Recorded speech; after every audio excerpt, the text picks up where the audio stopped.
Also by V.S. Naipaul. The Return of Eva Peron with the Killings in Trinidad. V.S. Naipaul. Author's note. These pieces, except for additions made to Michael X and to The Return of Eva Peron, were written between 1972 and 1975. They bridged a creative gap. From the end of 1970 to the end of 1973 no novel offered itself to me. That perhaps explains the intensity of some of the pieces, and their obsessional nature. The themes repeat, whether in Argentina, Trinidad, or the Congo. I can claim no further unity for the pieces, though it should be said that, out of these journeys and writings, novels did in the end come to me. The Killings in Trinidad was published, after many delays for legal reasons, in the London Sunday Times. Everything else was published in the New York Review of Books. Contents. Contents: Michael X and the Black Power Killings in Trinidad, The Return of Eva Peron, A New King for the Congo, Mobutu and the Nihilism of Africa, Conrad's Darkness. About the author. Contents. Michael X and the Black Power Killings in Trinidad 1. The Return of Eva Peron 99. A New King for the Congo. Mobutu and the Nihilism of Africa 183. Conrad's Darkness 221. Michael X. and the Black Power Killings in Trinidad 1. A corner file is a three-sided file, triangular in section, and it is used in Trinidad for sharpening cutlasses. On December 31, 1971, in the country town of Arima, some 18 miles from Port of Spain, Steve Yates bought such a file, 6 inches long. Yates, a 33-year-old Negro, ex-RAF, was the bodyguard and companion of Michael de Freitas, also known as Michael X, and Michael Abdul Malik. The file, bought from Kublal's Hardware, cost a Trinidad $20p. It was charged to the account of Mr. Abdul Malik, Arima, and Yates signed the charge bill Muhammad Akbar. This was Yates's Muslim name. In the Malik setup in Arima, the commune, the organization, Yates was supreme captain of the Fruit of Islam, as well as lieutenant colonel, and perhaps the only member, of Malik's Black Liberation Army. Malik's commune was a residential house in a suburban development called Christina Gardens. The house, which Malik had been renting for 11 months, ever since his return from England, was set in a 1.5 acre plot. On this land, with its mature garden and mature fruit trees, Malik and his commune did agriculture. Or so Malik reported to old associates in England and elsewhere. Malik had spent 14 years in England. He had gone there as Michael de Freitas, a Trinidad seaman, in 1957, when he was 24. In Notting Hill, where he had settled, he had become a pimp, drug pusher, and gambling house operator. He had also worked as a strong-arm man for Rackman, the property racketeer, who specialized in slum properties, West Indian tenants and high rents. A religious political conversion had followed, and Michael de Freitas had given himself the name Michael X. He was an instant success with the press and the underground. He became Black Power leader, underground black poet, black writer. In 1967, when he was at the peak of his newspaper fame, he was convicted under the Race Relations Act for an anti-white speech he had made at Reading, and sent to jail for a year. In 1969, with the help of a rich white patron, he had established his first commune, the Black House, an urban village in Islington. This had failed. At the same time there was more trouble with the law. And in January 1971 Michael X, now with the black Muslim name of Michael Abdul Malik, had fled to Trinidad. The agricultural commune in Christina Gardens was not Malik's only project in Trinidad. He was simultaneously working on a people's store. Letterheads had been printed, and copy prepared for a brochure. Empty shelves shows the lack of Geno sick of the haves to the have-nots. The Wall of Honor bears the name of our heroes and those that give. All praise is due to Allah, the faults are ours. The only thing that was missing was the store, but in a note on the scheme Malik had written, public relations are the keywords to success. During his time in England Malik had learned a few things. He had, more particularly, acquired a way with words. In Trinidad he was not just a man who had run away from a criminal charge in England. He was a black Muslim refugee from Babylon. He was in revolt against the industrialized complex. Trinidad was far enough away, and so, in a country town, in the mature garden of a rented suburban house, Malik could say that he did agriculture, with his new commune. On January 1, 1972, the commune could be said to include 2 visitors, who were living in a rented house on the other side of the road. One was a Boston Negro in his late 30s who wore a gold earring and had given himself the Muslim name Hakeem Jamal. The other was Gail Ann Benson, a 27-year-old middle-class English divorcee who had been living with Jamal for about a year. Jamal was an American Black Power man. A few months before, when he was being taken around London by Gail Benson, he had described himself to The Guardian as excruciatingly handsome, tantalizingly brown, fiercely articulate. That was his style. From Trinidad he wrote to a white associate in the United States, "Money is a white people thing, the thing they protect. The heaviest thing they have to carry." And Jamal was anxious to lighten the load. He was full of schemes for black uplift that needed white money. One such scheme had brought him down to the West Indies. He was in some ways like Malik. But Malik did black agriculture and black communes, and Jamal did black schools and black publishing, and the 2 men did not clash. Malik claimed that he was the best-known black man in the world, and Jamal appeared to agree. Jamal's own claim was that he himself was God. And Gail Benson outdid them both. She believed that Jamal was God. This was Benson's distinction in the commune, her private cult of Jamal. Not her whiteness. There were other white people around, since for people like Malik there was no point in being black and angry unless occasionally there were white people to witness. Benson wore African-style clothes and had renamed herself Hail Kimga. This wasn't a Muslim or an African name, but an anagram of Gail and Hakeem, and it suggests that in her madness there was an element of middle-class play. Some weeks later Malik's wife told a reporter of the Trinidad Evening News that Benson was a very mysterious person. She must have used the word ironically, because she went on, she was sort of a fake. She will give a fake name and maintain her fake position. A 30-year-old black woman, a secondary school teacher, said of Benson, she was pretty. Different. Simple. Money oozing out of the clothes. White, secure, yet in her quiet middle-class way outblacking them all, Benson could not have been indifferent to the effect she created. The absurd cult, the absurd name, the absurd clothes, everything that is remembered of Benson in Trinidad suggests the great uneducated vanity of the middle-class dropout. But to be a fake among fakes, in the melodramatic atmosphere of the commune, that was dangerous. She was alien, impenetrable. It was felt that she was an agent. There was talk of an especially secret branch of British intelligence called M10. Her execution, on January 2, 1972, was sudden and swift. She was held by the neck and stabbed and stabbed. At that moment all the lunacy and play fell from her. She knew who she was then, and wanted to live. Perhaps the motive for the killing lay only in that, the surprise, a secure life ending in an extended moment of terror. She fought back. The cuts on her hands and arms would show how strongly she fought back. She had to be stabbed 9 times.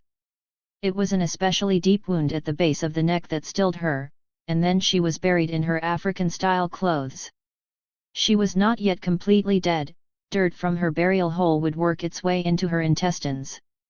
In Trinidad at this time there was a young Indian fortune-teller, Lal Singh Haribanse, whose uncanny and daring public prophecies were making news. The Bomb, a popular local weekly, carried an article about Haribanse, and Malik, who had written for The Bomb, found out from the editor where Haribanse lived. Haribanse lived in the south of the island, in the oil-field town of Fyzabad, a winding 2-hour drive from Port of Spain. Malik went down with some members of his commune in 2 cars. That was Malik's traveling style in Trinidad: the retinue, the large American hired cars, the chauffeur. Raul Maximin, a partner in the car hire firm that Malik patronized, and a boyhood friend of Malik's, went with them. They got to Fyzabad late in the evening and were told that Haribants was at home but was seeing nobody. A seer's privilege. They decided to wait. Raul Maximin says they waited in the cars until morning. And just when I was thinking, you mean they not even sending out a little coffee or something? Haribants sent out a woman with some coffee. And Michael got to see Haribants. And Haribants said to Michael, "You will not stay in Trinidad. You will go to Jamaica. And then you will be the ruler of the Negroes in the United States." But then he said to Michael as we were leaving, "I want to see you again." But Michael never saw Haribants again. Haribants, as it happened, very shortly afterward joined the brain drain to the United States. An American woman married him, and the story in Trinidad is that Haribants is now at an American university helping with ESP research. Patrick Chocolingo, the editor of The Bomb, has something to add to Maximin's story of the visit to Haribants. There was a pointed question to Haribants about hanging. "I have this story from Haribants' cousin. Malik wanted to find out at all costs whether he would die by hanging. The answer was that he would not die by hanging. Many stories come up after an event. But it is possible that this prophecy, the promise of immunity and of further great success, explains something of what was to follow." In an inside page of the Trinidad Guardian of February 13, 1972, there was a small, odd item: divers fail to find body. Steve Yates Muhammad Akbar, Supreme Captain of the Fruit of Islam, Lieutenant Colonel of Malik's Black Liberation Army, the foreman of the Malik Commune, Malik's bodyguard and familiar, had drowned. He had drowned 3 days before at Sans Souci, which is known to all beach-going Trinidadians as one of the most dangerous bays on the rocky northeastern coast. Around a small central shelf, which is reasonably calm, the current has gouged out deep holes in the sea floor, even a few feet from the shore. In waist-high water, it is not easy to keep one's footing. Every breaking wave takes the bather out and to the west, to a litter of rocks, a long reef, and high, crashing waves. Bodies are seldom recovered from Sans Souci. Once they are swept beyond the reef, local fishermen say, they are eaten by the giant fish known as the grouper. There are safer bays before Sans Souci, at Balandra and at Mission, but it was at Sans Souci that the Malik party of 11 had stopped to bathe. 2 of the girls had quickly got into trouble. Yates had saved one, and had disappeared trying to save the other. A fishing boat had later gone out and rescued the second girl, but the body of Yates hadn't been recovered. What was odd about the item in The Guardian was that it was presented as a statement by Malik, 2 days after the event. Patrick Chocolingo, editor of The Bomb, didn't like the story. "I thought it was funny the way it was presented because to me anybody associated with Malik was news, and this drowning deserved bigger treatment. I rang a few people and the police, and a police officer did mention to me that they suspected Malik had drowned Yates, but this was very much an off-the-cuff statement. You can imagine my surprise when the following day Malik turned up in my office and he said he wanted me to do a story on Steve Yates, a hero, who tried to save an Indian girl." Malik again, trying to squeeze some race out of it. Off the cuff I blurted out, "But, Michael, the police say you kill the man." And he said, "I don't care about what the police say." This was on Tuesday, February 15. At 11:25 on Saturday night the Arima fire station heard that the Malik house in Arima was on fire. For a one-story house with concrete floors and walls and a corrugated iron roof, the fire was unexpectedly fierce. But the annex at the back, separated from the main house by a concrete patio, wasn't touched, and everything that was stored in the annex was intact. The African art objects that Malik had brought from England and on which he placed a value of £60,000 and the £400 piano, which was said to be a gift from John Lennon. A mysterious fire, no member of the commune was present, and Malik and all his family had flown out earlier in the day to Guyana. That was a journey of some style. The traveling companion of the Malik family was a Guyanese Negro called McDavidson, fat and smooth-skinned, a sharp dresser, one of the ambitious nondescripts thrown up by the new politics of the region. McDavidson's wife was a minor minister in the Trinidad government, and his nephew was junior minister for youth affairs in the Guyana government. Malik had paid for McDavidson's ticket. McDavidson had spoken on the telephone to the office of the Guyana Prime Minister, and the Malik party, on their arrival in Guyana, was welcomed by the junior Minister for Youth Affairs and driven away in 2 cars. Such a reception no doubt led to early press reports that Malik had gone to Guyana as a guest of the government to attend the 2nd anniversary celebrations of Guyana's cooperative republic, and that on Saturday evening he was among the dinner guests of Mr. Burnham, the Guyana Prime Minister. These reports were quickly denied. What is true is that on Sunday Malik addressed some members of the Youth Socialist Movement, the youth wing of Mr. Burnham's political party. In Arima the road that led to Malik's burned-out house had been barred off by light aluminum rails and patrolled by Negro and Indian policemen with automatic rifles, new to Trinidad, and called, because of the perforated barrel, see-through guns. The fire commissioner suspected arson. The police were concerned about hidden arms. At 3 o'clock on Tuesday afternoon the Trinidad police, searching the grounds of the house in Arima where Malik and his commune did agriculture, discovered a 6-foot grave below a recently planted bed of lettuce, in the feathery shade of a flamboyant tree and beside a hedge of peach-colored hibiscus. The grave was estimated to be 7 to 10 days old, and the body in blue jeans and a green jersey found in a sprawling position at the bottom was horribly decomposed, its sex not immediately apparent to the policemen or the professional grave diggers who had been called in, the face distorted and half melted away around bared teeth, one of which was capped in gold. The blue jeans were lowered, white underpants. Not a woman. A man, Negro or Negroid, 5 feet 9 inches tall, whose head had been almost severed from his body. But not Steve Yates, whose death by drowning Malik had reported to the press just a week before. Steve's denture had no gold, his father said when he went with the police to the Port of Spain mortuary. Steve's hair was different, there was no need for his father to look for the large scar on the back, the relic of a fight Steve had had in England. Not Steve Yates, an anonymous woman caller told the Bomb the next day, the body was that of another brother in the organization. The man died last week Monday night, and the whole thing was accidental. They did not go to kill him.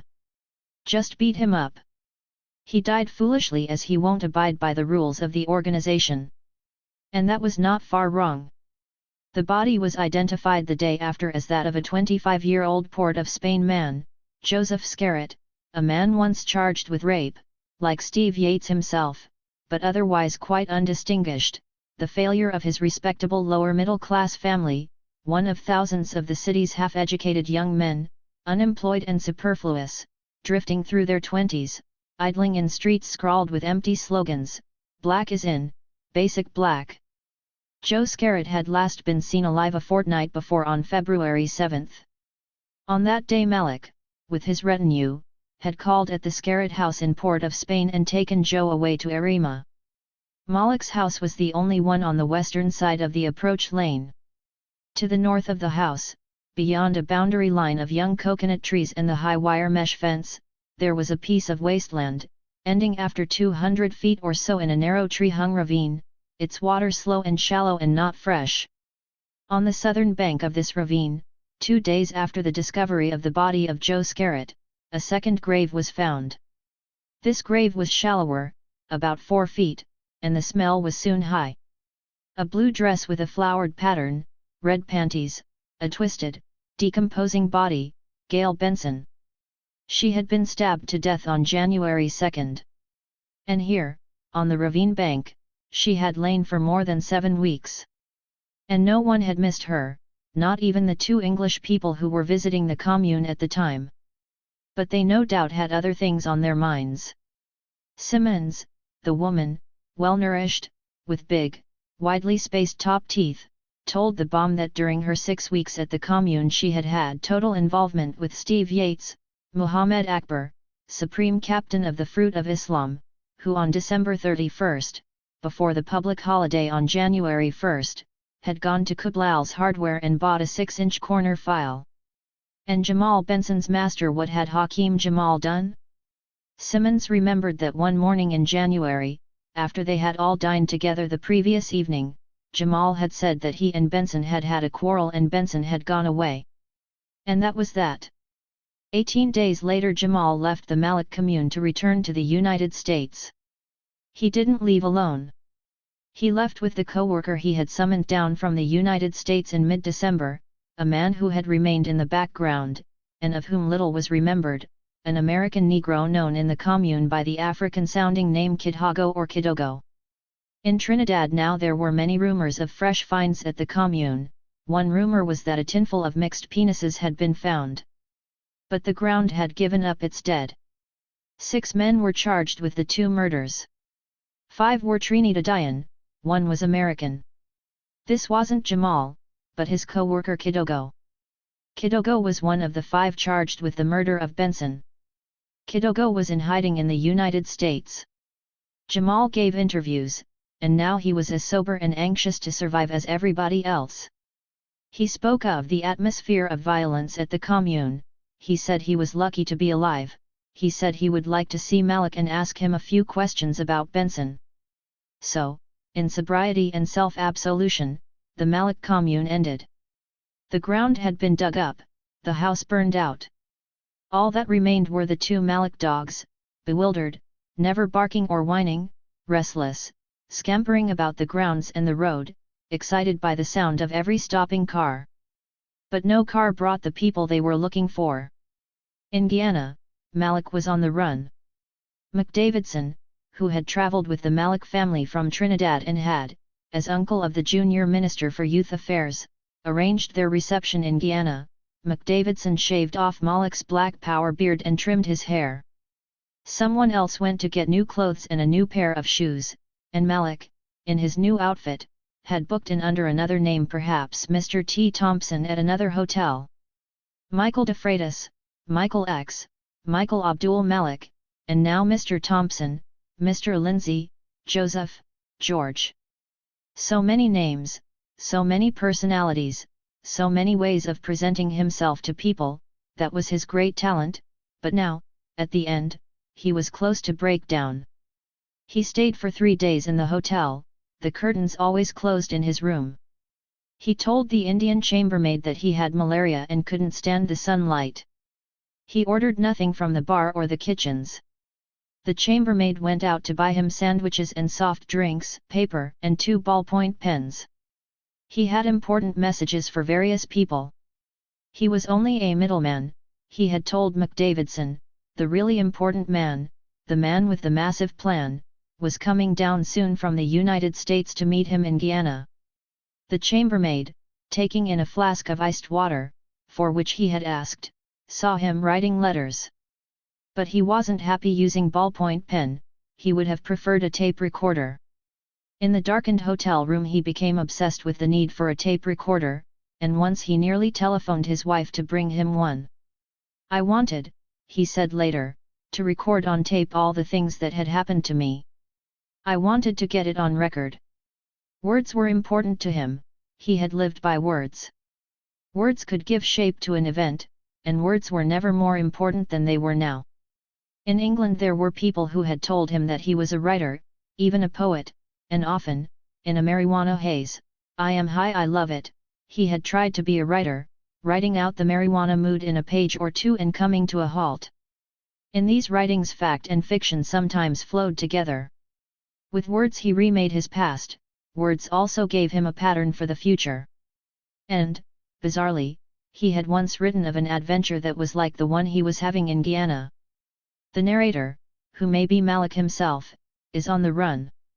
With only £20 in his pocket, he is taken in by someone called Frank and told he can stay for 6 months. That night the narrator sleeps and has no nightmares. Then the door opens. My friend, my savior Frank, with a indistinct breakfast and a newspaper, all smiles. "You in the paper today," he says, and I panic again. "They found me. I think indistinct more. Let me see." I say there was I not too bad a picture and a short story. One of Trinidad's more famous sons returns home to finish writing his novel. In an exclusive interview at And It Goes On and On, I smile relieved. The journalists here have an imagination like anywhere else. Here the fragment ends. But in Guyana the nightmare did not break. The reports in the Guyana newspapers, which he was reading in the hotel, were getting worse. And 2 days after the discovery of the body of Gail Benson he left the hotel, took a taxi south to the bauxite town of Mackenzie, now called Linden, after the first name of Mr. Burnham, the Guyana Prime Minister, and then, in his new long-sleeved blue shirt and red checked short trousers, with an airline bag containing some of his hotel writings, some he had left behind in the hotel room, some Guyana $10 notes, biscuits, milk, sardines, and other tinned food, and with a piece of cutlass, he headed for the interior, along the southwest trail. 200 miles away, beyond the forest and the brown savanna land with the giant anthills, lay the Brazilian border. It seemed that he was making for this, but later he said, "I knew of a person in the interior who was a good and wise person to counsel with. I thought I would find this person. I have always been to counsel with people who can see things. You have a man here in Trinidad called Haribants. I go to him. I like these people. I thought I would go to this person and counsel with him and find out what is happening because it was not something I could reason out." He was on the trail for 3 days. He was now barefooted, the new shoes that had been bought for him in the capital didn't fit or had become too painful. About 4 or 5 in the afternoon of the 3rd day he saw 2 Land Rovers. Government Land Rovers, a survey team, a camp. He waited for 2 or 3 hours. About 7:30 he went to the men in the camp. He said, "Good night, gentlemen," and introduced himself as a journalist. They gave him a cup of coffee. He said too vaguely that he wanted to go down the trail, and after about half an hour he and a man called Caesar and another man left the camp in a Land Rover. Malik asked Caesar about the road to Brazil, and about his religion. Caesar, a handsome man, big and very black, said he belonged to a local Africanist group which was something like a Black Power group. Malik the X again said that police all over the world were looking for him. But then he must have had an intimation of betrayal. And his mind worked fast. He said there were 2 messages he wanted Caesar to take back to Georgetown, the capital. One was for Mrs. Malik. Caesar was to tell her that he, Malik, was safe. The other message was for Caesar's Black Power leader. Caesar was to tell him that there was a police informer in the group. After 5 or 6 miles Malik, who had become restless, was set down at a place called Bishop's Camp. Bishop was a small elderly Negro, a solitary in his bush farm, and his camp was 2 thatched shelters, one with no walls. He gave Malik some stew and rice and sweet broom herb tea. Thousands of police were after him, Malik said, and Bishop said, the real-life adventure, now in an unexpected forest setting, echoing that scrap of Malik's man-on-the-run fiction, that Malik could stay in the camp for the rest of the year. Malik was tired, and during this last night of freedom his talk was disordered. He asked repeatedly about Brazil, and his safety in the camp. He said he had no faith in Caesar. He remembered the Trinidad Commune, and that fantasy of agriculture became fact. He said he would teach Bishop how to grow greens. He said he wanted a job, he could plant. Bishop should plant mustard and celery in boxes and after 3 weeks plant them out 18 inches apart. He asked Bishop if the river was far. Bishop said it wasn't far, but Malik said he would show Bishop how to get water from the river without walking to the river. He remembered England, and especially Rackman, the slum landlord for whom he had worked in the early days in London, and Bishop must have been puzzled. To Bishop it seemed that Malik was saying that he had owned a big boarding house in London, with a big garden, that he had kept a big dog and a revolver, and that when tenants couldn't pay he had put them out, but that he had always been nice to Guyanese. Bishop made up a low cot for Malik in the open shelter. Malik, lying down, seemed to groan. He said his feet were cold. Bishop gave him a sack for his feet. Malik presently fell asleep. But Bishop didn't sleep, he was frightened of Malik's piece of cutlass. All night he watched Malik. At about 5:30, when it was still dark, the camp dogs barked, and Bishop saw the police. Caesar was with them. They surrounded the shelter and waited. It quickly became light, and the form of a fair-skinned man lying on the lower or western cot became distinct to the police superintendent. At 5 to 6 they began to close in. Bishop, still watchful, pointed to Malik's airline bag and cutlass. At 6, daybreak, the superintendent tapped Malik and awakened him. When he saw the police he was, as he said later, relieved. His feet were hurting, he doubted whether he could walk. He was taken to Georgetown. The next day he was declared an undesirable immigrant and flown back to Trinidad. The discovery of the body of Gail Benson had been the sensation, but the first inquiry was about the killing of Joseph Scarrett, who had been buried below the lettuce patch, and it was for the murder of Scarrett that Malik and 3 of his commune were tried 4 months later. When the grave was discovered, an anonymous woman caller had told the bomb that the body, then not yet identified, was that of a brother who had failed to abide by the rules of the organization. And Scarrett's killing was indeed in the nature of an execution. Malik was uneducated, but people in England had told him that he was a writer, and he did his best to write. There were also people who had told him Ponce, con man, that he was a leader, though only of Negroes. So he had read books on leadership, and once, borrowing a good deal from what he had read, he had even written a paper on the subject. "I have no need to play an ego game," he wrote, explaining his position, "for I am the best known black man in this entire white Western world deleted country." Leaders were workers, doers, finders of tools, be it money, hammers or saws. The masses came of their own accord to such leaders. But it was not always pleasant to be a leader. Leaders are feared even by those closest to him. And others will envy him. Here one needs an iron hand, for one may be tempted to placate the doubter with a gift, and the only real gift one can give is silence. Borrowed words, almost certainly, but Malik was made by words. And Joe Scarrett was a doubter. The previous year, when Scarrett had been charged with rape, he had gone to Malik for help, and Malik had talked the girl out of making trouble for Scarrett. But then Scarrett had become uneasy with Malik. He began to hide from him, and to Mrs. Scarrett it even seemed that her son was being ungrateful. At last, on February 7, Malik came with some of his commune to the Scarrett house in Port of Spain, and they took away Joe with them to Arima for a few days. Scarrett loafed about the garden that day, doing the odd jobs. In the evening he and 3 of the commune got into a hired car and went for a drive. When they were on the Arima Port of Spain highway, Abbott, the driver, said they were going to raid a police station for arms. Scarrett said he wanted none of that, and Abbott immediately drove back to Christina Gardens. Malik said, "Joe, boy, you say you ready for work, and now that I've sent you to work, you refuse to go."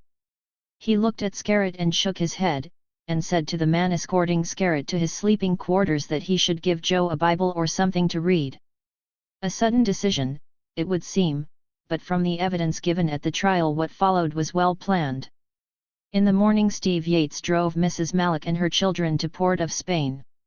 That wasn't unusual. Malik announced that the commune was going to dig a soakaway that day. That wasn't unexpected. The ground flooded easily, a soakaway helped drainage, and Malik had taken advice from a qualified man about soakaways. A pit had to be dug down to where the soil changed, and then it was to be filled in with a bottom layer of stones and a top layer of earth. So all morning Malik, from time to time interrupting his writing in the study to superintend, some men dug and 2 others brought jeep loads of stones to the house. Joe Scarrett, in his old clothes, jeans and a green jersey, helped with a wheelbarrow, taking the stones from where the jeep dropped them to the far northwestern corner of the garden. At about 1 o'clock the pit was deep enough. Malik told the 2 men in the jeep to go and cool off at a farm they all knew and then to bring a load of manure. When they left, there remained in the garden Malik, 3 men, and Joe Scarrett. One of the 3 men walked away from the hole. Malik, with his revolver in a shoulder holster, and with a cutlass in his hand, went down into the pit and said to Abbott, "I am ready. Bring him." Abbott locked his arm around Scarrett's neck and jumped with him into the pit. Malik, using his left hand to hold Scarrett by his long afro hair, chopped him on the neck and then, still with his left hand, threw him aside. The gesture, of contempt, appalled Abbott. Scarrett cried out, "Oh, God! Oh, God!" and began stumbling about the pit. Malik, now out of the pit, lifted a large soak-away stone with both hands and brought it down on Scarret's head, and Scarret, close to death, cried out like a child, "I go tell! I go tell!" Malik hurled 3 or 4 more stones at Scarret, and then Scarret was quiet. Then the 4 men, the 4th man called back to help, began to fill in the pit, the stones below, the earth on top. When the 2 men returned with the jeep load of manure from the farm, they saw that the stones had disappeared, the soak-away was half filled in, they helped finish the filling in. And when presently the Malik family returned from Port of Spain, the commune was the commune again. As for Scarret, the strange young man who had turned up the day before, he had just gone away again. The foolish boy had gone to Canada or the United States, but he was going to find things hard outside, that was what Mrs. Scarret was told. And that, at the trial, was Malik's story, that Joe Scarret had just disappeared. Abbott, who had jumped with Scarret into the pit, was sentenced to 20 years. Malik was condemned to hang. Some people stood by him. One of them was Raul Maximin, a boyhood friend, the garage owner whose cars Malik had often hired. Maximin visited Malik at the Royal Jail in Port of Spain. One day, many months later, when he was waiting for the verdict on his appeal, Malik said to Maximin, "You were with me that day when I went to see Haribants. Can you remember what Haribants said?" He hadn't forgotten, Maximin says. He just wanted to hear me say it. So I said to him, "Haribants told you that you would leave Trinidad and go to Jamaica, and then you will be the ruler of the Negroes in the United States." And he said, "Good, good," and began to pace up and down that little cell. To be the ruler of Negroes, so that, at the end, for Malik and his well-wishers abroad, mainly white, and they continued to send him money, Negroes existed only that Malik might be their leader.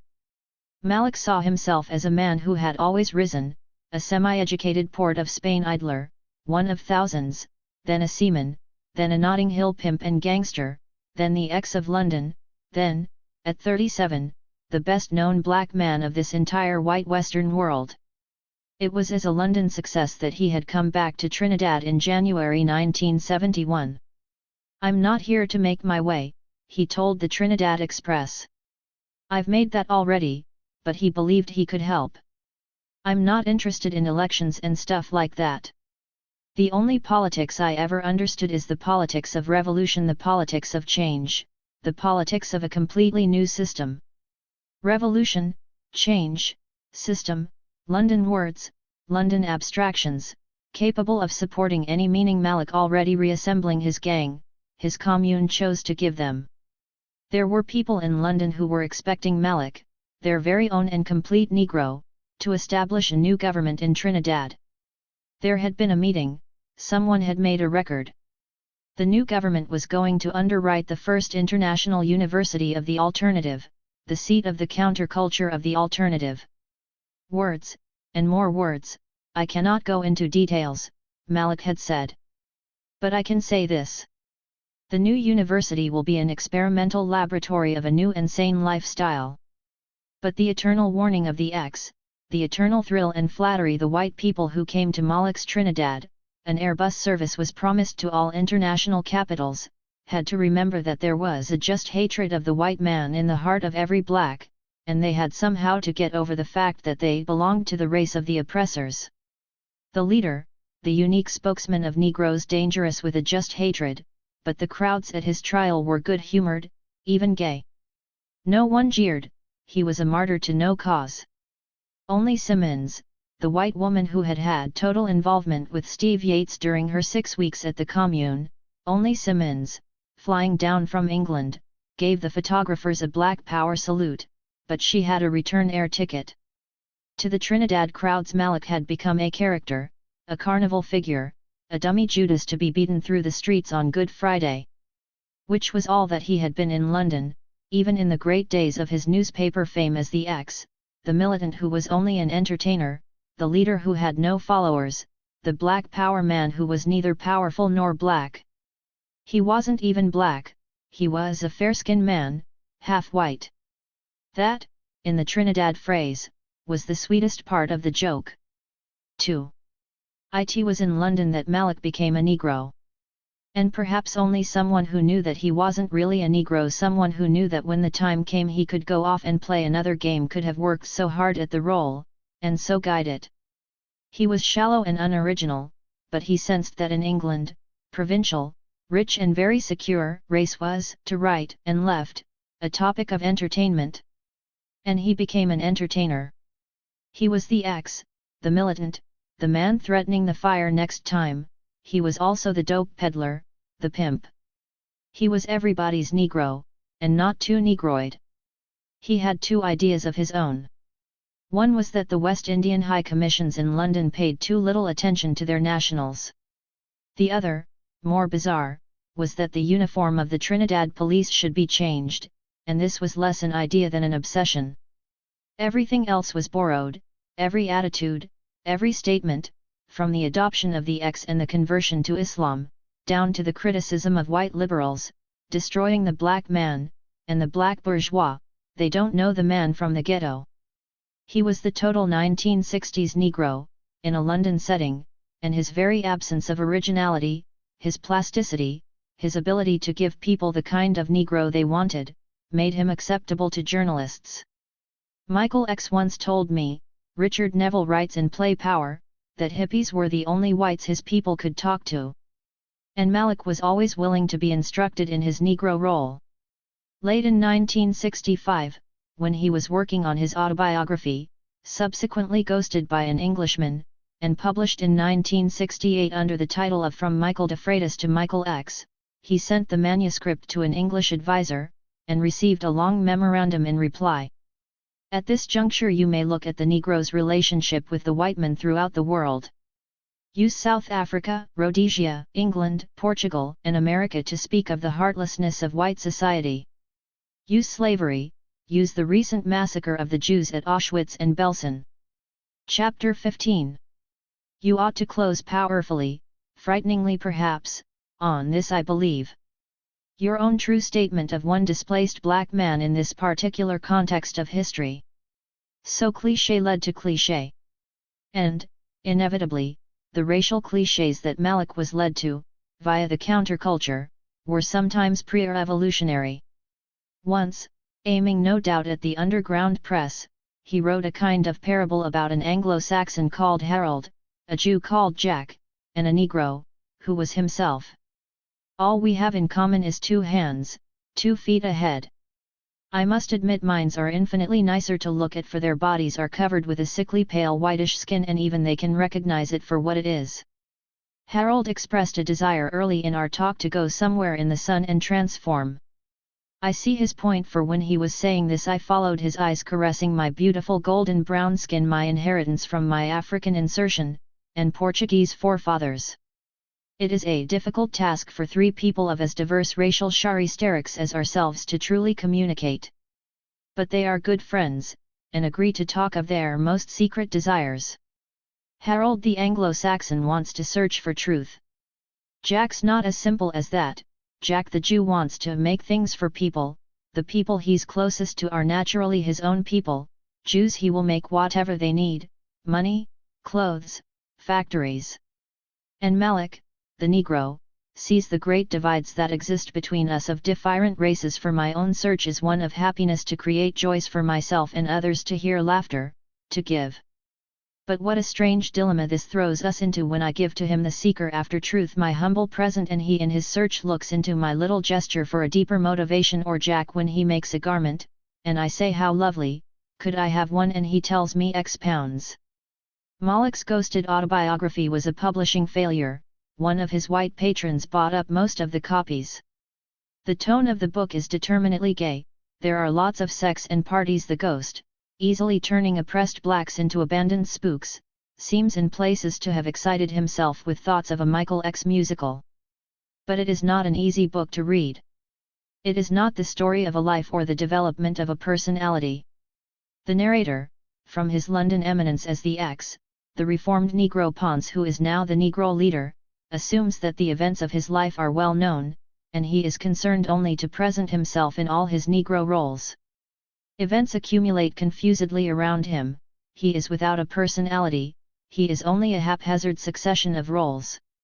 On page 116 at the time of his meeting with an unidentified young property millionaire, who is interested in art, the narrator appears, without warning, as a painter, my abstracts and surrealist portraits, and he supports this role for exactly 17 lines.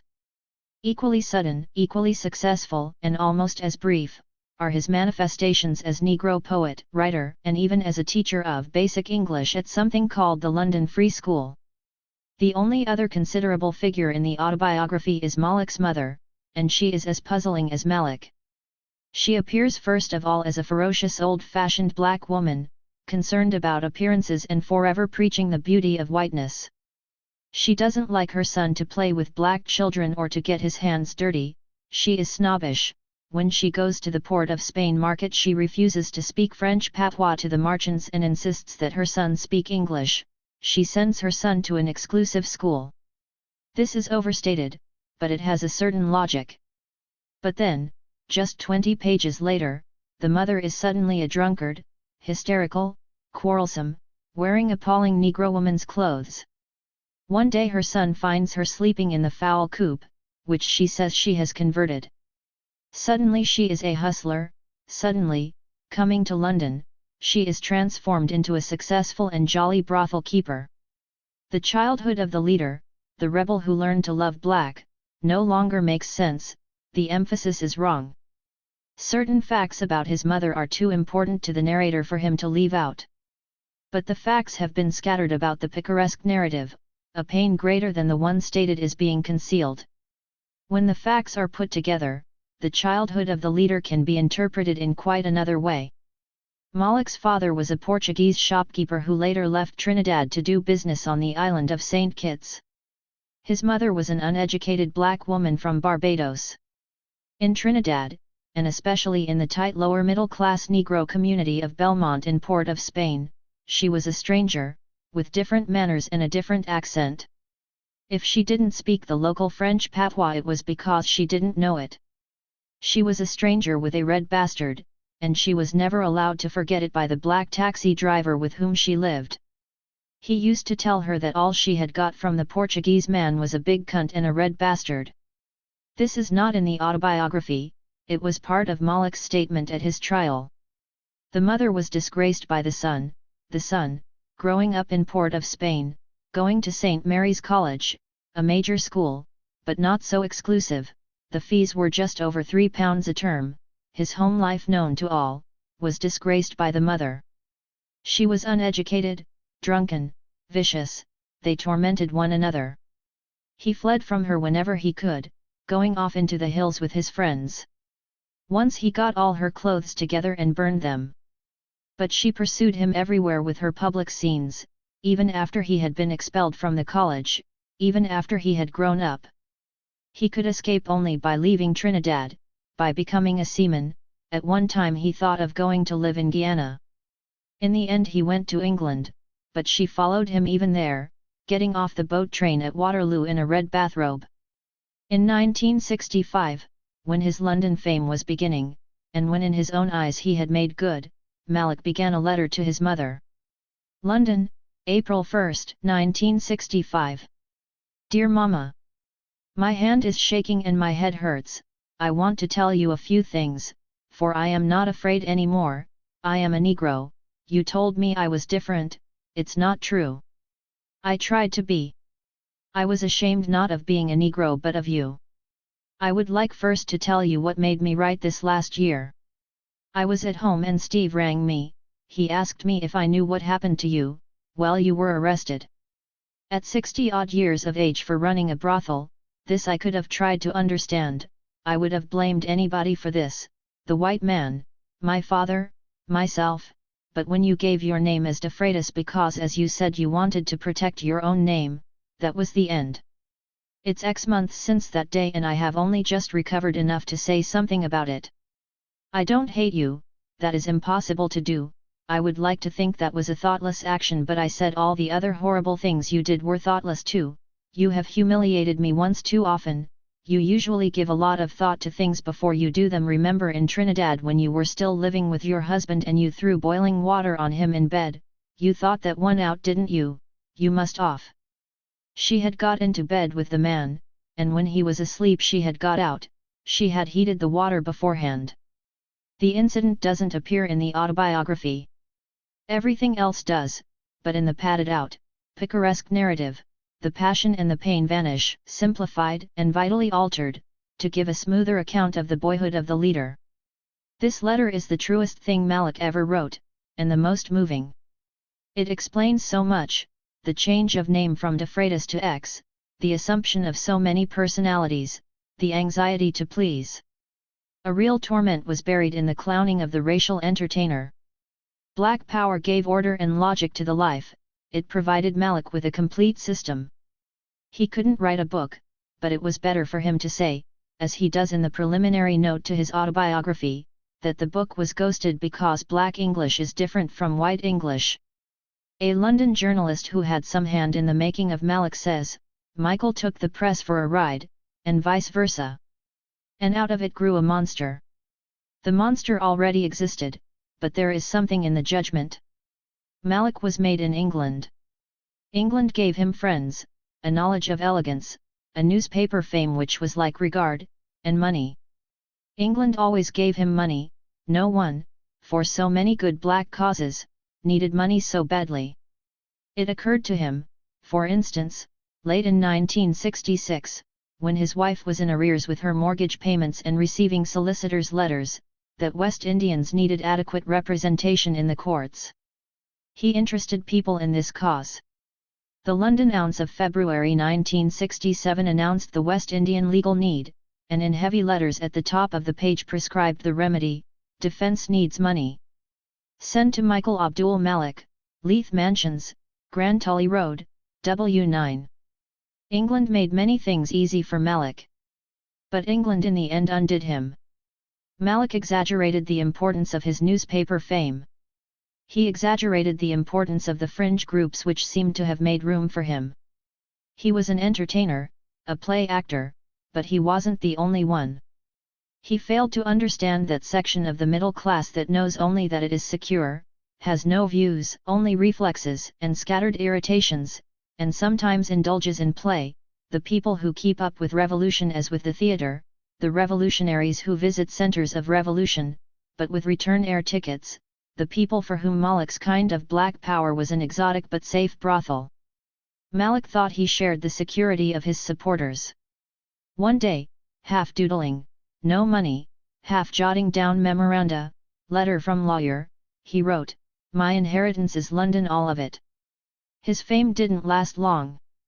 It began in 1965, and came to an end in 1967, when he went to jail for an offence under the 1965 Race Relations Act. It was in July 1965 that Colin McGlashan, in a major article in The Observer, told of the existence in England of a militant black organisation, the Racial Adjustment Action Society, RAAS, with a membership of more than 45,000, that has been created in near secrecy by Michael de Freitas. Some immigrants, McGlashan reported, already talk of Michael X. It was a good story. Revolutionary fervor. Near national organization. Formidable professionalism. Underground technique. System of cells. Financed from donations and Mr. de Freitas's own money. Organizers, in the best revolutionary tradition, accept a pittance. A shy, gentle, and highly intelligent man. The authentic voice of black bitterness. Says a friend, it is a crime against humanity that people like Michael happen. It was a good story, and if it was a string of newspaper clichés it was only because what was being presented to McGlashan, as a good story, was a string of newspaper clichés. From his autobiography, published 3 years later, it seems that at the time of the McGlashan article Malik was perhaps more concerned with a beautiful white widow, whom he calls Carmen. Carmen was 30, with a lovely, supple body, and rich. Once she opened her handbag and gave Malik a bundle of £10 notes, another time she wrote him a cheque for £500. He took all that she gave. I have no doubt that the Ponce element produced in the black man by the ghetto was with me that night, but it was all for the cause, the Racial Adjustment Action Society. Still, he suffered, my speeches became more and more bitter. And there was Nancy, another white woman, who was his steady. Carmen had to go. With the departure of Carmen, RIAS had no more income. And in 4 pages, which also cover the story of Carmen, the membership of RIAS drops from 65,000 on paper to 2,000 hardcore. Malik loved his publicity. He cut out and filed every reference to himself in the British press, however slight, however critical. The Daily Telegraph must have been his favorite paper.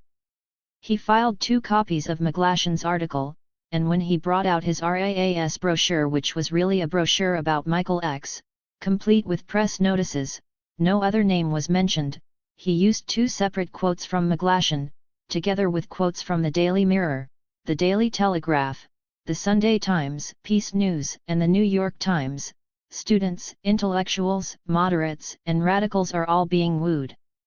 Some have already been won over. RIAS was of course a joke. The initials spell out an obscenity which is Jamaican, and not Trinidadian, and is nothing more than a corruption of arse. A crude joke, and in the autobiography it is grotesquely extended. In the first place, RIAS is a West Indian word for a menstrual blood cloth.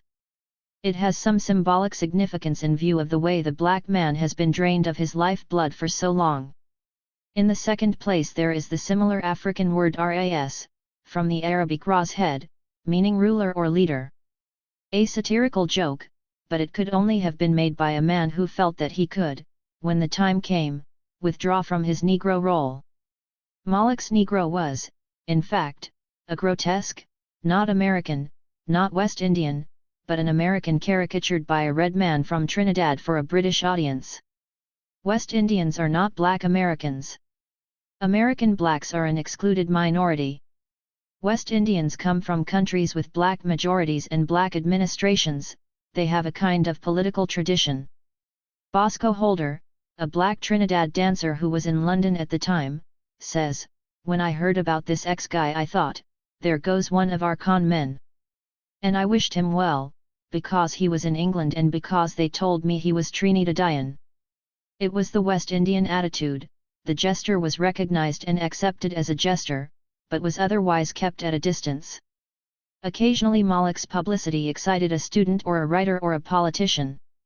In 1965, after the McGlashan article, the leader of the Trinidad opposition, mainly an Indian party, thought of asking Malik down to Trinidad to help with the elections. But Malik never held these people. And in London he didn't really need them.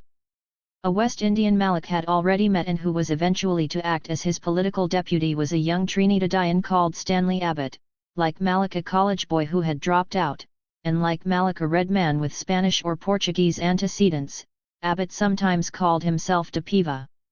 Abbott had come to England at the age of 19 in 1956, and was very quickly adrift in London, a lost soul, adding to a police record, willful damage in 1956, breaking and entering in 1958, borstal and supervision between 1958 and 1962, assault in 1964.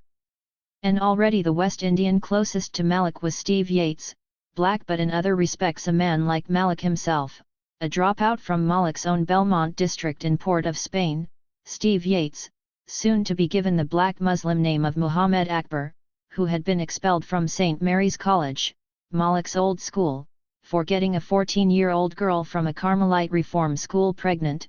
Steve Yates, who, later, at the age of 16, while he was a student at another college, had been charged with 9 others for the gang rape of a girl in the Girl Guides hut in Belmont, who, acquitted but disgraced, had been sent by his family to England, where he had joined the RAF, but had then got into trouble of some sort and gone absent without leave, who had been badly wounded in the back during a fight and carried the scar. The absence of responsible West Indian support ought to have told against Malik. But he turned it to his advantage. American black power had provided him with a complete system. If educated West Indians wanted nothing to do with Malik, it was only because the black bourgeoisie and intelligentsia, a tiny minority within a minority, had cut themselves off from the man in the ghetto. In Malek's system, the Negro who had not dropped out, who was educated, had a skill or a profession, was not quite a Negro, there was no need for anyone to come to terms with him. The real Negro was more elemental. He lived in a place called the ghetto, which was awful but had its enviable gaieties, and in the ghetto the Negro lived close to crime. He was a ponce or a drug peddler, he begged and stole, he was that attractive Negro thing, a hustler. The police didn't like the real Negro, and now this Negro was very angry. The real Negro, as it turned out, was someone like Malek, and only Malek could be his spokesman. Malek's revolutionary Negro was in many ways the familiar crap-shooting spook. But it was a construct for a provincial market, and Malek's instinct about the kind of Negro the British newspapers wanted or would tolerate was sound. In The Guardian for August 9, 1971, Jill Tweedy made the limits of British tolerance plain. Tweedy did 2 Negroes for her page that day. One was Annie P. Barton, a school counselor at an all-black elementary school in Washington, D.C. Tweedy gave her a rough time. Annie Barton wanted to talk about her work, Tweedy wanted to hear about race and drugs and black militancy. They showed films about drugs, Annie Barton said, they talked through things like slavery and the position of blacks in the South. She hadn't sensed any militancy in her pupils, some of whom were 4, and none older than 13. But what about Malcolm X and Martin Luther King? How had Annie Barton herself become aware of race prejudice? Had things really changed? How many Americans regarded the black as a human being? The majority? Half? Were there any jobs for her pupils? The professions mightn't be closed to blacks, but wasn't it more difficult for them? At the suggestion, now amounting to insistence, that she was a Negro and her teaching job therefore a waste of time, Annie Barton offered her interviewer tea. She is evidently embarrassed, Tweedy noted, by the whole question. For her other Negro, a man, Tweedy had a lot more time, and space. He was an American black Muslim and he was in England to promote his autobiography. It wasn't clear what he did for a living. He had started a Malcolm X Montessori school in California, but he didn't teach at the school because he hated white people. No SS man could invest the word Jew with any more contempt, Tweedy noted, and he didn't want his hate to rub off on 2-year-olds. If you're going to kill, it must mean something. You should kill people because they are evil, not because they are white. They call me a nigger, but I've invented my own kind of nigger. My nigger is me, excruciatingly handsome, tantalizingly brown, fiercely articulate. Tweedy was taken. This black man is a handsome man, a brigand with a gold ring in his ear. Tall and spare and stoned on aggro, sometimes overt, sometimes spread over with honeyed words about as sweet to receive as a punch in the kidneys. With a woman the aggro comes masked, translated into sexual terms. Personally, Tweedy concluded, I find Miss Barton's passivity far more depressing than Hakeem Jamal's anger, and far less hopeful for the future. Hakeem Jamal, that was the name of the brigand with the gold earring. The autobiography he had come to England to sell was a conformist and very late addition to the Negro autobiographies of the 1960s, poverty and self-hate, drugs, Islam, reform, celebrities, sex, hate. His claim that he was God had won him an odd spot appearance on The World at one radio program. But he apparently hadn't told Tweedy that he was God. And if he didn't teach at his Malcolm X school, it was because it had lasted 1 year, with one teacher, had closed down 15 months before, and existed now only in the brochures he carried around with him. As for Annie Barton, she no doubt went back to her elementary school in Washington, and counseled 1,000 pupils. Malek's instinct, in the late 1960s, the Tweedy article appeared in 1971, about the kind of Negro that was wanted was sound. But the role was a consuming one. The black rebel, even if he wanted to, couldn't do a job, he couldn't appear to be declining into passivity, anything like repose could extinguish his reputation. No one expected him to act out his threats, but the poor black was required ceaselessly to perform. In July 1967, Malik, filling in for the more internationally known Stokely Carmichael, went to Reading and spoke to a mixed group of about 70. "If ever you see a white man laying a hand on your black woman, kill him immediately." It was quite harmless, just the usual cabaret. But Malik was charged under the Race Relations Act. At his trial he told the recorder to sit down and cool it. He had the Quran wiped with warm water before he swore on it, and he was allowed to perform Islamic ablutions before giving evidence. He was sent to jail for a year. All the newspaper reports of his trial were cut out and filed for him. But the carnival was abruptly over. In April 1965, at the start of his great fame, he had written to his mother, "I am not afraid anymore." All the torment of his early life had been submerged in his role as the racial entertainer. Now his bluff had been called. His black power was no power in England, his newspaper fame offered no security. His ghosted autobiography, From Michael de Freitas to Michael X, came out while he was in jail and was poorly reviewed. The publicity declined.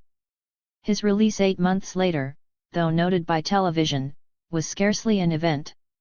A carnival element persisted.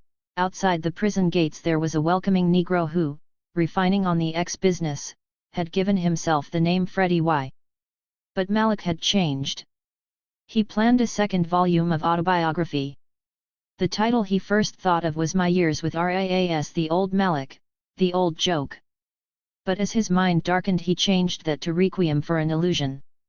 What was the illusion? England? His idea of his place in England? His career as the X? From a long, at least 50 pages, and primitive novel he later began to write about himself, it is clear that he had begun to secrete a resentment, soon settling into hatred, not of white people or English people, but of the English middle class he had got to know, the people with money or connections who patronized him in both senses of the word, who were secure, who could fix anything, who held Negroes in contempt but were fascinated by him. In his novel, which is a childlike grafting of fantasy to fact, he is himself, with his own name. He has this middle-class English fascination turned to awe, perhaps even to love, and then, unexpectedly, to physical alarm. The setting isn't London, but Guyana. Malik has made himself a hero in that country, a great orator, and there are people in the streets who shout for him to be king. It is hard, with Malik, to speak of a plan. He was a man who moved from event to event. But it seems that when he came out of jail his thoughts turned to real power. In 1968 he joined the Black Eagles, a Negro fantasy outfit intended as a Notting Hill version of the Black Panthers. Malcolm X, Michael X, Black Panthers, Black Eagles. The Prime Minister of the Eagles was a former Trinidad steel bandsman who had given himself the name Darkus Awansu. Malik became his minister without portfolio and got a trip to Canada in a chartered airplane, to attend a Black Writers' Conference in Montreal. Minister, writer, and now he found he had a reputation with Chicago and Toronto blacks as the only man in England to have gone to jail under the Race Relations Act. Traveling first found out I was hero. This is from the notes for Requiem for an Illusion, and it also says something about his attitude to his earlier career as the Pawn's X. Hero image greater overseas. He had somehow made it. He began to think that he was the best known black man in the world. There was further proof the next year. Nigel Samuel, the son of a property millionaire, offered money for a black house project in Islington. A number of shops and offices, acquired on a 21-year lease, were to be converted into a black urban village. It was a coup, the demonstration of the creative, panther-like side of the black revolutionary. But Malik had no talents. To believe in the black house was to believe in magic. It was to share Malik's half-belief, the con man's semi-lunacy, which makes him so convincing, that words and publicity made real the thing publicized. Within a year the Black House was failing, and like Hakeem Jamal's Malcolm X School, like RAAS, like the Black Eagles, like the ventures of so many Negroes who act not out of a sense of vocation but trap themselves into performing, as Negroes, for an alien audience, the Black House existed only in its brochures and letterheads. Emergence of American prototype like Panthers with home base wanting carbon copy whereas the nation encourage self. This is from the notes for Requiem. It reads like an attempt to rationalize the failure of the Black House, to suggest that it was part of his plan. But Malik was trying many things that year. He had begun to look beyond England. He had travelled with Nigel Samuel to Timbuktu in a chartered airplane, and later they had gone to Guinea to see Stokely Carmichael. He had sent a not very literate emissary to the OAU in Addis Ababa. And he and Steve Yates and, fleetingly, Nigel Samuel had gone to Trinidad. Kingship called for a black country. Everything was now pointing to an eventual return to Trinidad. Samuel, the white financier of the man who was to be king, seems, from a report in the Trinidad Express, to have taken anticipatory liberties with the locals in Trinidad. Once, the report says, on a 100-pound 3-day inshore cruise, he seized the wheel and steered crazily. Later he became objectionable and got into a fight with the boat owner, who reported the matter to the wharf police. Trinidad in 1969 was moving toward a revolution. The black government of Eric Williams had been in power since 1956, and something like the racial enthusiasm that had taken him to power now seemed about to sweep him away. Political life in the newly independent island was stagnant, intellectuals felt shut out by the new men of the new politics, and American black power, drifting down to Trinidad, was giving a new twist to popular discontents. Black power in the United States was the protest of an ill-equipped minority. In Trinidad, with its 55% black population, with the Asian and other minorities already excluded from government, black power became something else, added something very old to rational protest, a mystical sense of race, a millenarian expectation of imminent redemption. A revolution without a program, without a head, it was something Malik might have exploited. But he didn't make much of a political start. He marched with some striking bus drivers, but he puzzled them when he spoke, not of their cause, but of one of his obsessions, the need to change the uniform of the Trinidad police. There was also talk of a commune. Randolph Rollins, a left-wing Trinidad journalist and academic, a man wearied by the simplicities and cynicism of West Indian racial politics, went one Sunday to the beach house, the site of the planned commune, where Malik was staying. Malik played tapes of Stokely Carmichael's speeches. Steve Yates was there, and a retinue of young men. They were totally subservient, Rollins says, and would react immediately. Malik's daughter was sick. He said to one of the men, "Go and get a doctor." The chap said he didn't know where to find a doctor. Malik said, "Go and get the doctor." I got tired of sitting down and seeing this man look ominous and talking rubbish. I adjourned to the sea. Already, though, a retinue in Trinidad, and when Malik and his family followed Nigel Samuel back to England, Steve Yates stayed behind. After 13 years in England, Yates had come home for good. Letters from Malik busy in London with the Black House, busy with Nigel Samuel in Africa were infrequent that year, 1969. In October Malik sent regards to all of the brothers and promised a second visit by Samuel. In November he announced his imminent return, with a party of 13. Nothing happened, but Steve Yates waited.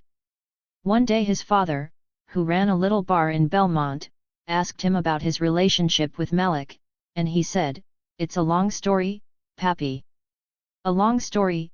Steve Yates, black, fine-featured, with soft hair, soft curly hair you felt you wanted to touch, but now with the English scar on his back, and now with the black Muslim name of Muhammad Akbar, Supreme Captain of the Fruit of Islam, Lieutenant Colonel in Malik's Black Liberation Army. A black woman who had known him in the old days, when he was the love of all the little girls in Belmont, fell in with him again. He said he would never go back to England. He never spoke much about his life in London or his time in the Air Force. He used to tell me that I wouldn't talk to him if I had known him in London. Steve had lots of friends, but when he came back from London he was a loner. He didn't like parties or where there were too many people. He walked. Every night. As long as he was in Port of Spain he walked around the savannah. Sometimes he would stop and have a coconut water. Sometimes, if I was with him, he would sit on a bench and chat. He wasn't working, but he always had money. He had told me he was an aircraft mechanic. I asked him why he didn't get a job with one of the airlines. He said he didn't want to be tied down. He never told me what his views were, but he read a lot.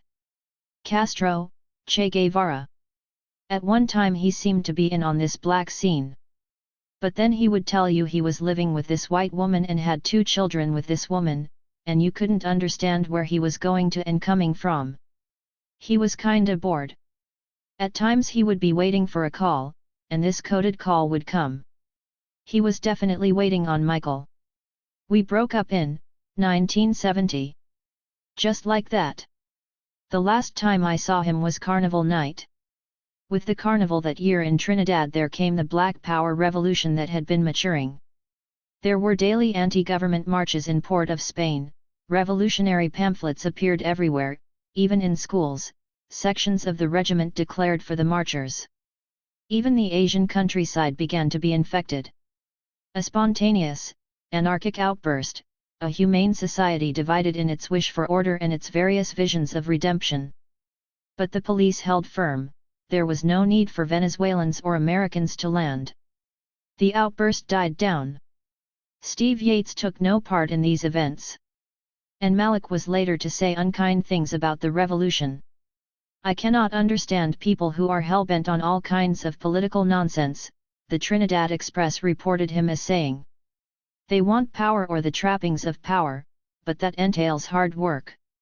This was now his line, and perhaps also his delusion, that his time in England had been a time of work, that he had become the best-known black man in the world through work, and that there were lots of bogus Negroes about who wanted to reap without sowing. It was his way of rebutting those who had begun to criticize his handling of black house money. And it was also his way of saying that though he had missed the revolution in Trinidad, he was its true leader. Negroes existed now only that Malik might lead them, life hadn't caught up with art, but play had ceased to be play. Through jest and fraud, disappointment and self-deception, Malik had reached the position that every racist power seeker occupies. And it can be no coincidence that in March 1970, immediately after the Trinidad Revolution, he started on his largest fundraising exercise, to make the big killing before his return to Trinidad.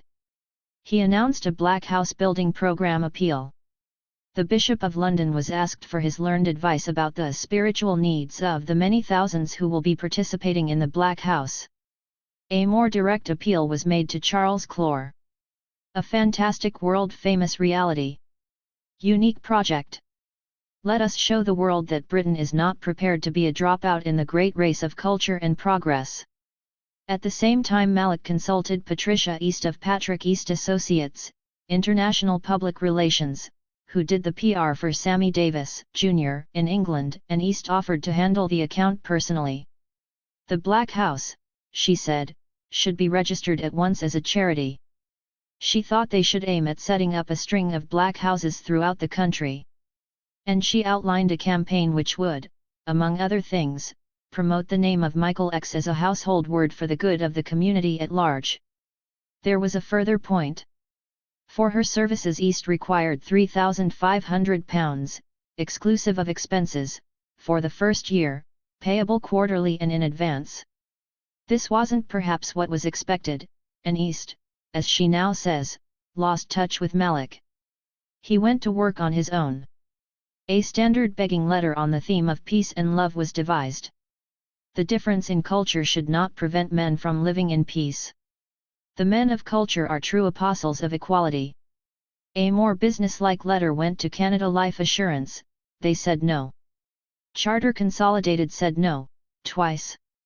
A reminder was sent to Charles Clore, who hadn't replied, and now Clore's secretary said no. It must have occurred to Malik at this stage that there was something wrong with his image. Canon Collins was invited by Brother Francis, Director, Planning and Development, to pay another visit to the Black House, this time at least for lunch. And Malik drafted letters Dear Brother to the presidents of the University Unions of Cambridge, Oxford, Reading, Swansea, Cardiff, Edinburgh, and Glasgow, and asked to be invited to speak on Black Power or the Alternative Society. He claimed to have spoken at most of those universities about 3 years ago. He referred jocularly to his jail sentence. He used words like confab and relate with. In his letter to Edinburgh he said he was mentioning the names of Alex Trokey, Ronnie Latting, and Jim Haynes as friends because it is possible that the only one you know me by could be Michael X. At the same time, as a Muslim, a worker and producer, a builder of a mosque, a converter of the infidel and a trainer of the young, we are able to train in excess of 500 directly and an unresearched multiple indirectly. He was making an assault on the treasury of the Emir of Kuwait. He wrote to the Kuwait Student Union and asked to be invited to Kuwait.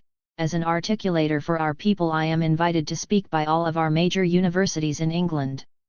He sent an autographed copy of his ghosted autobiography to the Kuwait embassy and, no doubt for reasons of drama, asked for it to be packaged in the presence of an embassy official and sent by diplomatic carrier to the Emir, together with a letter. He wrote 2 letters to the Kuwait ambassador. One asked for an audience even if it is only for 5 minutes, and drew attention to the second letter, which had been put in an envelope marked X. X marked the spot. As you know, the biggest property owners in this country are Jews. Our landlords are Jews. We must get them off our backs. We ask you to deal with this our request of direct financial aid as an urgent and top priority matter. In terms of money the figure of £100,000, £100,000, is a very realistic and immediate need. Yours in Islam, Michael Abdul Malik. It was as another kind of Muslim, Harlem, and very devout, that he wrote to his black Muslim contacts in the United States. He reported success, an urban village a beautiful place to live in. He confessed his fears about the Jews. But he reversed the Kuwaiti approach. The hard request came first, the flannel followed. We need most desperately, a large injection of capital. Sometimes I feel very much abandoned and alone when I preach the word of the mess anger sick. Sometimes, when our need is very great and there seems no way to turn, a brother who has never spoken to the Holy Apostle sick would say to me, why don't you bare your heart to him, surely he will help. But somewhere in my head, and maybe this is because I had the honor to sit with him and look in his eyes, I feel that it is my duty to go out and search for our needs in the wilderness of Babylon. Later, in a statement at his trial, Malik summed up this period. I returned to the United Kingdom and started winding up my business, liquidizing certain of the assets that my family had acquired for the many years we spent in Europe. He encouraged some of the people around him to believe that he was successfully liquidizing. Money or the show of money would win him those recruits he was looking for. But he went too far. Like a man touched by the fantasies of his own begging letters, he began to speak of fantastic sums, and he trapped himself. He said he had got £250,000 from Nigel Samuel for the Black House, and there were people who believed him. In the Sunday Times of March 12, 1972, the Insight reporters gave an outside figure of £15,000. But the Black House had little to show for £250,000. In February 1970 a cheque for £237 to the London Electricity Board had bounced, and it began to occur to some people, during this fundraising year, that Malik might be preparing to get away to Trinidad with the equivalent of $1 million Trinidad dollars. Within found out that threats become real, like being shot at problems with black and whites on organization. The notes for Requiem for an Illusion are cryptic. But, as in the autobiography, Malik distorts one story by fragmenting it into many scattered stories, and the notes themselves later provide the key. Relation with outside myth of immense wealth. How did this come about? Malik was beginning to feel that in London he was close to danger. And even later, in Trinidad, he was never to lose the fear perhaps some threat had been made that his children might be kidnapped. And there was trouble with the law again. Earlier in the year Malik and 7 of his followers had been charged with demanding money with menaces from a London businessman, a local Jewish businessman. Malik had written to a black Muslim in the United States. It was a complicated story about an employment agency, a black American, a job, a ring pledged in lieu of a fee.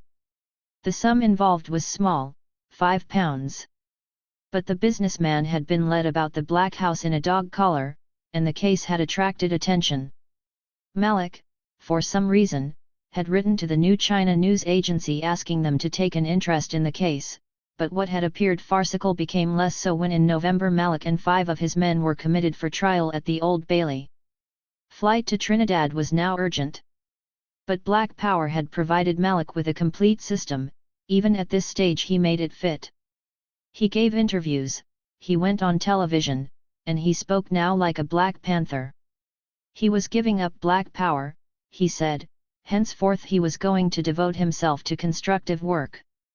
He handed over the management of the Black House to Stanley Abbott, a fellow Trinidadian to whom in the absence of Steve Yates in Trinidad Malik had grown especially close during the past year, Abbott of the pale complexion and the dreamy, bruised eyes, 5 feet 6, neat and powerful, with a straight back and immensely muscular arms.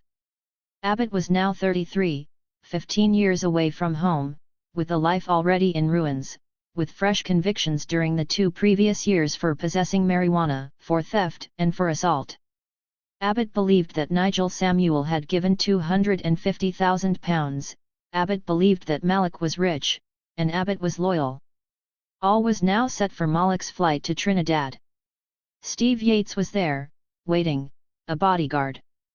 But then Malik, remembering the Black Power revolution that had failed in Trinidad, remembering the Stokely Carmichael tapes he had played and the strikers he had marched with, became anxious about how he might be received. One day, playing records to mood him, for this city is full of viciousness and I want to feel clean and talk the truth, he began to write to Eric Williams, the Trinidad Prime Minister. The letter quickly became hysterical, marijuana hazy, and spread through a long postscript to 17 pages.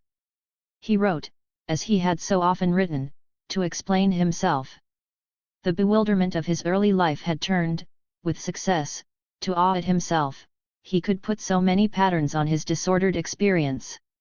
And now, once again, he spoke of the poverty of his boyhood, of his name de Freitas, there was so much dirt with him, of his Notting Hill success, I ran the most successful string of gaming house and whorehouses that any black person ever did in England, of his great fame, I know my name is a household word, the Patricia East PR proposals to promote the name of Michael X as a household word had clearly made an impression on him.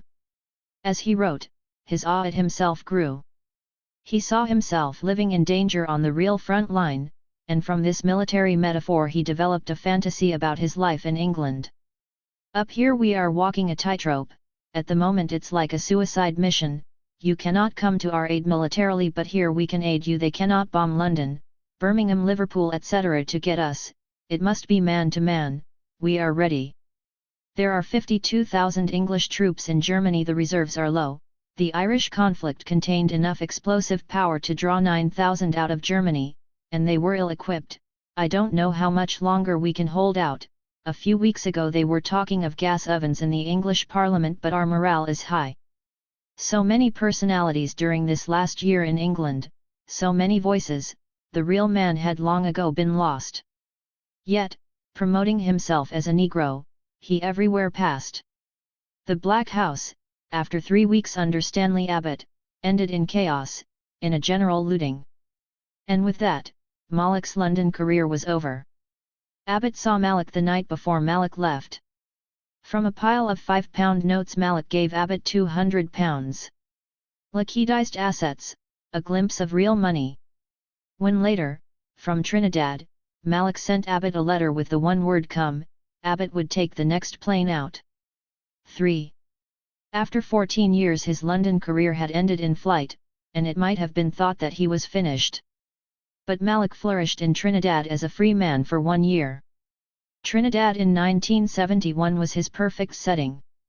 Trinidad, with its oil economy, was rich, with a standard of living equaled in South America only by Venezuela and Argentina. Every consumer comfort was at hand, and Malik was soon pleasantly settled in the country town of Arima, in a newish house with a large garden. But Trinidad was far away. In London, Chicago, and Toronto, fundraising centers, Trinidad could pass as an impoverished island where a black leader, fleeing persecution and also reacting against the industrialist complex, might settle down, in a commune, to constructive work with despairing blacks, who needed only this leadership, and little gifts of money, to get started in black agriculture, black fruit growing. And, later, even a little black fishing, a trawler, obtainable through contractual relationships with Skicting Wharfeet Shipyard, Travamuende, would cost £18,000, but initial feasibility studies indicate that the profits would exceed £30,000 a month. Remote Trinidad held this kind of possibility for its enthralled blacks, all that was needed was the leadership. And in Trinidad Malik presented himself as a London success. Shortly after he came he sought out Raoul Panton of the Trinidad Express. He wanted me to do this interview. I was to prepare both the questions and the answers, and I was to make it sound good. He was hiring a skill.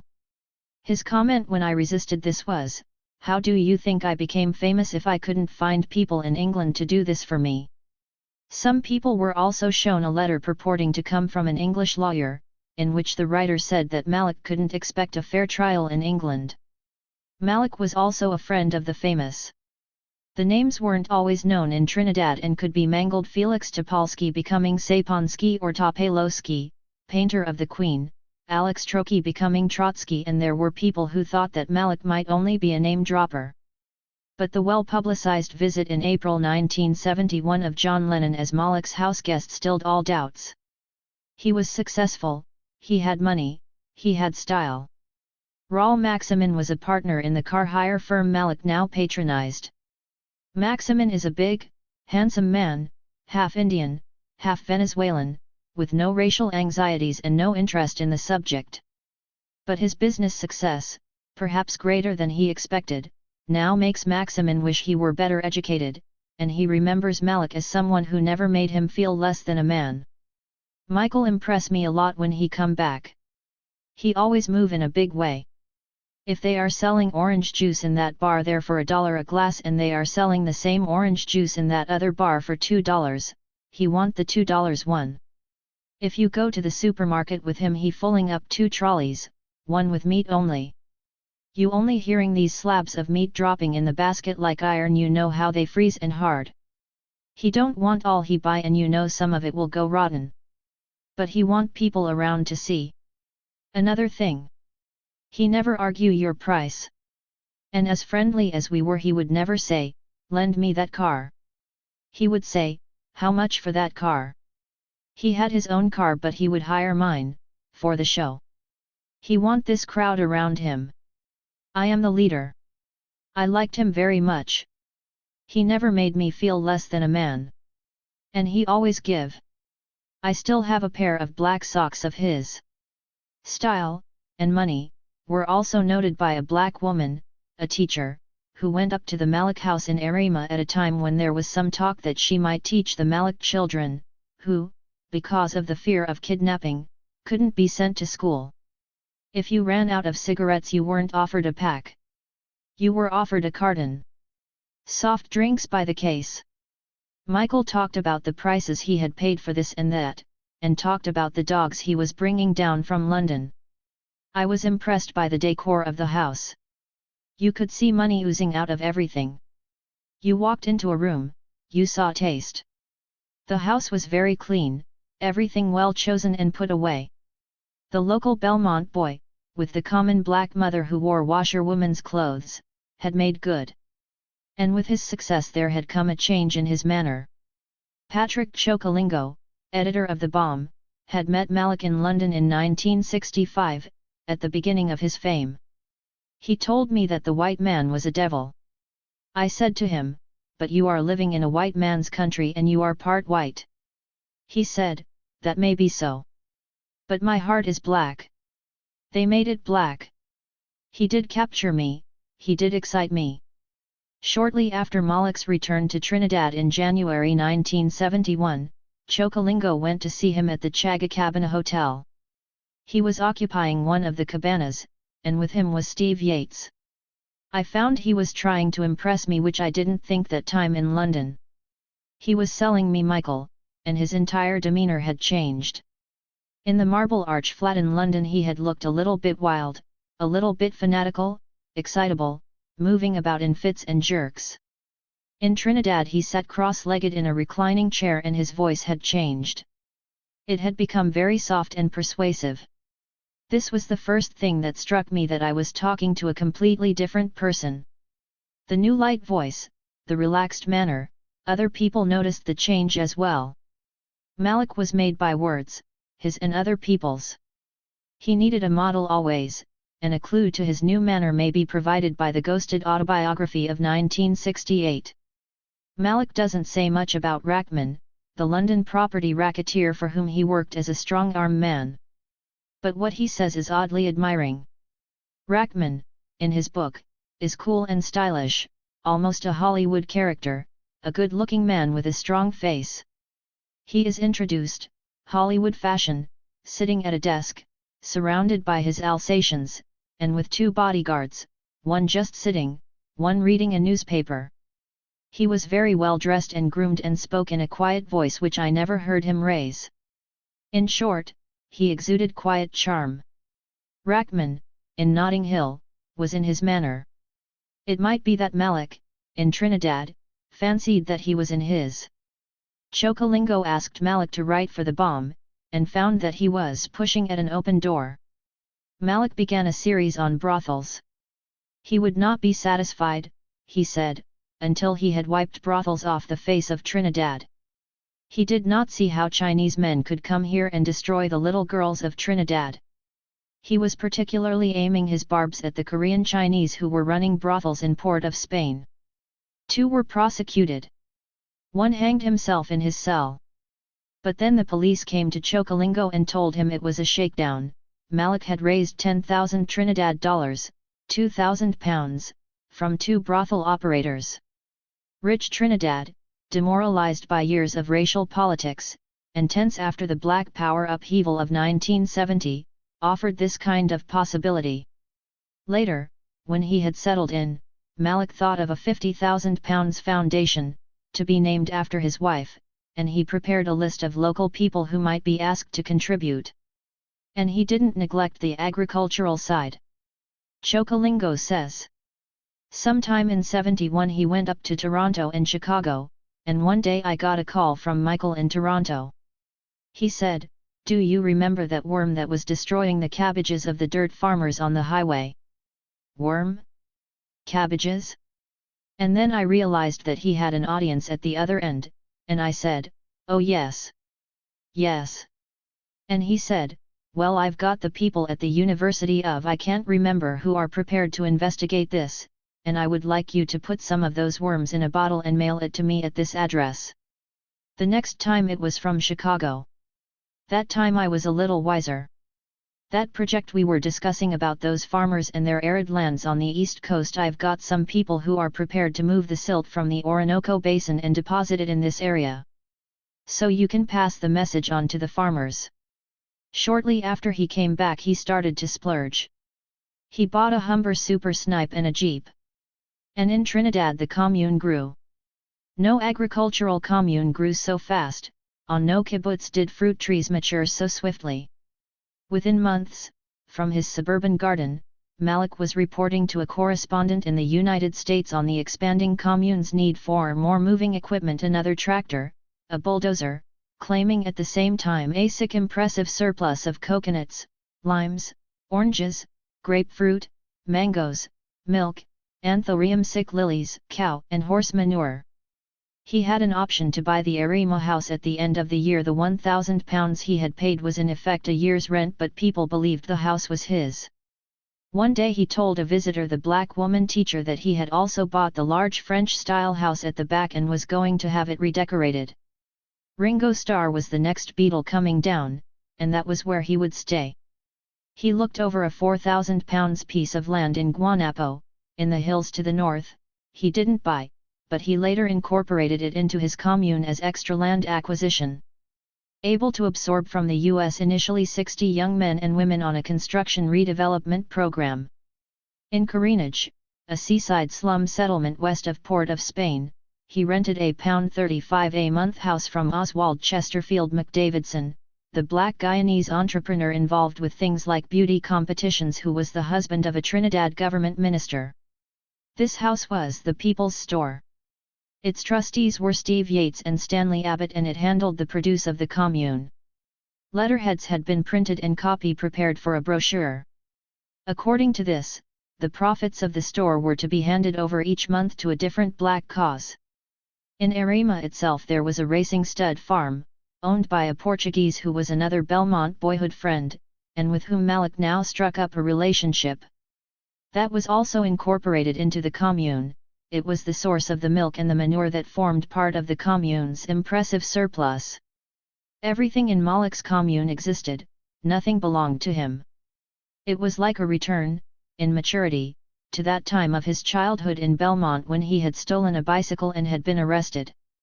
He hadn't stolen an ordinary bicycle. He had stolen a distinctive racing cycle that belonged to a well-known racing cyclist, St. Louis, and then, claiming the cycle as his own, a gift from his uncle, he had cycled about Belmont, where St. Louis lived.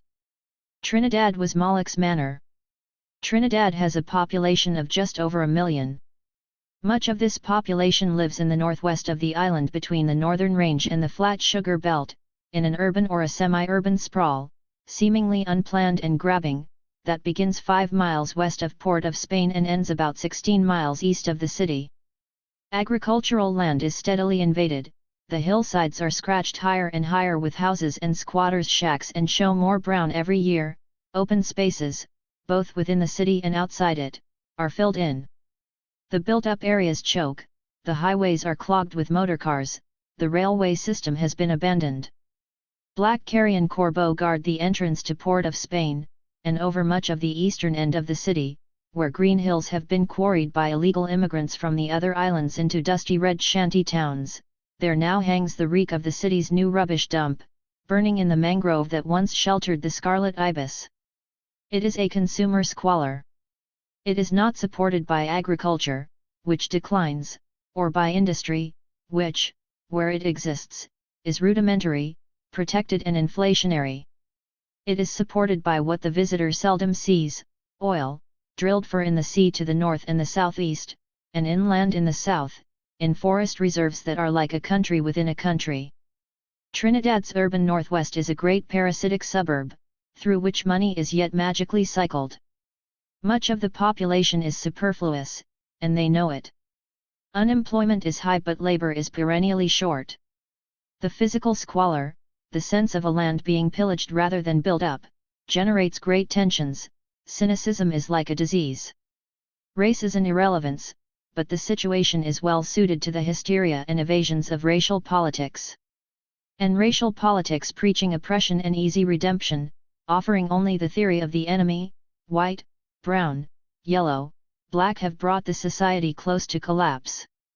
Malik, an operator acting always in the racial cause, found in Trinidad his perfect camouflage.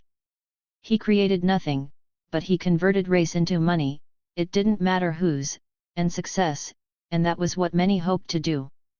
A young Black Panther connected with a heavily subsidized 90-acre agricultural cooperative, unproductive because unworked, said admiringly of Malik, even after Malik had fallen, he was prime minister of himself and his little group. He was like a little country by himself. In his year in Trinidad, Malik penetrated the society at many points. It was known what he was, but among the cynical and parasitic new men of Trinidad that was like respectability. He might have risen higher. But then, toward the end of the year, his life took a new twist. Hakeem Jamal and Gail Benson arrived from Guyana.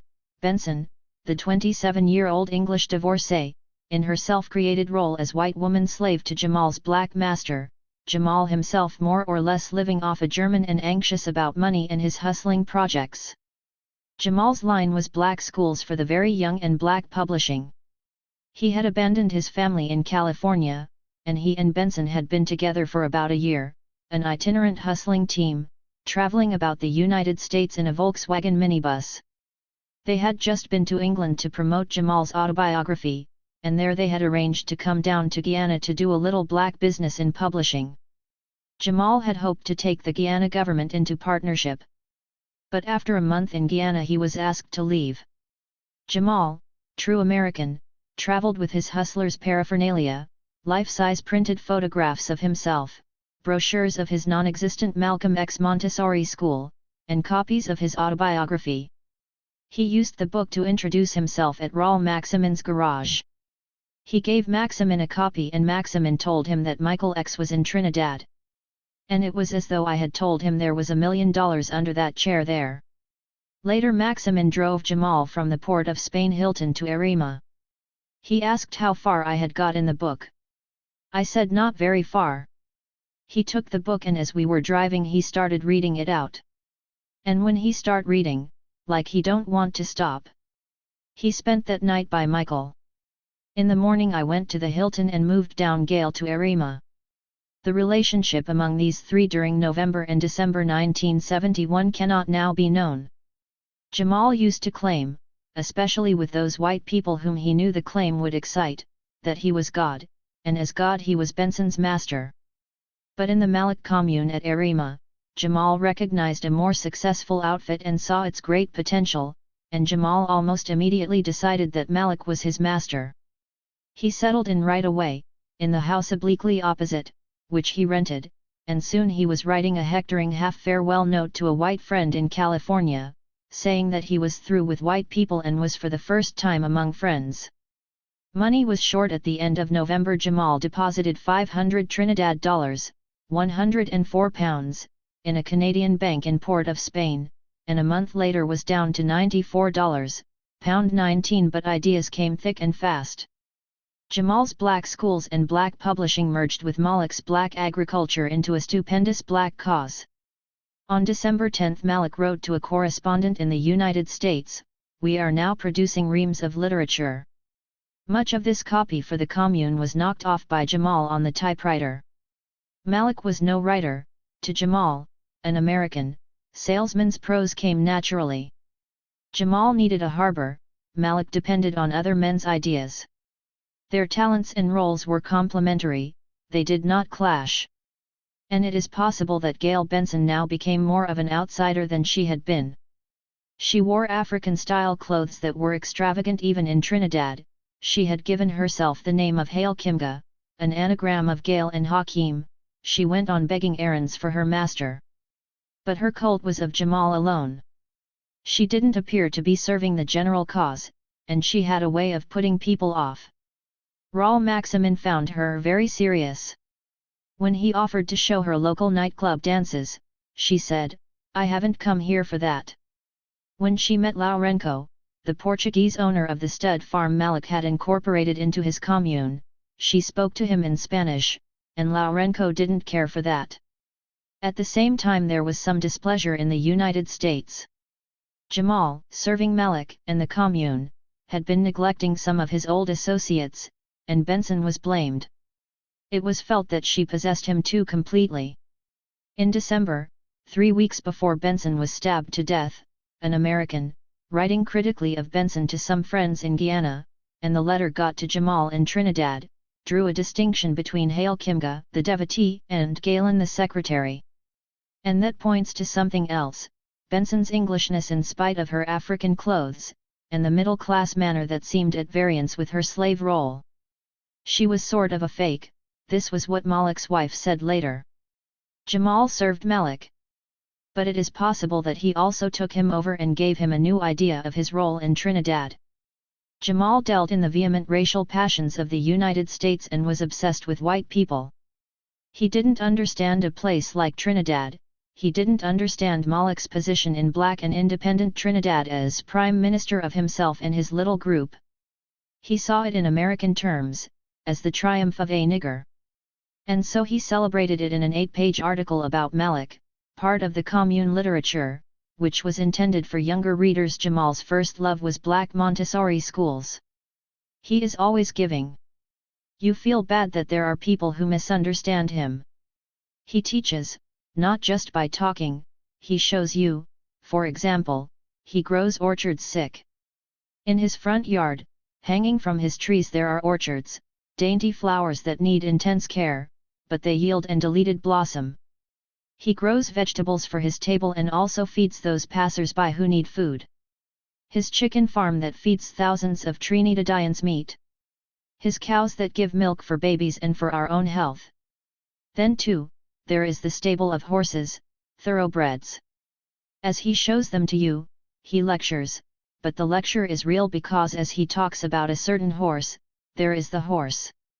When he speaks of milking cows, you are at the farm, seeing the cows being milked. You are almost worthy of hearing this man, seeing this man, talking with this man. A man, that England would try to destroy, because they know that somehow this slave, this captured African, had the power of understanding, and what's worse, he understands the slave, he loves the slave, and brother Michael Abdul Malik, has the nerve, the gall to be black. Even in a time when he could be anything he wants to be, rich, famous, fashionable, safe, it seems brother Malik is already too busy being happy as a nigger. A caricature of a caricature, but Jamal, turning Malik into an American, infecting Malik, in the security of Trinidad, with the American-type racial vehemence Malik had so far only parroted, was creating a monster. Nigger, success as a kind of racial revenge, these are among the themes of the novel Malik was writing about himself in a cheap-lined quarto writing pad, solid unparagraphed pages in pencil or ballpoint, the writing small, very little crossed out, the number of words noted at the top of each page. At least 50 pages were written, and some of them survived the events they seem so curiously to foreshadow. The setting is Guyana. A well-appointed house, Malik's, is being described, modern furniture imported from England, fitted carpets, radio phonograph, records, a gigantic bookshelf, Shakespeare, Shaw, Marx, Lenin, Trotsky, Confucius, Hugo. The narrator takes up Salammbô, that masterpiece of Flaubert's, and finds it dust-free. I discover that he not only have the books but actually reads and understands them. I was absolutely bowled, literally. I took a seat, and gazed upon this marvel, Mike. The narrator is a 30-year-old English woman, Lena Boyd Richardson. She has been 4 years in Guyana, doing a bogus job created for her in the firm of Clarksons by Sir Harold, a friend of her father's, and she is really of the opinion these natives are all shiftless good-for-nothings. Her house is not far from Michael Malik's, and she often sees Mike leaning against the coconut tree like some statue on a pedestal, some god, and his little subjects, his little people, paying homage to him. He is in the habit of greeting her in pidgin, like it gwine rain today, ma'am, but they do not meet until, for some reason, the early pages are lost, she visits the house. And then to top it all, he was even talking with a slight Cockney accent to stupefy me the more. He plays some jazz for her on the phonograph, and the Tchaikovsky 1812, and then the time comes for her to bid goodbye to this amazing man with the promise to call again. So the first chapter ends. Chapter 2 is titled Run In With Fate. Lena doesn't call again, but she drives past Mike's house every day and begins to note his eyes, sometime mocking and laughing. She notes his light complexion and wonders about his idling, his shabby clothes, his weird double life. And then again I find myself closing up my doors at night. The truth, I am afraid, deleted, scared, I am mortally afraid of this man, of this Mike the grinning ape, and I can't help liking him, something about him drawing you to him. I wonder how he would look without that big beard. The run-in with fate follows. Lena, driving through the town one day, nearly runs over a young girl. The girl is Jenny, Mike's eldest daughter, and Lena offers to take her home. Jenny is uneasy, scared of what Daddy will do if he finds out, but allows herself to be driven home. And there was Mike leaning against the tree as usual with his little retinue around him. Terror. Mike's voice boomed, "Jenny, come here." Jenny screams and doesn't move, she is shaking too much to say anything sensible. Was it fear? Lena wonders. And if so, fear of what? Mike's wife, pregnant, runs up at a fantastic speed despite her large stomach. Mike himself doesn't leave the coconut tree, but his retinue pulled slightly away from where they were but still not out of earshot. Jenny is led by her younger sister to Mike. Lena curiously choosing this moment to observe what a great bond there was between Jenny and her father explains that nothing has happened. Mike kisses Jenny, who sobs and says, "They didn't touch me, Daddy." He walks off toward the house, but the girl still sobs. "It took me just 1 minute to see why the child kept insisting they didn't touch me, just a minute to see why she was so scared, and what of?" For her father came walking out of the front door as calm as ever with a shotgun under his arm and box of shells stuffing some down in his pocket. Mike's wife is about to faint, but Lena catches her, and when Mike comes to her, she then made a most amazing transformation, recaptured her poise and said to her husband, "Be careful, darling, and think first all the time."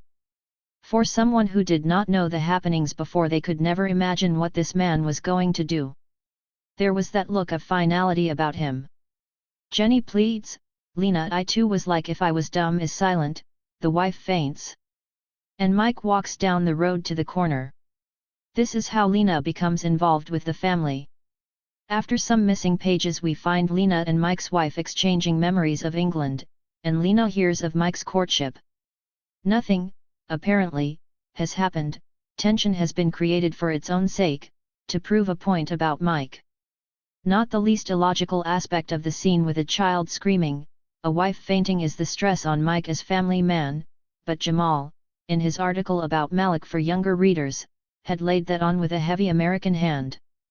A few more pages are missing here, but it is fairly clear that some kind of relationship has developed between Lena and Mike. And then something extraordinary happens. There is a stumble in the narrative. The writer, without knowing it, suddenly loses his narrator, Lena. In a few connected lines the writer moves from the first-person narrative to third person and then back to first. But now it is Sir Harold, Lena's father's friend, appearing in Guyana, who is the narrator. Sir Harold comes upon Mike addressing a street corner meeting in Pidgin. Mike's speech is given at length, it is quite incoherent. People must work, but there is nothing wrong with being lazy. Mike himself is lazy and can be seen any day standing in the shade of his tree. He doesn't like to work, but he has worked hard since he was 14, and he has worked in England. In England no one pays for the doctor and everything is free, but the taxes are high. The crowd, mixed African and Asian, receives this speech ecstatically. Then Mike, switching from Pidgin, says to Sir Harold, "You come late, Sir Harold, I am never at my best when I have my wife waiting." Lena, lost for some pages, now reappears. "What do you think about him?" she asked. "I met him once before in England," I said, "now I don't know, for he seems somehow different."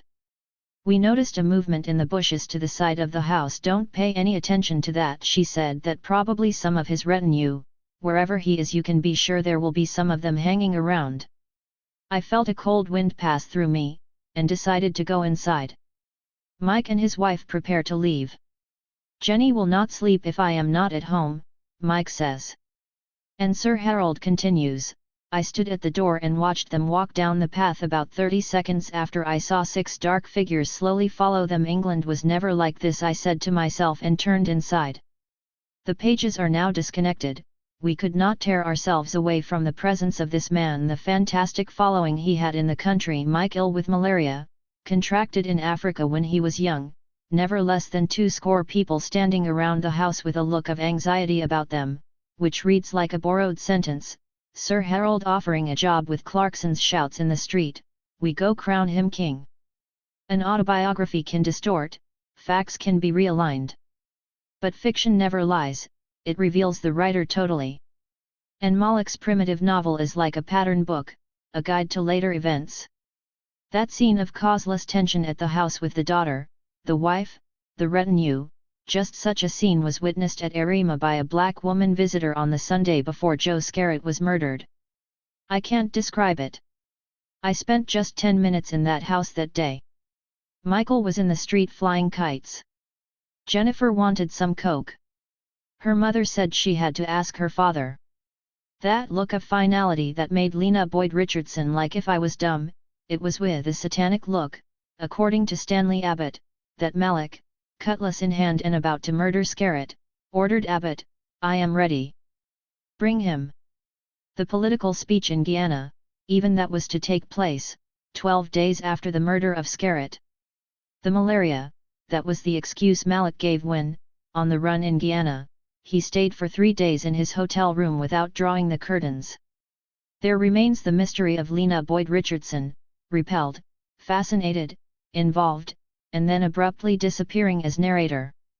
So, during November and December 1971, Hakeem Jamal and Michael Abdul Malik, in the security of the commune, produced their literature, Jamal, on the typewriter, offering the vision of a triumphant nigger, Malik dourly writing his novel in ballpoint and soft pencil, counting each word, awakening old disturbances, arriving at some new definition of himself. The uneducated Belmont boy had become a man of culture. The London ex had become a political hero at home. The man with the silent retinue was the man who in 1965 had told Colin McGlashan of The Observer, "It may sound melodramatic, but there are people who would die for me." Such a success required witness, English witness, and people like Lena Boyd Richardson and Sir Harold felt a cold wind of terror. England was never like this. Malik, as he wrote, filling the cheap pad, was discovering that he, like his bodyguard and familiar, Steve Yates, carried the wound of England. In December, Gail Benson was sent to Guyana to beg for money. To Stanley Abbott, in England, Malik sent a letter with one word, "Come." Peace and love, that was how the brothers usually signed off in their letters.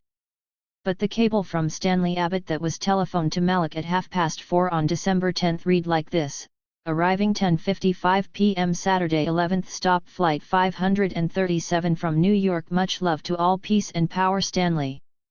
From Jamal there went a summons to the United States, to the Negro known as Kidogo, one of his co-workers. 4 months before, in London, Jamal had told Jill Tweedy of The Guardian, "If you're going to kill, it must mean something. You should kill people because they are evil, not because they are white." Jamal told me he wanted to send for one of his co-workers, Malik said in his statement afterward. And just about the same time I noticed through the correspondence I was having from Abbott that he too was coming down to Trinidad. So, in December 1971, they began to gather in the 2 houses of the Arima commune. Simmons, a white woman who said she had known Malik for 10 years, came down from England, and as she told the Bomb afterward had total involvement with Steve Yates, an excellent lover. Compassionate. Understanding. A sense of humor. A wonderful man. Kidogo arrived.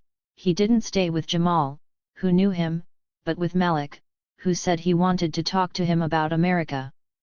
Abbott stayed across the road with Jamal. In the 3rd week of December Benson returned from Guyana. She had failed in her begging mission. On December 31 Steve Yates, using his black Muslim name of Muhammad Akbar, went to Kublal's Hardware and bought a 6-inch corner file, charging it to the account of Mr. Abdul Malik, Arima. Such a file is used in Trinidad for sharpening cutlasses. There was a party at the commune that evening. It was Simmons's 30th birthday. She remembered the food. "We had bought a calf," she told the Bomb, "and we had a nice birthday party. A big feed." Jamal had other memories. He remembered the atmosphere of violence at the commune, and he especially remembered the slaughter of a cow on a neighboring farm around Christmas time.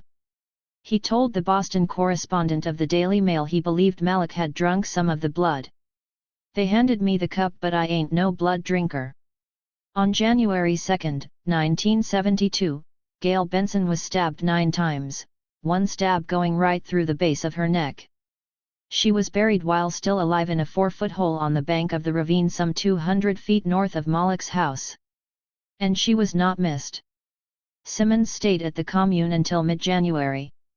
Jamal and Kidogo left for the United States on January 20.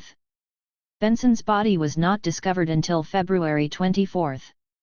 5 men were charged with her murder: an Indian boy called Parmasar, who had attached himself to Malik, a well-to-do Indian of good family called Chedi, who had become mixed up with the commune in December, Malik, Stanley Abbott, and the man called Kidogo, who has still not been found.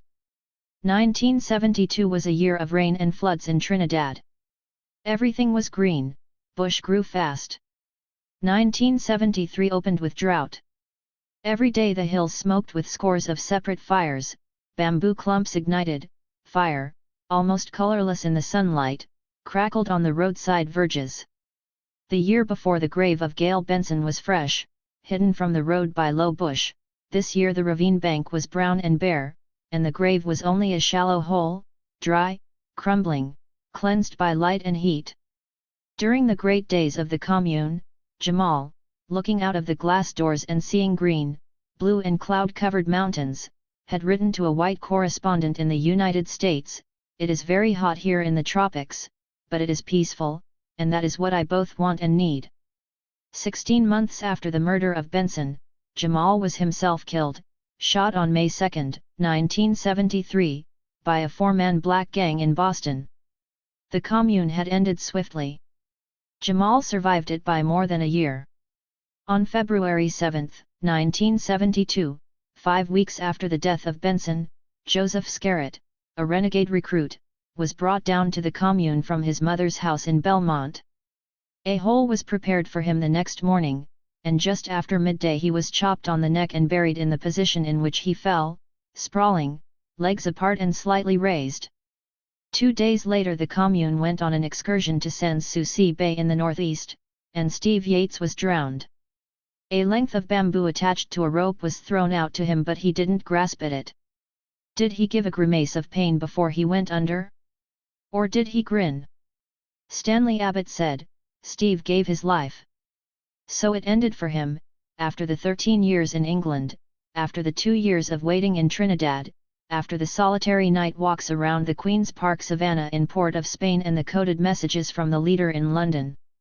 After the commune had lasted exactly a year and a day, after the 2 killings, Muhammad Akbar, Supreme Captain of the Fruit of Islam, Lieutenant Colonel of the Black Liberation Army, was swept out to sea. 9 days later, on February 19, Malik and his family flew to Guyana. That evening the empty commune house burned down. The lease had expired on February 9. Malik, unwilling or unable to exercise his option to buy, had, after a long wrangle with his landlords, received notice to quit. He had gone wild when he had heard, Stanley Abbott said. And to Abbott himself, after the 2 killings and the drowning of Steve Yates, the news that Malik didn't own the house, owned nothing, came as a surprise. He felt ashamed and deeply hurt. He had given Malik a book on leadership, and when he saw Malik reading this book, after they had discussed the notice to quit, and after they had discussed their needs, Abbott felt like going outside for the cutlass and killing Malik. But then he thought of Malik's children and Malik's pregnant wife. Abbott told Malik he was tired and needed a rest. Malik gave him $100, 20 pounds, and, 2 days before Malik and his family went to Guyana, Abbott went to Tobago. He stayed with relatives and didn't try to hide. He spent 4 sleepless nights after he heard that the house had burned down. On February 24, the body of Gail Benson being disinterred, Malik hiding in a darkened hotel room in Guyana, Abbott flew back to Trinidad. From the airport he took a taxi to Port of Spain. He told the driver to drive slowly. He and the driver talked. He told the driver about the commune. The taxi stopped a little way from police headquarters, and the driver shook Abbott by the hand. Abbott walked to the main entrance of the Victorian Gothic building, spoke to the police sentry at the top of the steps and passed inside.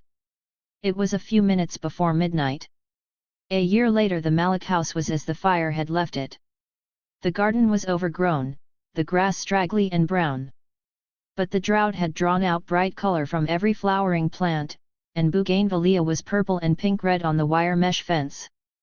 Beside the peach-colored hibiscus hedge in the northwest, the hole of Joe Scarrett was dry and cleaned out and shallow, as without drama as that other hole, on the ravine bank.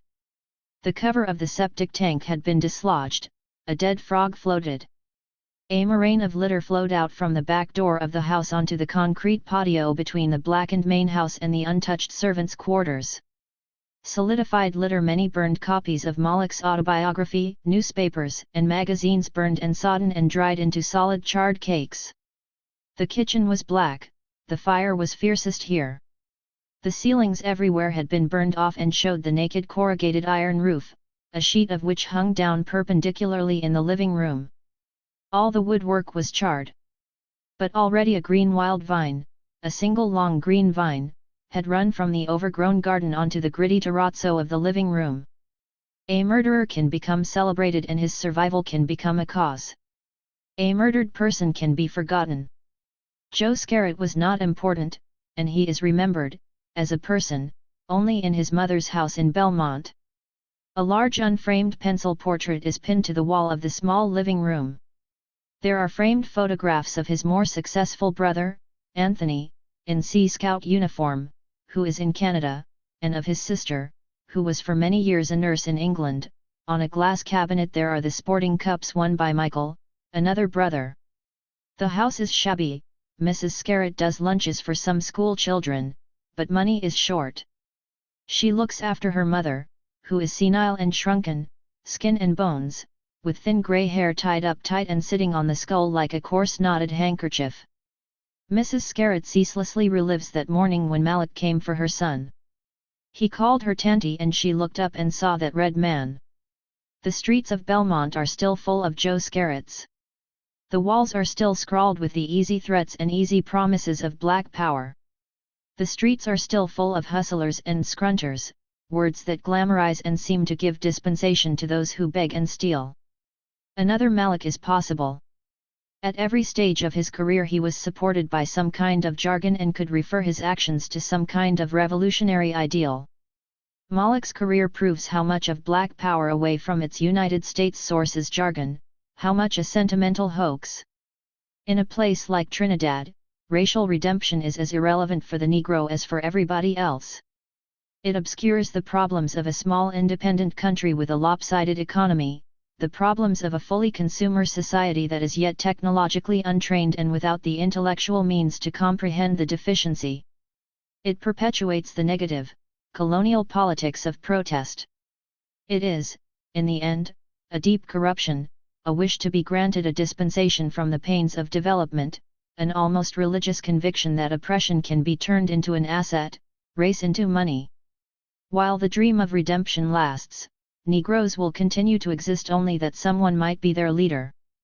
Redemption requires a redeemer, and a redeemer, in these circumstances, cannot but end like the Emperor Jones, contemptuous of the people he leads, and no less a victim, seeking an illusory personal emancipation. In Trinidad, as in every black West Indian island, the too easily awakened sense of oppression and the theory of the enemy point to the desert of Haiti. Malek, Jamal, Scarrett, Steve Yates, Stanley Abbott, Benson, they seem purely contemporary, but they played out an old tragedy. If the tragedy of Joe Scarrett and Steve Yates and Stanley Abbott is contained in O'Neill's 1920 drama of The False Redeemer, the tragedy of Gail Benson is contained in An African Story of 1897 by Conrad, which curiously complements it, An Outpost of Progress, a story of the congruent corruptions of colonizer and colonized, which can also be read as a parable about simple people who think they can separate themselves from the crowd. Benson was as shallow and vain and parasitic as many middle-class dropouts of her time, she became as corrupt as her master, she was part of the corruption by which she was destroyed. And Malek's wife was right. Benson was, more profoundly than Malek or Jamal, a fake. She took, on her journey away from home, the assumptions, however little acknowledged, not only of her class and race and the rich countries to which she belonged, but also of her ultimate security. Some words from the Conrad story can serve as her epitaph, and as a comment on all those who helped to make Malek, and on those who continue to simplify the world and reduce other men, not only the Negro, to a cause, the people who substitute doctrine for knowledge and irritation for concern, the revolutionaries who visit centers of revolution with return air tickets, the hippies, the people who wish themselves on societies more fragile than their own, all those people who in the end do no more than celebrate their own security. They were, Conrad wrote, two perfectly insignificant and incapable individuals, whose existence is only rendered possible through the high organization of civilized crowds. Few men realize that their life, the very essence of their character, their capabilities and audacities, are only the expression of their belief in the safety of their surroundings. The courage, the composure, the confidence, the emotions and principles, every great and every insignificant thought belongs not to the individual but to the crowd that believes blindly in the irresistible force of its institutions and of its morals, in the power of its police and of its opinion. One of the last letters Benson received was from her father, Captain Leonard Pluggy, who lived in California but continued to use writing paper headed with his Belgravia address. With this letter Captain Pluggy sent a translation he had done typed out on the Belgravia paper and photocopied of some lines by Lamartine. On these white pages, where my verses unfold, may oft a souvenir, perchance your heart recall. Your life also only pure white pages behold. With one word, happiness, I would cover them all. But the book of life is a volume all sublime, that we cannot open, or close just at our time. On the pages where one loves, one would wish to linger. Yet the page where one dies, hides beneath the finger. March-July 1973. 4 Postscript. Abbott was given 20 years for the murder of Joe Scarrett. Malik was sentenced to death by hanging. Both Malik and Abbott appealed against their sentences. And it was only after their appeals had been dismissed and after the above account had been written that the trial for the Gail Benson murder took place. 5 men were accused of the murder. But only 2 were actually tried, Abbott again, and an Indian motor car salesman named Chedi, who had been hoping to sell 12 cars to Malik and had then become mixed up with the Malik group. 3 of the accused couldn't be tried. Steve Yates was dead, drowned at Sans Souci, his body never recovered. Kidogo, Jamal's American co-worker, was in the United States and couldn't be found. Malik was already under sentence of death. So Malik was never tried for the murder of Benson. It was Abbott who had to go through the calvary of 2 murder trials. The murder of Benson was decided on by both Malik and Jamal. It was at the time when the 2 men were working on one another and exciting one another and producing reams of literature. Jamal was writing his exalted, off-the-mark nigger nonsense about Malik, and Malik, in his novel, with this Jamal given idea of his power, and no longer a man on the run, as in his previous fiction, was settling scores with the English middle class, turning the fascination of Sir Harold and Lena Boyd Richardson into terror. This was a literary murder, if ever there was one. Writing led both men there, for both of them, uneducated but clever, hustlers with the black cause always to hand, operating always among the converted or half-converted, writing had for too long been a public relations exercise, a form of applauded lie, fantasy. And in Arima it was a fantasy of power that led both men to contemplate, from their different standpoints, the act of murder. Jamal, when he understood that Trinidad wasn't the United States, began to feel that in an island where the majority of the population was black, he didn't look good with a white woman at his side. And Benson, English and middle class, was just the victim Malik needed. His novel began to come to life. Malik summoned Abbott from London. He sent a one-word letter, "Come." And Abbott took the first flight out, traveling first to New York and then down to Trinidad. Malik and Steve Yates met him at the airport and drove him the few miles to the Malik house in Christina Gardens in Arima. Malik's wife was there, the Malik children were asleep. And there Abbott met Jamal for the first time. Later Abbott was taken across the road to the other house, the one Jamal and Benson were renting. It was where he was to stay. Abbott didn't see Benson there. She had gone to Guyana to try to raise money for Jamal, but was going to be back in a few days. Benson's movements at this time are not absolutely clear. Her papers were destroyed the day she was killed. The 4 men Abbott, Malik, Steve Yates, and Jamal talked through the night. At one stage Abbott asked about the People's Store. This was Malik's first Black Power commune project in Trinidad, and Abbott had earlier in the year worked on it for a month, helping with the painting and the polishing. Abbott said he wanted to see what the place looked like, and the 4 men drove the 20 miles or so to Corinage, where the store was. While they drove in the Sunday morning darkness, Malik said they now had the best working group in the universe, that they were going places, and were the chosen ones. Abbott thought that Malik was talking to impress Jamal. With Jamal, Abbott said, he kept on with this mind-destroying talk. And Abbott was disappointed by what he saw of the Corinage house, on which he and Yates and others had worked so hard just a few months before. I saw the house and saw 3 men Negroes living there. I said the house was dirty and it appeared the men were neglected. It looked as though Michael had just placed these men there and neglected them. They drove back to Arima and Christina Gardens. It was now light, and as though to make up for the Corinage disappointment, Malik showed Abbott the improvements he had made in the Arima house and yard. The men at Corinage had looked neglected. And that was how Abbott soon began to feel. After the drama of the urgent summons to Trinidad, it seemed that there was nothing important for him to do. He was made to do various yard jobs.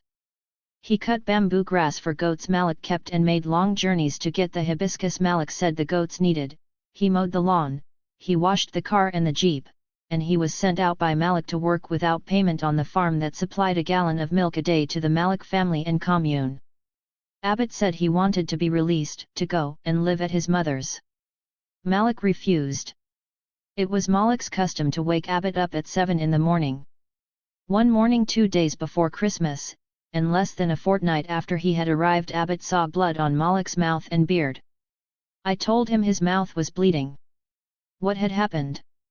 He said they had killed a calf on the Laurenco farm that morning, and he was drinking blood. I felt scared and sick. And there was soon another reason for fear. I heard him speak to Hakeem Jamal before the Christmas. He told him to send for somebody in the United States whom he, Jamal, could trust. At that point I walked off, because they were not talking to me. A couple days later this American man, Kidogo, arrived. I again beseeched Michael to allow me to go home, now that he had someone else around to help him. He told me Kidogo was not there for manual work. He told me Kidogo was a hired killer. He elaborated that Kidogo had killed police and all sorts in Boston in the United States, and for me to shut up from now on. Kidogo, as an American, didn't need a visa. And in Christina Gardens he swanned around, a Bostonian among the natives, taking a lot of photographs with an Instamatic camera, helping with none of the household or menial chores, apparently saving himself for his special job. He bought a cutlass and fooled around with it in the yard. In his idleness he carved the letter K on the wooden haft.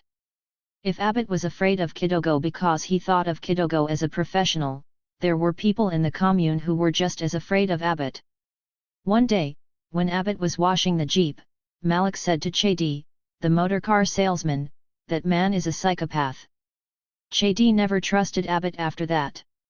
This was how, in the commune, Malik orchestrated fear and kept everyone in his retinue up to mark. Benson returned from Guyana, and it was full house at the commune on Christmas Day. Abbott would have liked to visit his mother that day, but he wasn't allowed to go. He stayed with the others, and in his statement afterward he spoke of the Christmas gathering at Christina Gardens with an odd formality, an odd deference to the women of the 2 houses.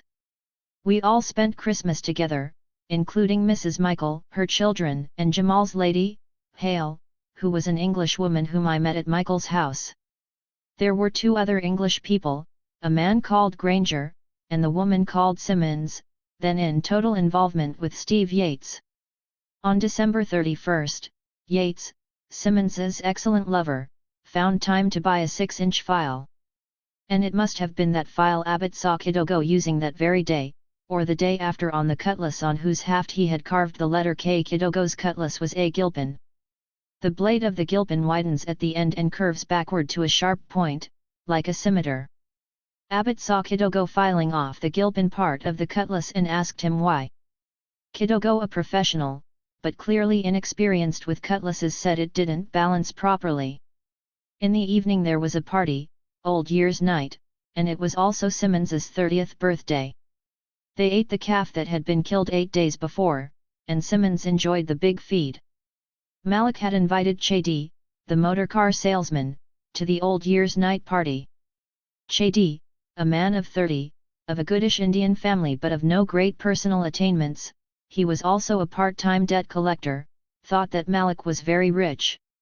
At their first meeting, a few months before, Malik had said he wanted to buy 12 new cars, and Chedi was hoping to do big business with Malik. Malik saw Chedi as a man with many interesting contacts, a possible commune recruit, and he had begun to involve Chedi in the commune's social occasions. 2 or 3 weeks before the calf feast, Chedi had been taken by Malik on a moonlight beach picnic. And now, just after midday on New Year's Day, Chedi came again to Christina Gardens. He called first on Jamal and Benson.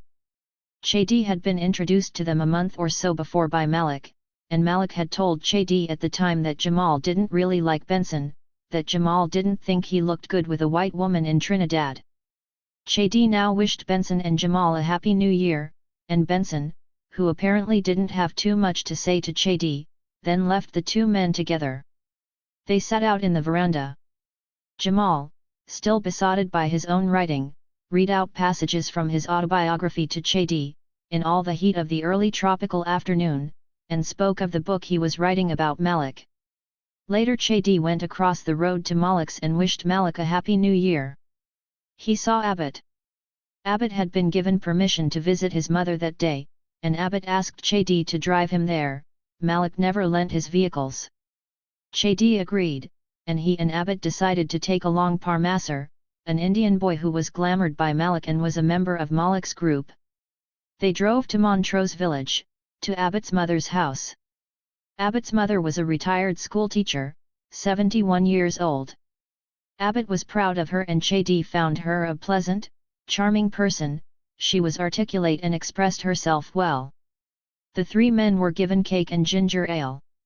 They left at 7, and it was about 7:30 when they got back to Malik's house in Christina Gardens. Malik asked Chedi to drive his car into the yard. When Chedi did so, the gate was closed. Malik then asked Chedi to hang around with the boys for a while, and Chedi hung around. At 8:45 and at this stage everything appears to follow a timetable. Malik told the men present that he wanted to talk to them privately in the servants' quarters at the back of his house. One of Malik's daughters was there, listening to records with a black girl who did occasional secretarial work for Malik. Malik told the two girls to go elsewhere. There were cushions on the floor. Malik asked the men to sit. Malik himself sat on a chair. Steve Yates sat on a cushion on Malik's right, Kidogo on a cushion on Malik's left. Facing them, and sitting on cushions, were the boy Parmasar, Chedi, and Abbott. Jamal was not there. Malik said that Jamal was suffering from mental strain, that Benson was the cause of the strain, and that she had to be got rid of. Abbott said Malik could give her a plane ticket and let her go back where she came from. At this, Yates, the man with the wound of England on his back, jumped up and said he wanted something definite. Michael just sat stroking his beard, Abbott said, and said he wanted blood. Blood was the only thing that could keep them together. Kidogo said nothing. He just looked at Abbott, and Abbott saw murder in Kidogo's eyes, and Yates's, and Malik's. Abbott didn't look at Parmasar or at Chedi. And Chedi was sick with fear. Malik had told him that Abbott was a psychopath, and Chedi felt now that it was true. He didn't believe what Abbott had said about giving Benson a plane ticket. He thought it was said to trap him into making a statement that would turn them all against him. So Chedi said nothing, and Malik outlined his plan. In the morning they would dig a hole for Benson, by the manure heap at the dead end of the road. Steve Yates would take Benson to the farm to get milk and keep her looking at the cows while the hole was being dug. Malik would take Jamal to some other place, take him out for an early morning drive. The hole would have to be dug fast, in 45 minutes. That was all that was said then by Malik. A hole was to be dug in a certain place, within a certain time, for a certain purpose. Steve Yates was to bring Benson to the hole, but nothing was said about how Benson was to be killed, or who was to kill her. And nobody asked. As for Chedi, he wasn't to go home. He and the other Indian, the boy Parmasar, were to sleep in that room, on the cushions. And, Malik said, everybody should go to sleep early and get up before the sun. At 10 o'clock the meeting was over. Abbott left to go across the road to Jamal's house, where he had his room. Malik reminded Abbott to lock the gate as he left the yard, and Chedi saw in that instruction about the gate a direct threat to himself, a further order to stay where he was. Malik, after this, got up and went to the main house. Chedi didn't see what he could do. The boy Parmasar was with him, Steve Yates was in the second bedroom of the servants' quarters, Kidogo had the back bedroom in the main house, just across the patio from the servants' quarters. Chedi lay down on the cushions next to Parmasar. His mind was in a mess, he had never heard such a conversation before. He prayed to God and hoped that in the morning the plan would be forgotten. Then his mind went blank and he fell asleep. Across the road, in the house with Jamal and Benson, Abbott didn't sleep. He was lying down in his clothes, thinking. He thought about his mother and what Malik might do to her. He remembered the looks Malik, Kidogo, and Steve Yates had given him earlier in the evening. At 6 in the morning Malik woke Parmasar. Parmasar woke Chedi, sleeping beside him on the cushions. And then Malik sent Parmasar across the road to get Abbott, to tell him that the time had come to start digging the hole for Benson. Parmasar didn't have to wake Abbott, Abbott hadn't slept, and was still in his clothes. They were all up now. Chedi saw Steve Yates and Kidogo come out of Kidogo's room. Yates called Chedi out into the yard, and Chedi sat outside against the kitchen of the main house. Kidogo and Parmasar, reappearing, went to the back and began to collect tools, a spade, a fork, 2 shovels, a cutlass and a file. They asked Chedi to help. He took the 2 shovels. Parmasar had the fork and the spade, Kidogo had the cutlass and the file. Abbott was waiting outside the gate. They passed the tools to him, climbed over the gate and walked down the road to the dead end, 200 feet away from the house, on waste ground above the ravine. Not long afterward Malik reversed his Humber car to where the 4 men were Abbott, Kidogo, Parmasar, and Chedi and showed them where the hole was to be dug. It was beside a manure heap. Chedi saw a lot of bamboo poles around the manure. Malik asked Kidogo for the time. Kidogo said it was 6:20, and Malik said again that they had 45 minutes to dig the hole. Malik himself wasn't going to be present while anything happened. As he had said the previous evening, he was going to take Jamal out for a drive, to keep Jamal out of the way. And it was only now sitting in his car that he gave his final orders. Not to all of them, but only to Abbott. He called Abbott over to the car. Abbott went and said, "Oh, God, Michael, you don't have to do this. Spare the woman." Malik said he didn't want to hear any more of that old talk from last night. He sat behind the wheel pulling his beard and watching me. He told me that Steve Yates would drive up in the jeep, he will bring the woman Hale out. I was to tell her when she saw the hole, if she got suspicious, that it was for stuff to be decomposed, or words to that effect. He told me I was to grab that woman and take her into the hole. When I had her I was to tell her what the hole was for, to tell her it was for Jamal. As for the killing itself, that was to be done by Kidogo. He told me Kidogo had his orders. He said that if I did anything to endanger the safety of the men around that hole, or his family or himself, by not obeying, I would die. What he was telling me was I would die that morning with the knowledge that my mother would be dead also, because that was where he was heading with Jamal. Abbott prepared to obey. He also told me, as I was walking off, to remind Kidogo that the heart is on the left side. He wants the heart. Malik drove away, and Abbott passed on his instructions. Kidogo was to do the killing, and Kidogo had to remember that the heart was below the left breast. The 4 men began to dig furiously. Kidogo was in charge, and he told them to burn themselves up, 1 man digging at a time, as hard and fast as he could, until he could dig no more. Chedi, the salesman, suffered, Abbott helped him. It was Abbott, in fact, in his particular frenzy, who did most of the digging. When they had been digging for some time, Steve Yates came with the jeep. He was about to take Benson to the farm, and he wanted a watch. Chadi lent him his, and Kidogo and Steve Yates synchronized the watches before Steve Yates left. When the hole, which was about 4 feet square, was 4 feet deep, Kidogo said they had dug enough. Kidogo rested. He gave his cutlass to the boy Parmasar and asked Parmasar to sharpen it. Parmasar sharpened the cutlass and gave it back to Kidogo. At 7:15 the jeep came reversing down the road. Steve Yates was driving, and Benson was with him. The jeep stopped.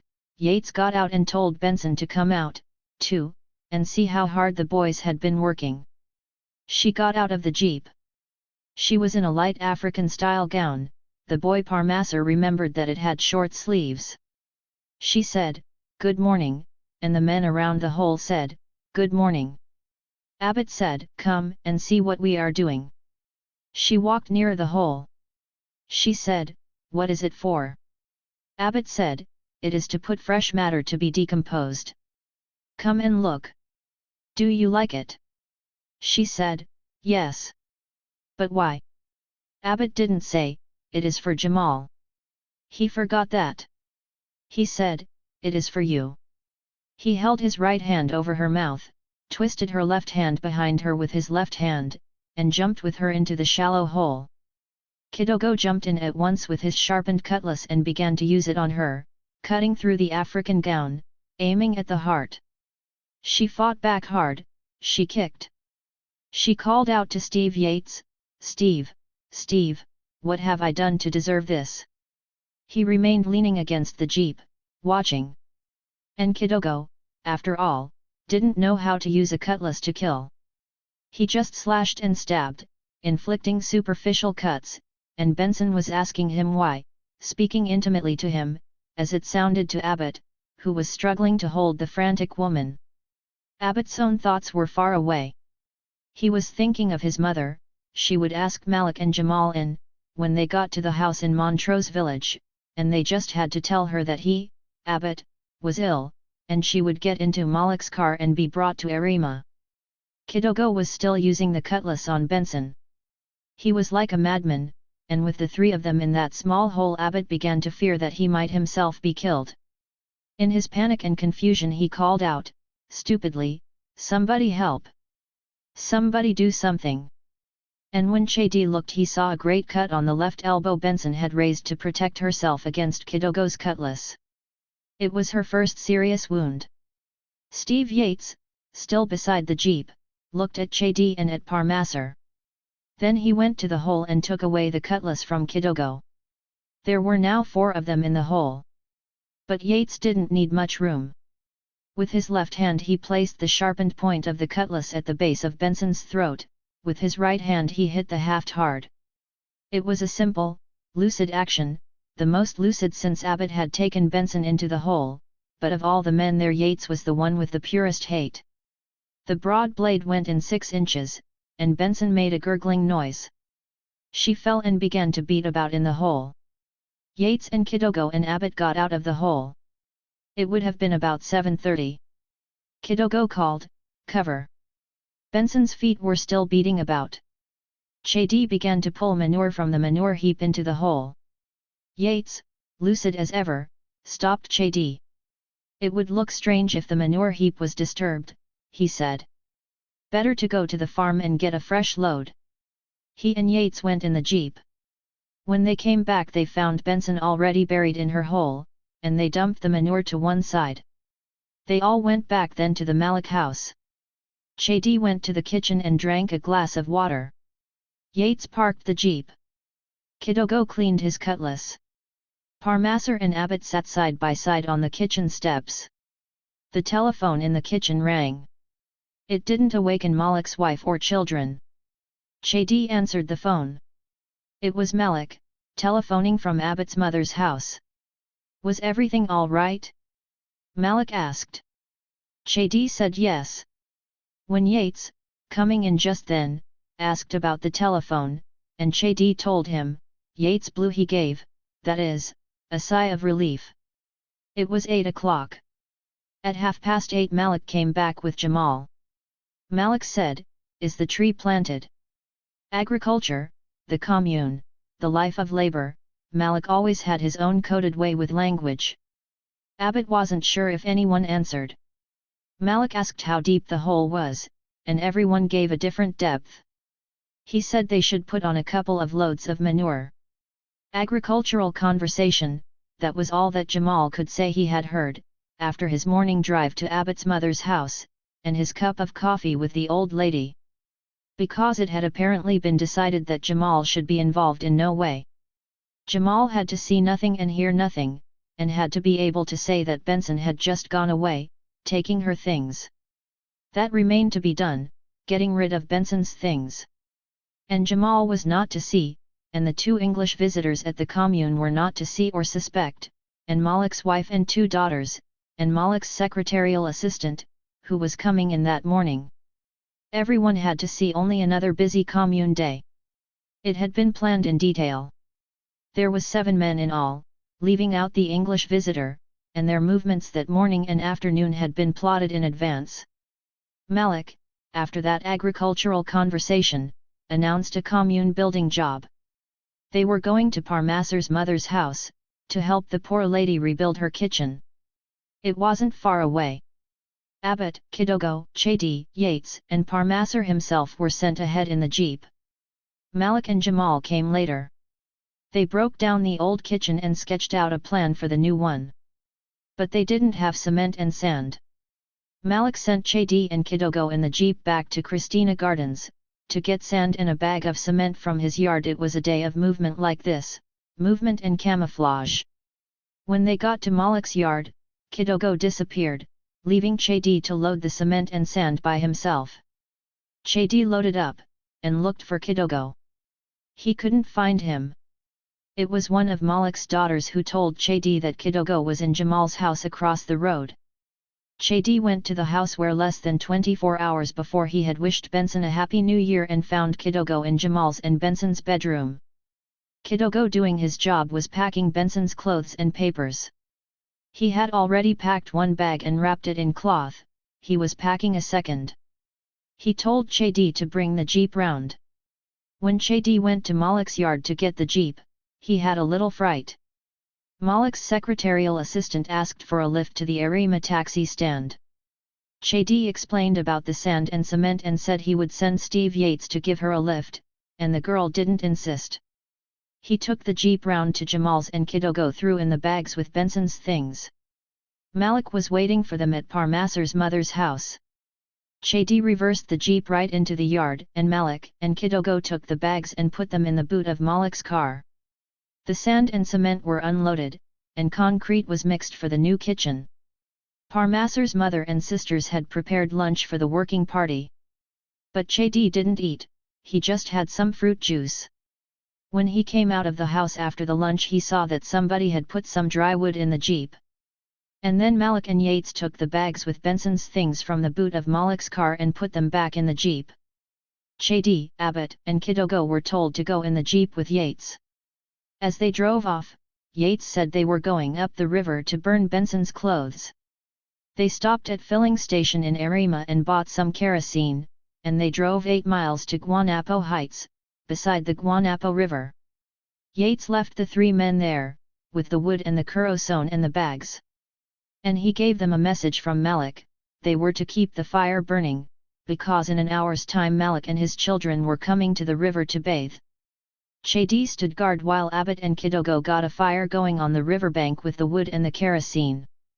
They burned Benson's clothes and papers piece by piece. Certain things couldn't be burned. Chedi buried these a short distance away, digging a hole 2 feet deep. There was less of a rush now than in the morning, and the digging came more easily to him. Kidogo and Abbot left Chedi for a while, and Chedi, doing as he had been told, looked for more wood and kept the fire going.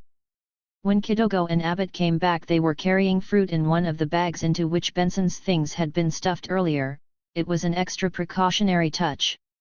Shortly afterward, keeping strict time, Steve Yates drove up with the jeep, and he had brought a whole party: Malik, Malik's two daughters, Jamal and the young Englishman who was a guest in the commune. They all bathed in the river, and then they warmed themselves at the fire. No one asked about the fire.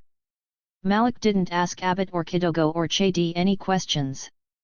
Blood in the morning, fire in the afternoon. But to an observer who wasn't looking for special clues, to someone on the outside seeing only the busyness with car and jeep and sand and cement, it would only have been a good commune day, constructive work in the morning, and then a bathing party in a tropical wood. That bathing party, with the fire on the riverbank, it was the crowning conception of an intricate day. Like an episode in a dense novel, it served many purposes and had many meanings.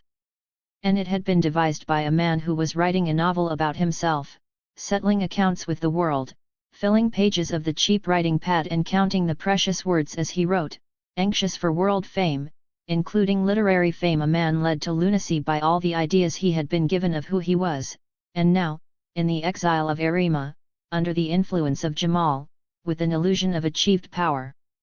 Malik had no skills as a novelist, not even an elementary gift of language. He was too self-absorbed to process experience in any rational way or even to construct a connected narrative. But when he transferred his fantasy to real life, he went to work like the kind of novelist he would have liked to be. Such plotting, such symbolism. The blood of the calf at Christmas time, the blood of Gail Benson in the New Year. And then, at the end of the sacrificial day, the cleansing in the river, with Benson's surrogate pyre on the bank. So many other details, so many things had to be worked out. Neither Chedi nor Abbot, with their special anxieties, had been left alone for any length of time during the day. Both men had always been under the eye of Kidogo or Steve Yates. And Jamal had always been sheltered. He had been at Abbott's mother's house while Benson was being killed and buried, and he had been at Parmasser's mother's house, helping with the kitchen, when Kidogo was clearing away Benson's clothes and papers from the bedroom that had been hers and Jamal's. It had been thought out over many weeks. And it worked. Benson had always been withdrawn, and now she was not missed. For a fortnight or more everybody in the two houses at Christina Gardens stayed together. The two English visitors remained, the woman Simmons continuing in her total involvement with Steve Yates. Toward the end there was even some talk of a restaurant that she and Yates might run together. Chedi didn't go home. On the evening of the murder Malik told him that he and Parmasser, the two Indians in the group, had become members for life, and that night, after he had gone with Steve Yates to fetch his clothes, Chedi slept again in the bedroom of the servants' quarters in Malik's house. Later he was given a room in Jamal's house, and he began to mow the lawn and do other yard jobs.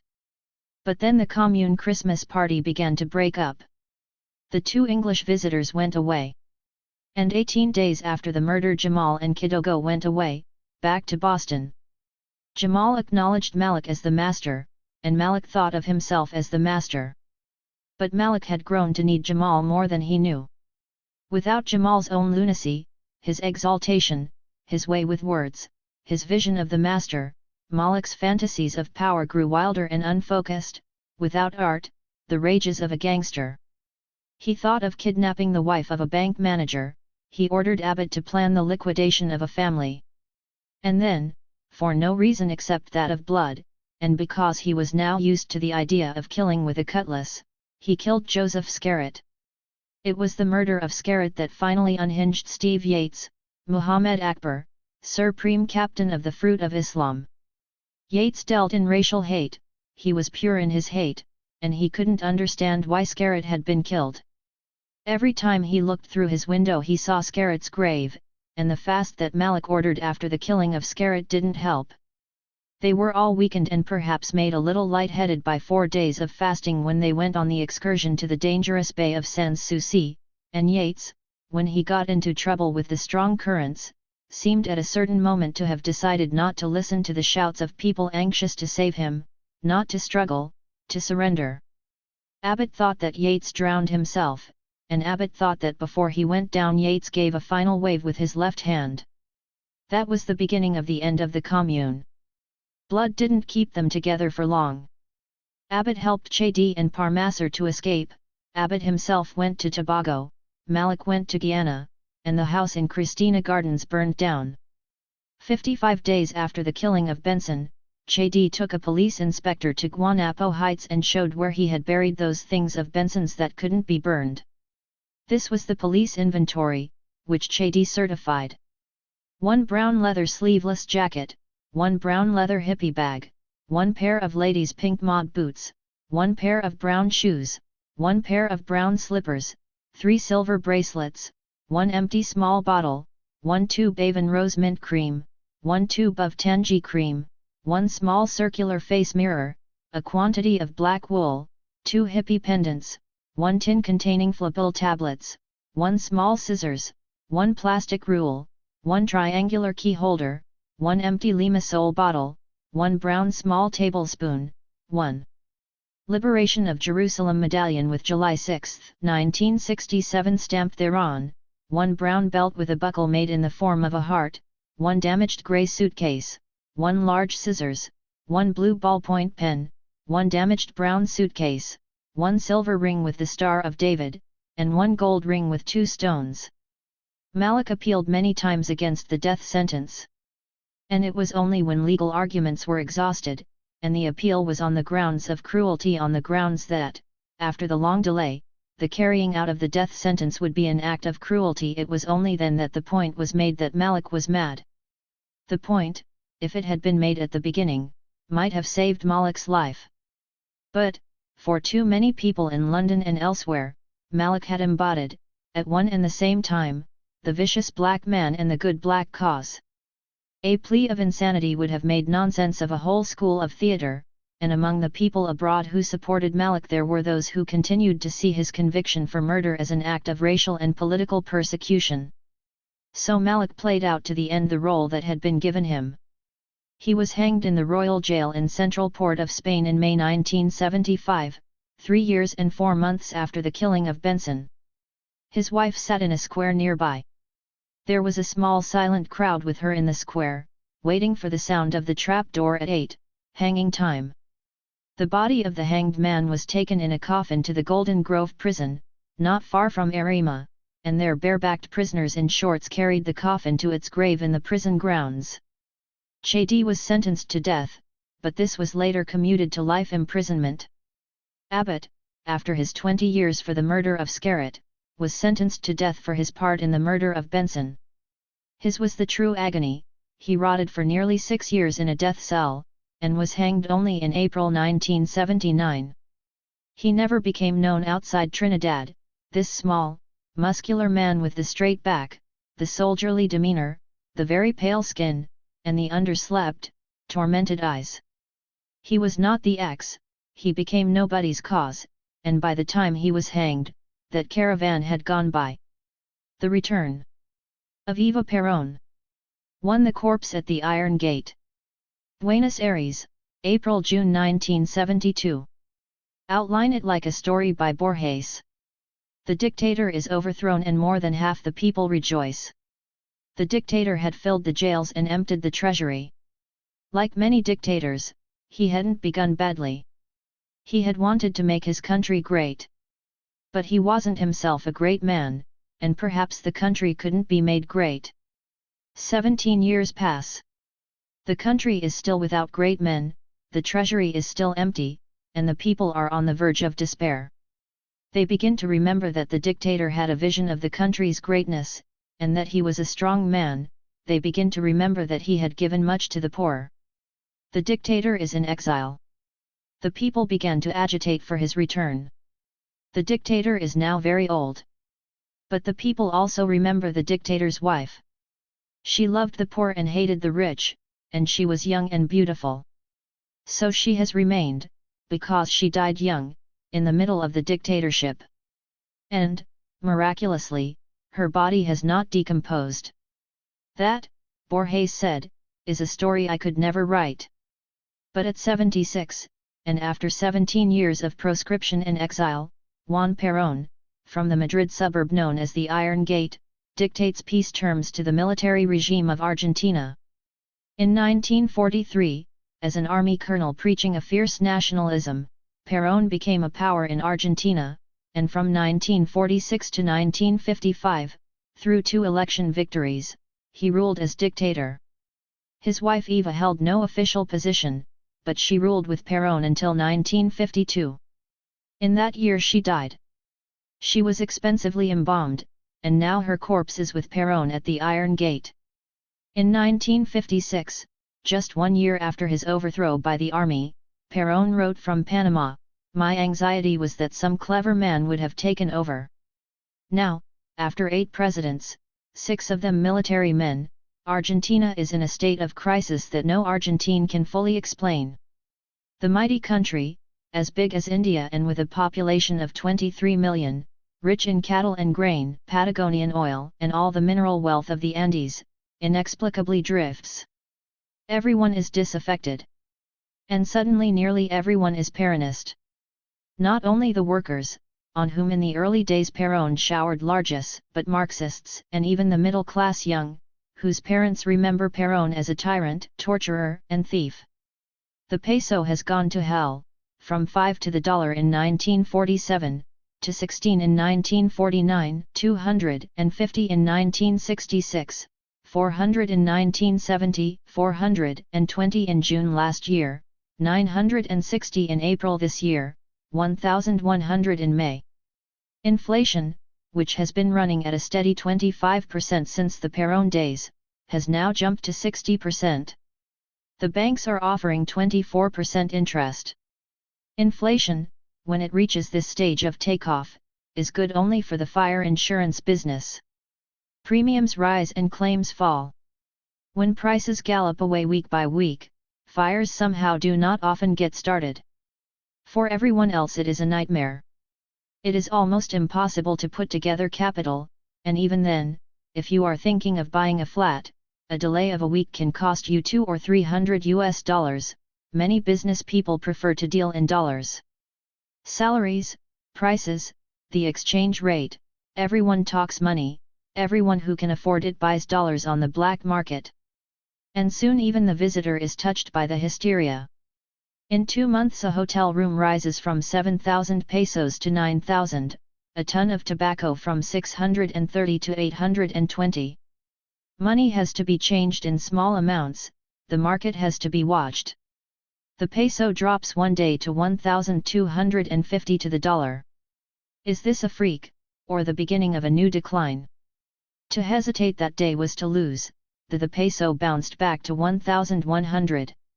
You begin to feel, says Norman Thomas de Giovanni, the translator of Borges, who has come to the end of his 3-year stint in Buenos Aires, that you are spending the best years of your life at the money changers. I go there some afternoons the way other people go shopping. Just to see what's being offered. The blanket wage rises that the government decrees from time to time 15% in May, and another 15% promised soon cannot keep pace with prices. We've got to the stage, the ambassador's wife says, when we can calculate the time between the increase in wages and the increase in prices. People take a second job and sometimes a third. Everyone is obsessed with the need to make more money and at the same time to spend quickly. People gamble. Even in the conservative Andean town of Mendoza the casino is full, the patrons are mainly work people, whose average monthly wage is the equivalent of $50. The queues that form all over Buenos Aires on a Thursday are of people waiting to hand in their football pool coupons. The announcement of the pool results is a weekly national event. A spectacular win of some 330 million pesos by a Paraguayan laborer dissipated a political crisis in mid-April. There had been riots in Mendoza, and the army had been put to flight. Then, in the following week, a guerrilla group in Buenos Aires killed the Fiat manager whom they had kidnapped 10 days earlier. On the same day, in the nearby industrial town of Rosario, guerrillas ambushed and killed General Sanchez, commander of the 2nd Army Corps, who had some reputation as a torturer. Blood called for blood. There were elements in the armed forces that wanted then to break off the negotiations with Peron and scotch the elections promised next year. But the Paraguayans' fortune lightened all conversation, revived optimism, and calmed nerves. The little crisis passed. The guerrillas still raid and rob and blow up, they still occasionally kidnap and occasionally kill. The guerrillas are young and middle class.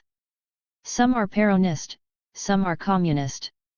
After all the bank raids, the various organizations are rich. In Córdoba last year, according to my information, a student who joined the Peronist Montoneros was paid the equivalent of $70 a month. Lawyers were retained at $350.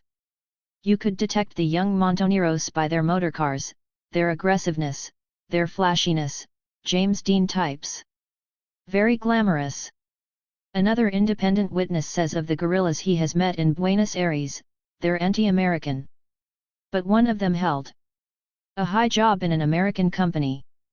They have split personalities, some of them really don't know who they are. They see themselves as a kind of comic book hero. Clark Kent in the office by day, Superman at night, with a gun. Once you make a decision, the 30-year-old woman says, you feel better. Most of my friends are for the revolution and they feel much better. But sometimes they are like children who can't see too much of the future. The other day I went with my friend to the cinema. He is about 33. We went to see Sacco and Vanzetti. At the end he said, I feel ashamed not being a guerrillero. I feel I am an accomplice of this government, this way of life. I said, but you lack the violence. A guerrillero must be despejado, he mustn't have too much imagination or sensibility. You have to do as you are told. If not, nothing comes out well. It is like a religion, a dogma. And again he said, don't you feel ashamed? The filmmaker says. I think that after Marx people are very conscious of history. The decay of colonialism, the emergence of the Third World, they see themselves acting out some role in this process. This is as dangerous as having no view of history at all. It makes people very vain. They live in a kind of intellectual cocoon. Take away the jargon and the idea of revolution, and most of them would have nothing. The guerrillas look for their inspiration to the north. From Paris of 1968 there is the dream of students and workers uniting to defeat the enemies of the people. The guerrillas have simplified the problems of Argentina. Like the campus and salon revolutionaries of the north, they have identified the enemy, the police. And so the social intellectual diversions of the north are transformed, in the less intellectually stable south, into horrible reality. Dozens of policemen have been killed. And the police reply to terror with terror. They, too, kidnap and kill, they torture, concentrating on the genitals. A prisoner of the police jumps out of a window, La Prensa gives it a couple of inches. People are arrested and then, officially, released, sometimes they reappear, sometimes they don't. A burned-out van is discovered in a street one morning. Inside there are 2 charred corpses, men who had been hustled out of their homes 2 days before. In what kind of country are we living? One of the widows asks. But the next day she is calmer, she retracts the accusation against the police. Someone has visited her. Friends of friends bring me these stories of atrocities, Norman de Giovanni says, and it makes you sick. Yet no one here seems to be amazed by what's going on. My wife's cousin was a guerrillero, the provincial businessman says at lunch. He killed a policeman in Rosario. Then, 8 months ago, he disappeared. Está muerto. He's dead. He has no more to say about it, and we talk of other matters. On some evenings the jackboot soldiers in black leather jackets patrol the pedestrian shopping street called Florida with their Alsatians, the dogs' tails close to their legs, their shoulders hunched, their ears thrown back. The police Chevrolets prowl the neon-lit streets unceasingly. There are policemen with machine guns everywhere. And there are the mounted police in slate grey, and the blue-helmeted anti-guerrilla motorcycle brigade, and those young men in well-cut suits who appear suddenly, plainclothesmen, jumping out of unmarked cars. Add the Army's AMX tanks and Alouette helicopters. It is an impressive apparatus, and it works. It is as if all the energy of the state now goes into holding the state together. Law and order has become an end in itself, it is part of the Argentine sterility and waste. People are brave, they torture and are tortured, they die. But these are private events, scattered, muffled by a free but inadequate press that seems incapable of detecting a pattern in the events it reports. And perhaps the press is right. Perhaps very little of what happens in Argentina is really news, because there is no movement forward, nothing is being resolved. The nation appears to be playing a game with itself, and Argentine political life is like the life of an ant community or an African forest tribe, full of events, full of crises and deaths, but life is only cyclical, and the year always ends as it begins. Even General Sanchez didn't, by his death, provoke a crisis. He tortured in vain, he died in vain. He simply lived for 53 years and, high as he was, has left no trace. Events are bigger than men. Only one man seems able to impose himself, to alter history now as he altered it in the past. And he waits at the iron gate. Passion blinded our enemies, Peron wrote in 1956, and destroyed them. The revolution that overthrew me is without a cause, because it is only a reaction. The military people rule, but no one really obeys. Political chaos draws near. The economy, left to the management of clerks, gets worse day by day, and anarchy threatens the social order. These dictators who don't know too much and don't even know where they are going, who move from crisis to crisis, will end by losing their way on a road that leads nowhere. The return of Peron, or the triumph of Peronism, is anticipated. It has been estimated that already between $6 and $8,000 million have been shipped out of the country by Argentines. People are not involved, the ambassador's wife says. And you must remember that anybody who has money is not an Argentine. Only people who don't have money are Argentines. But even at the level of wealth and security, even when escape plans have been drawn up, even, for instance, at this elegant dinner party in the Barrio Norte, passion breaks in. "I'm dying," the lady says abruptly, clenching her fists. "I'm dying, I'm dying, I'm dying. It isn't a life any longer. Everybody clinging on by their fingertips. This place is dead. Sometimes I just go to bed after lunch and stay there." The elderly butler wears white gloves. All the paneling in the room was imported from France at the turn of the century. How easy and quick this Argentine aristocracy, how brief its settled life. The streets are dug up, the lights are dim, the telephones don't answer. The marijuana, $45 for the last half kilo, passes, the mood does not alter. This used to be a great city and a great port.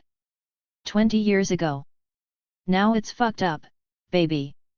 For intellectuals and artists as well, the better ones, who are not afraid of the outside world, there is this great anxiety of being imprisoned in Argentina and not being able to get out, of having one's creative years wasted by a revolution in which one can have no stake, or by a bloody-minded dictatorship, or just by chaos. Inflation and the crash of the peso have already trapped many. Menchi Sabat, the country's most brilliant cartoonist, says, "It is easier for us to be on the moon by TV. But we don't know Bolivia or Chile or even Uruguay. The reason? Money. What we are seeing now is a kind of collective frenzy. Because before it was always easy here to get money. Now we are isolated. It isn't easy for people outside to understand what this means. The winter season still begins in May with the opera at the Colón Theatre, and orchestra seats at $21 are quickly sold out. But the land has been despoiled of its most precious myth, the myth of wealth, wealth once so great, Argentines tell you, that you killed a cow and ate only the tongue, and the traveler on the pampa was free to kill and eat any cow, providing only that he left the skin for the landowner. Is it 8 feet of topsoil that the humid pampa has? Or is it 12? So rich, Argentina, such luck, with the land. In 1850 there were fewer than 1 million Argentines, and Indian territory began 100 miles west and south of Buenos Aires. Then, less than 100 years ago, in a 6-year carnage, the Indians were sought out and destroyed, and the pampa began to yield its treasure. Vast estancias on the stolen, bloody land, a sudden and jealous colonial aristocracy. Add immigrants, a labor force. In 1914 there were 8 million Argentines. The immigrants, mainly from northern Spain and southern Italy, came not to be smallholders or pioneers but to service the estancias and the port, Buenos Aires, that served the estancias. A vast and flourishing colonial economy, based on cattle and wheat, and attached to the British Empire, an urban proletariat as sudden as the estancia aristocracy, a whole and sudden artificial society imposed on the flat, desolate land.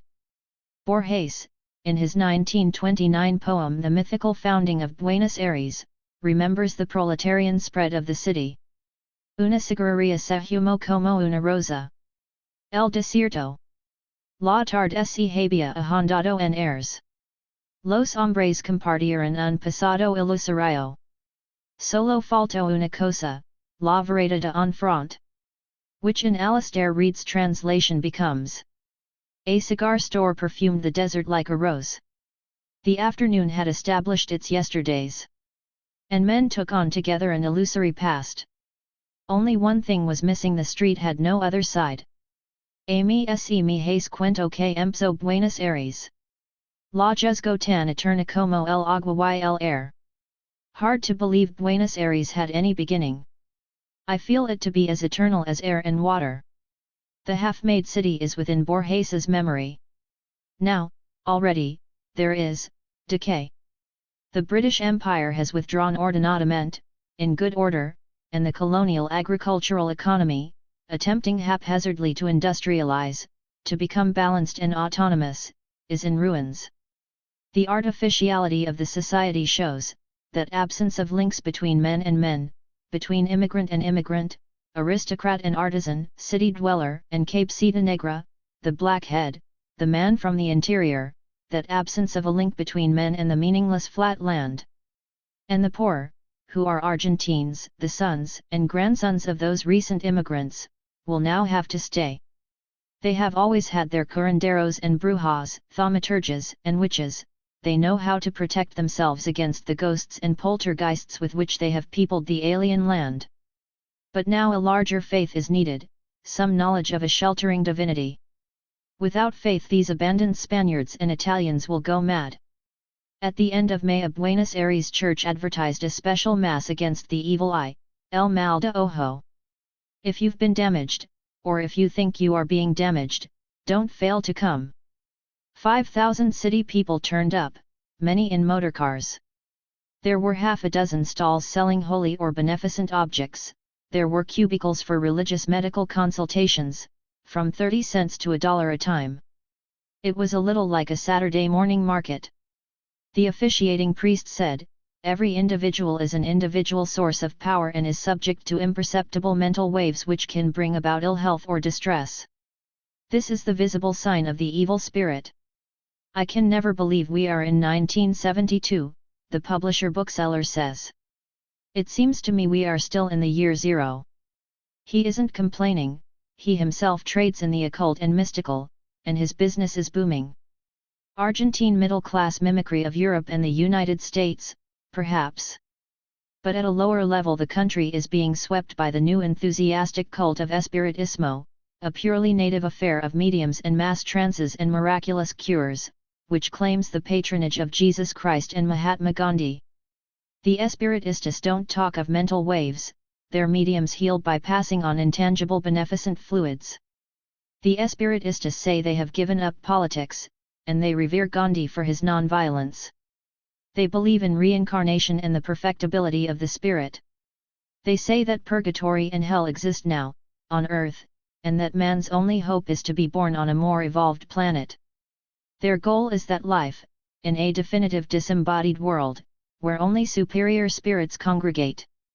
Despair, a rejection of the land, a dream or nullity. But someone holds out hope, someone seeks to re-sanctify the land. With Peron at the Iron Gate is José López Rega, who has been his companion and private secretary through all the years of exile. Rega is known to have mystical leanings and to be interested in astrology and espiritismo, and he is said to be a man of great power now. An interview with him fills 10 pages of a recent issue of Los Bases, the new Peronist fortnightly. Argentines are of many races, Riga says, but they all have native ancestors. The Argentine racial mixture has been enriched by Indian blood and Mother Earth has purified it all. I fight for liberty, Riga goes on, because that's how I am made and because I feel stirring within me the blood of the Indian, whose land this is. Now, for all its vagueness and unconscious irony, this is an astonishing statement, because until this crisis, it was the Argentine's pride that his country was not niggered up like Brazil or mestizo like Bolivia, but European, and it was his special anxiety that outsiders might think of Argentines as Indians.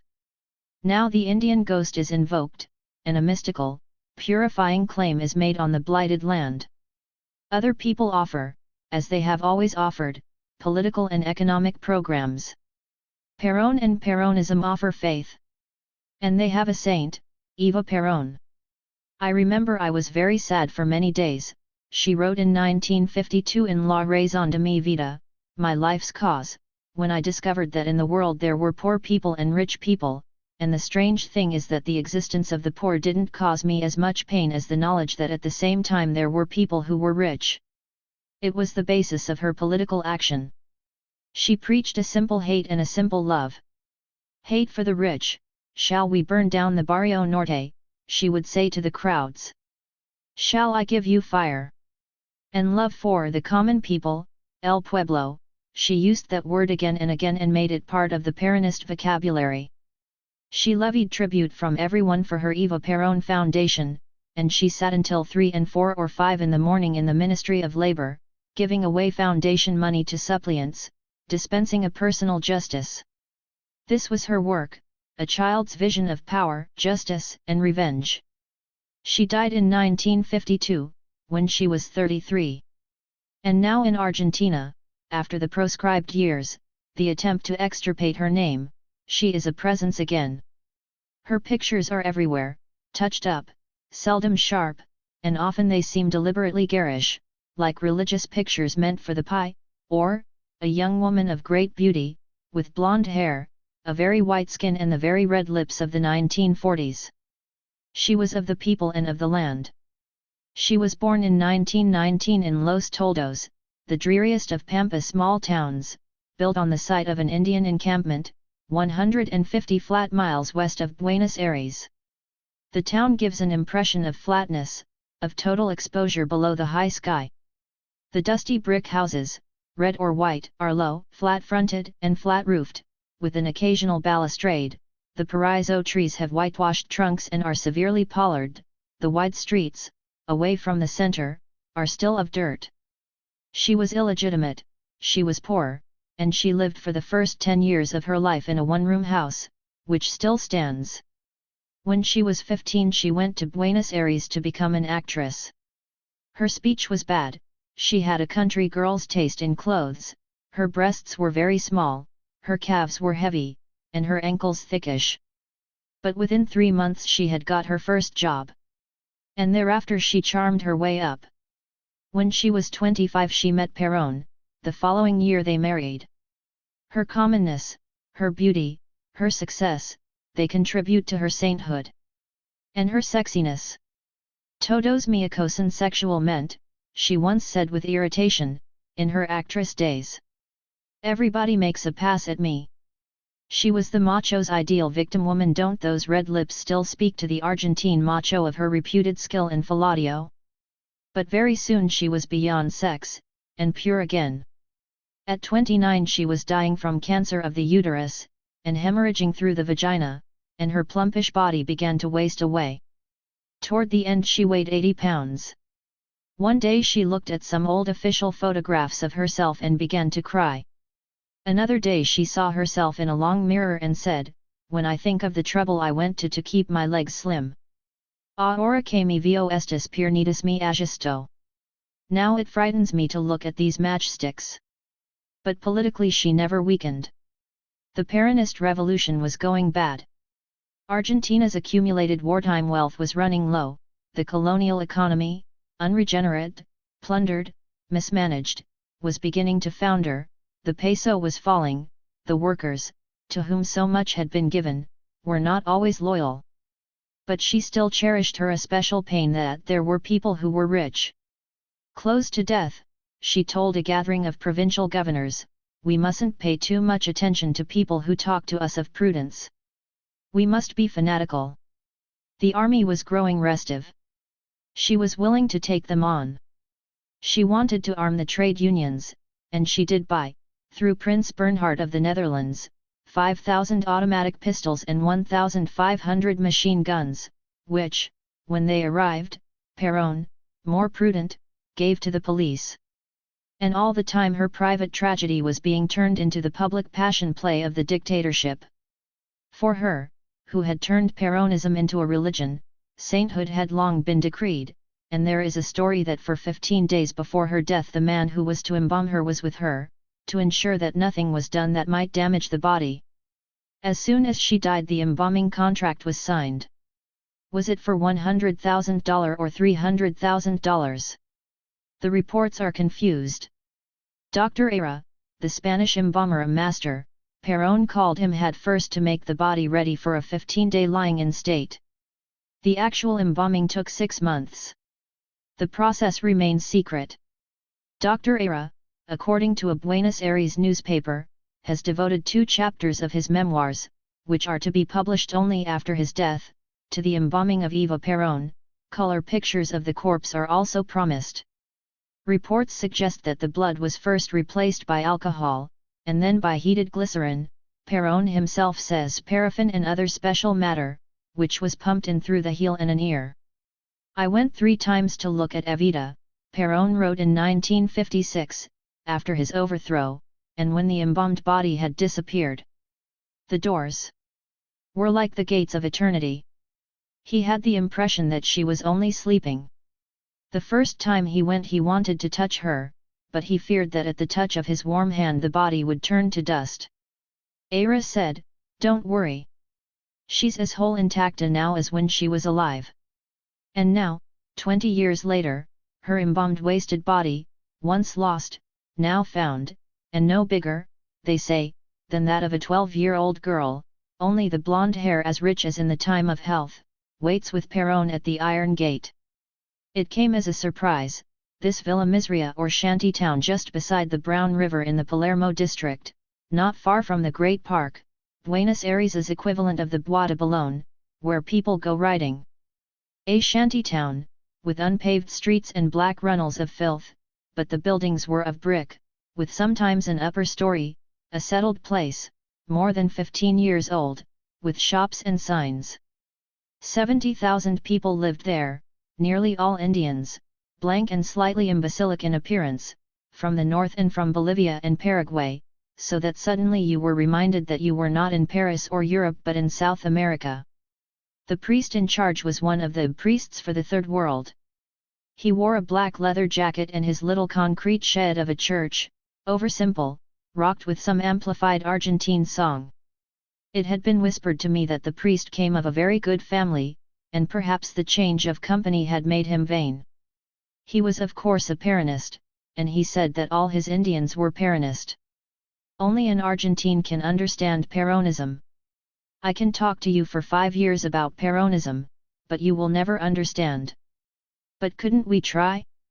He said Peronism wasn't concerned with economic growth, they rejected the consumer society. But hadn't he just been complaining about the unemployment in the interior, the result of government folly, that was sending 2 Indians into his shanty town for every one that left? He said he wasn't going to waste his time talking to a norte-americano. Some people were concerned only with GNP. And, leaving us, he bore down, all smiles, on some approaching Indians. The river wind was damp, the concrete shed unheated, and I wanted to leave. But the man with me was uneasy. He said we should at least wait and tell the father I wasn't an American. We did so. And the father, abashed, explained that Peronism was really concerned with the development of the human spirit. Such a development had taken place in Cuba and China. In those countries they had turned their backs on the industrial society. 1. These lawyers had been represented to me as a group working for civil rights. They were young, stylishly dressed, and they were meeting that morning to draft a petition against torture. The top floor flat was scruffy and bare, visitors were scrutinized through the peephole, everybody whispered, and there was a lot of cigarette smoke. Intrigue, danger. But one of the lawyers was diverted by my invitation to lunch, and at lunch he was a hearty and expensive eater. He made it clear that the torture they were protesting against wasn't to be confused with the torture in Peron's time. He said, when justice is the justice of the people, men sometimes commit excesses. But in the final analysis, the important thing is that justice should be done in the name of the people. Who were the enemies of the people? His response was tabulated and swift. American imperialism and its native allies. The oligarchy, the dependent bourgeoisie, Zionism, and the sepoy left. By sepoys we mean the Communist Party and socialism in general. It seemed a comprehensive list. Who were the Peronists? Peronism is a revolutionary national movement. There is a great difference between a movement and a party. We are not Stalinists, and a Peronist is anyone who calls himself a Peronist and acts like a Peronist. The lawyer, for all his anti-Jewish feeling, was a Jew, and he came of an anti-Peronist middle-class family. In 1970 he had met Peron in Madrid, and he had been dazzled.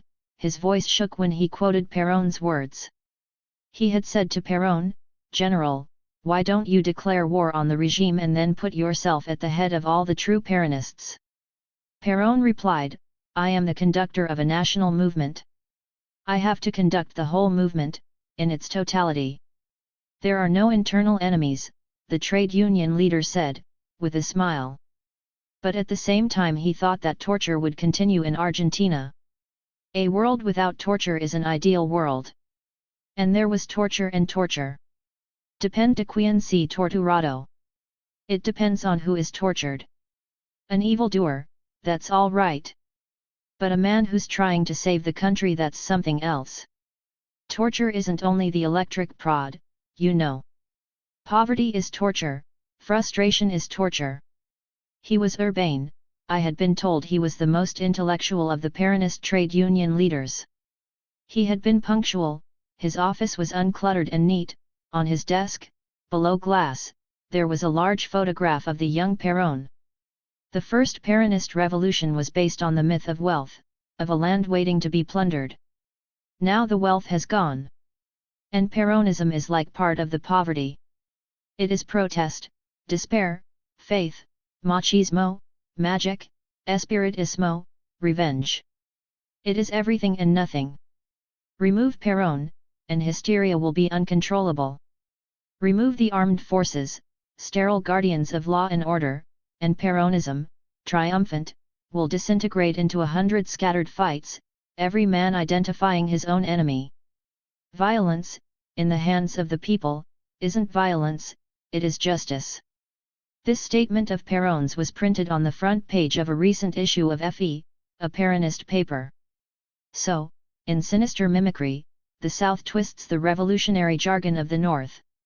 Where jargon turns living issues into abstractions, torture will disappear in Argentina, the Trotskyites said, only with a workers' government and the downfall of the bourgeoisie, and where jargon ends by competing with jargon, people don't have causes.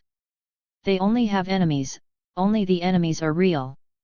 It has been the South American nightmare since the breakup of the Spanish Empire. Was Eva Perón blonde or brunette? Was she born in 1919 or 1922? Was she born in the little town of Los Toldos, or in Junín, 40 kilometers away? Well, she was a brunette who dyed her hair blonde. She was born in 1919 but said 1922, and had her birth record destroyed in 1945. She spent the first 10 years of her life in Los Toldos but ever afterward disclaimed the town. No one will know why. Don't go to her autobiography, La Razón de mi vida, which used to be prescribed reading in Argentine schools. That doesn't contain a fact or a date, and it was written by a Spaniard, who later complained that the book he wrote had been much altered by the Peronist authorities.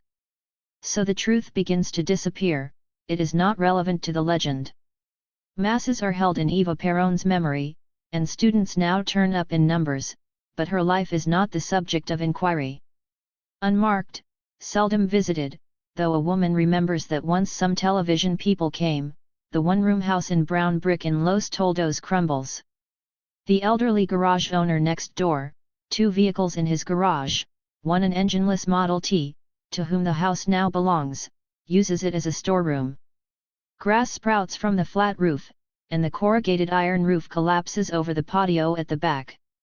Only one biography of Eva Perón has been attempted in Argentina. It was to be in 2 volumes, but the publisher went bankrupt and the second volume hasn't appeared. Had she lived, Eva Perón would now be only 53. There are hundreds of people alive who knew her. But in 2 months I found it hard to get beyond what was well known. Memories have been edited, people deal in panegyric or hate, and the people who hate refuse to talk about her. The anguish of those early years at Los Toldos has been successfully suppressed. The Eva Perón story has been lost, there is now only the legend. One evening, after his classes at the Catholic University, and while the police sirens screamed outside, Borges told me, we had a sense that the whole thing should have been forgotten. Had the newspapers been silent, there would have been no Peronism today. The Peronistas were at first ashamed of themselves. If I were facing a public audience I would never use his name. I would say El Prófugo, the fugitive, El Dictator. The way in poetry one avoids certain words, if I used his name in a poem the whole thing would fall to pieces. It is the Argentine attitude, suppress, ignore. Many of the records of the Peronist era have been destroyed. If today the middle-class young are Peronists, and students sing the old song of the dictatorship. Perón, Perón, que grande sos. Mi general, que en travails.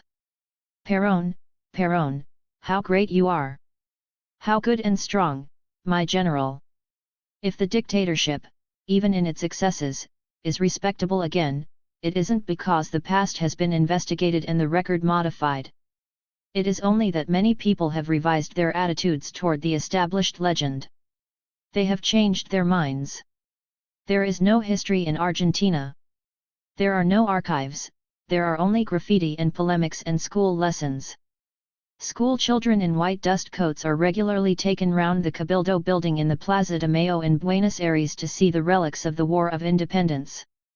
The event is glorious, it stands in isolation, it is not related, in the textbooks or in the popular mind, to what immediately followed, the loss of law, the seeking out of the enemy, endless civil wars, gangster rule. Borges said on another evening, the history of Argentina is the history of its separateness from Spain. How did Perón fit into that? Perón represented the scum of the earth. But he surely also stood for something that was Argentine? Unfortunately, I have to admit that he's an Argentine of today. Borges is a Criollo, someone whose ancestors came to Argentina before the great immigrant rush, before the country became what it is, and for the contemplation of his country's history Borges substitutes ancestor worship. Like many Argentines, he has an idea of Argentina, anything that doesn't fit into this is to be rejected. And Borges is Argentina's greatest man. An attitude to history, an attitude to the land. Magic is important in Argentina, the country is full of witches and magicians and thaumaturges and mediums. But the visitor must ignore this side of Argentine life because, he is told, it isn't real. The country is full of estancias, but the visitor mustn't go to that particular estancia because it isn't typical. But it exists, it works. Yes, but it isn't real. Nor is that real, nor that, nor that. So the whole country is talked away, and the visitor finds himself directed to the equivalent of a gaucho curio shop. It isn't the Argentina that anyone inhabits, least of all one's guides, but that is real, that is Argentina. Basically we all love the country, an Anglo-Argentine said. But we would like it to be in our own image. And many of us are now suffering for our fantasies. A collective refusal to see, to come to terms with the land, an artificial, fragmented colonial society, made deficient and bogus by its myths. To be Argentine was not to be South American. It was to be European, and many Argentines became European, of Europe. The land that was the source of their wealth became no more than their base. For these Argentine Europeans, Buenos Aires and Mar del Plata became resort towns, with a seasonal life. Between the wars there was a stable Argentine community of 100,000 in Paris. The peso was the peso then. Many people think, Borges said, that quite the best thing that could have happened here would have been an English victory in 1806 to 1807, when the British twice raided Buenos Aires. At the same time I wonder whether being a colony does any good, so provincial and dull. But to be European in Argentina was to be colonial in the most damaging way. It was to be parasitic. It was to claim, as the white communities of the Caribbean colonies claimed the achievements and authority of Europe as one's own. It was to ask less of oneself. In Trinidad, when I was a child, it was thought that the white and the rich needed no education. It was to accept, out of a false security, a second-rateness for one's own society. And there was the wealth of Argentina, the British railways taking the wheat and the meat from all the corners of the Pampa to the port of Buenos Aires, for shipment to England. There was no pioneer or nation-making myth of hard work and reward.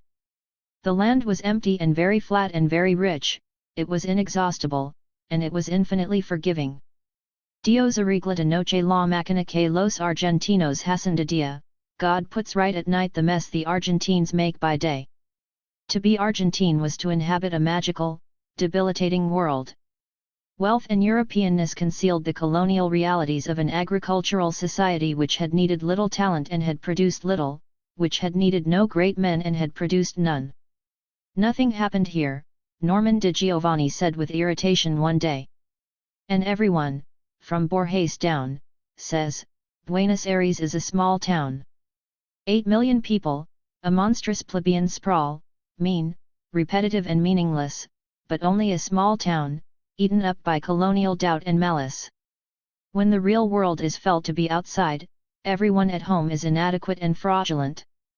A waiter in Mendoza said, Argentines don't work. We can't do anything big. Everything we do is small and petty. An artist said, there were very few professionals here. By that I mean people who know what to do with themselves. No one knows why he is doing any particular job. For that reason, if you are doing what I do, then you are my enemy. Camlero, chanta, these are everyday Argentine words. A camlero is a line shooter, a man who really has nothing to sell. The man who promised to take me to an estancia, and in his private airplane, was only doing camello. The chanta is the man who will sell everything, the man without principles, fijalo man. Almost everybody, from the president down, is dismissed by somebody as a chanta. The other word that recurs is mediocre. Argentines detest the mediocre and fear to be thought mediocre. It was one of Eva Perón's words of abuse. For her the Argentine aristocracy was always mediocre. And she was right. In a few years she shattered the myth of Argentina as an aristocratic colonial land. And no other myth, no other idea of the land, has been found to take its place. 2. Borges and the bogus past. Borges, speaking of the fame of writers, said, the important thing is the image you create of yourself in other people's minds. Many people think of Burns as a mediocre poet. But he stands for many things, and people like him. The image, as with Byron, may in the end be more important than the work. Borges is a great writer, a sweet and melancholy poet, and people who know Spanish well revere him as a writer of a direct, unrhetorical prose. But his Anglo-American reputation as a blind and elderly Argentine, the writer of a very few short and very mysterious stories, is so inflated and bogus that it obscures his greatness. It has possibly cost him the Nobel Prize, and it may well happen that when the bogus reputation declines, as it must, the good work may also disappear. The irony is that Borges, at his best, is neither mysterious nor difficult. His poetry is accessible, much of it is even romantic. His themes have remained constant for the last 50 years, his military ancestors, their deaths in battle, death itself, time, and old Buenos Aires. And there are about a dozen successful stories. 2 or 3 are straightforward, even old-fashioned, detective stories. One was published in Ellery Queen's Mystery magazine. Some deal, quite cinematically, with Buenos Aires lowlife at the turn of the century. Gangsters are given epic stature, they rise, they are challenged, and sometimes they run away. The other stories, the ones that have driven the critics crazy, are in the nature of intellectual jokes. Borges takes a word like immortal and plays with it. Suppose, he says, men were really immortal. Not just men who had grown old and wouldn't die, but indestructible vigorous men, surviving for eternity. What would be the result? His answer, which is his story, is that every conceivable experience would at some time befall every man, that every man would at some time assume every conceivable character, and that Homer, the disguised hero of this particular story, might in the 18th century even forget he had written the Odyssey. Or take the word unforgettable. Suppose something were truly unforgettable, and couldn't be forgotten for a single second, suppose this thing came, like a coin, into your possession. Extend that idea. Suppose there were a man, but no, he has to be a boy who could forget nothing, whose memory therefore ballooned and ballooned with all the unforgettable details of every minute of his life. These are some of Borges's intellectual games. And perhaps his most successful piece of prose writing, which is also his shortest, is a pure joke. It is called Of Exactitude in Science and is meant to be an extract from a 17th century book of travel. In that empire, the craft of cartography attained such perfection that the map of a single province covered the space of an entire city, and the map of the empire itself an entire province. In the course of time, these extensive maps were found somehow wanting, and so the College of Cartographers evolved a map of the empire that was of the same scale as the empire and coincided with it point for point.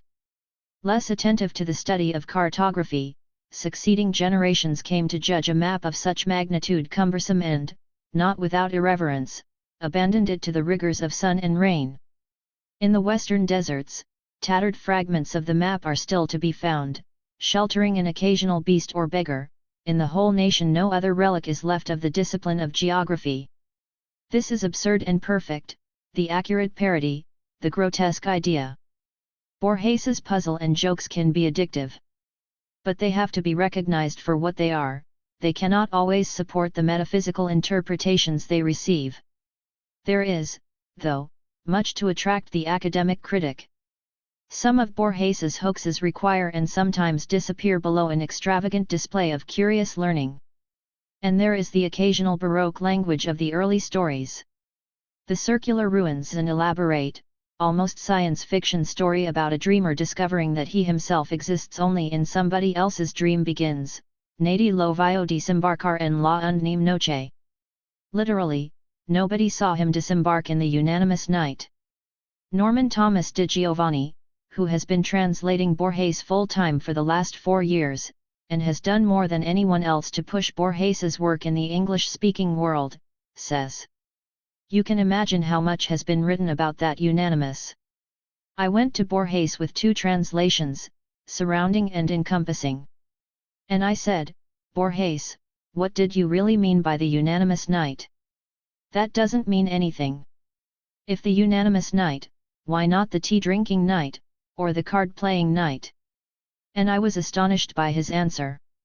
He said, De Giovanni, that's just one example of the irresponsible way I used to write. We used encompassing in the translation. But a lot of the professors didn't like losing their unanimous night. There was this woman. She wrote an essay on Borges for a book. She didn't know any Spanish and was basing her essay on 2 rather mediocre English translations. A long essay, about 40 pages. And one of the crucial points was that Borges wrote a very Latinate prose. I had to point out to her that Borges could not help but write a Latinate prose, because he wrote in Spanish, and Spanish is a dialect of Latin. She didn't consult anybody when she was laying the foundation. At the end she calls out help, and you run up and see this enormous skyscraper sinking in quicksand. De Giovanni went with Borges on a lecture tour of the United States in 1969. Borges is a gentleman. When people come up and tell him what his stories really mean, after all, he only wrote them, he has the most wonderful line you've ever heard. Ah, thank you. You've enriched my story. You've made me a great gift. I've come all the way from Buenos Aires to Lubbock, Texas to find out this truth about myself and my story. Borges has for years enjoyed a considerable reputation in the Spanish-speaking world. But in an autobiographical essay, which was published as a profile in The New Yorker in 1970, he says that until he won the Formentor Prize in 1961 he was 62. Then he was practically invisible not only abroad but at home in Buenos Aires. This is the kind of exaggeration that dismays some of his early Argentine supporters, and there are those who would say that his irresponsibility has grown with his fame. But Borges has always been irresponsible. Buenos Aires is a small town, and what perhaps was inoffensive when Borges belonged only to this small town becomes less so when foreigners queue up for interviews. Once, no doubt, Borges's celebration of his military ancestors and their deaths in battle flattered the whole society, giving it a sense of the past and of completeness. Now it appears to exclude, to proclaim a private grandeur, and to many it is only egotistical and presumptuous. It is not easy to be famous in a small town. Borges gives many interviews. And every interview seems to be like every other interview. He seems to make questions irrelevant, he plays, as one Argentine lady said, his discos, his records, he performs. He says that the Spanish language is his doom. He criticizes Spain and the Spaniards, he still fights that colonial war, in which, however, the old issues have become confused with a simpler Argentine prejudice against the poor and backward immigrants from northern Spain. He makes his tasteless, and expected, jokes about the Pampa Indians. Tasteless because just 20 years before he was born these Indians were systematically exterminated, and yet expected, because slaughter on this scale becomes acceptable only if the victims are made ridiculous. He talks about Chesterton, Stevenson, and Kipling. He talks about Old English with all the enthusiasm of a man who has picked up a subject by himself. He talks about his English ancestors. It is a curiously colonial performance. His Argentine past is part of his distinction, he offers it as such, and he is after all a patriot. He honors the flag, an example of which flies from the balcony of his office in the National Library. He is the director. And he is moved by the country's anthem. But at the same time he seems anxious to proclaim his separateness from Argentina. The performance might seem aimed at Borges's new Anglo-American campus audience, whom in so many ways it flatters. But the attitudes are old. In Buenos Aires it is still remembered that in 1955, just a few days after Peron was overthrown and that 9-year dictatorship was over, Borges gave a lecture on of all subjects Coleridge to the ladies of the Association for English Culture. Some of Coleridge's lines, Borges said, were among the best in English poetry, es decir la poesia, that is to say poetry. And those 4 words, at a time of national rejoicing, were like a gratuitous assault on the Argentine soul. Norman de Giovanni tells a balancing story. In December 1969, we were at Georgetown University in Washington, D.C. The man doing the introduction was an Argentine from Tucumán and he took advantage of the occasion to point out to the audience that the military repression had closed the university in Tucumán. Borges was totally oblivious of what the man had said until we were on our way to the airport. Then someone began to talk about it and Borges was suddenly very angry. "Did you hear what that man said? That they'd closed the university in Tucumán." I questioned him about his rage, and he said, "That man was attacking my country. They can't talk that way about my country." I said, "Borges, what do you mean, that man? That man is an Argentine.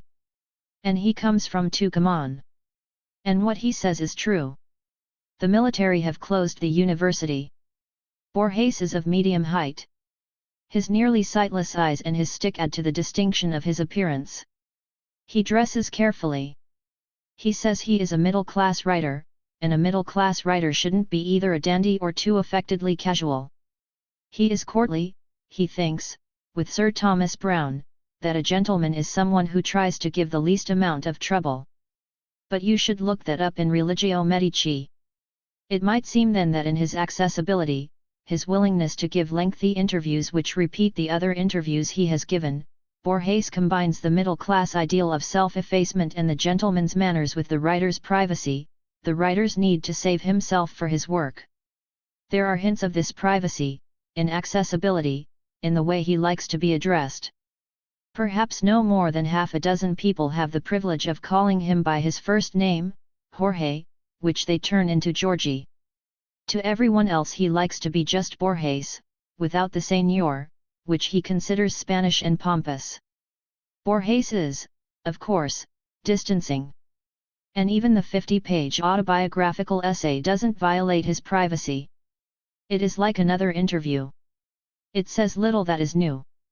His birth in Buenos Aires in 1899, the son of a lawyer, his military ancestors, the family's 7-year sojourn in Europe from 1914 to 1921, when the peso was valuable, and Europe was cheaper than Buenos Aires. All this is told again in outline, as in an interview.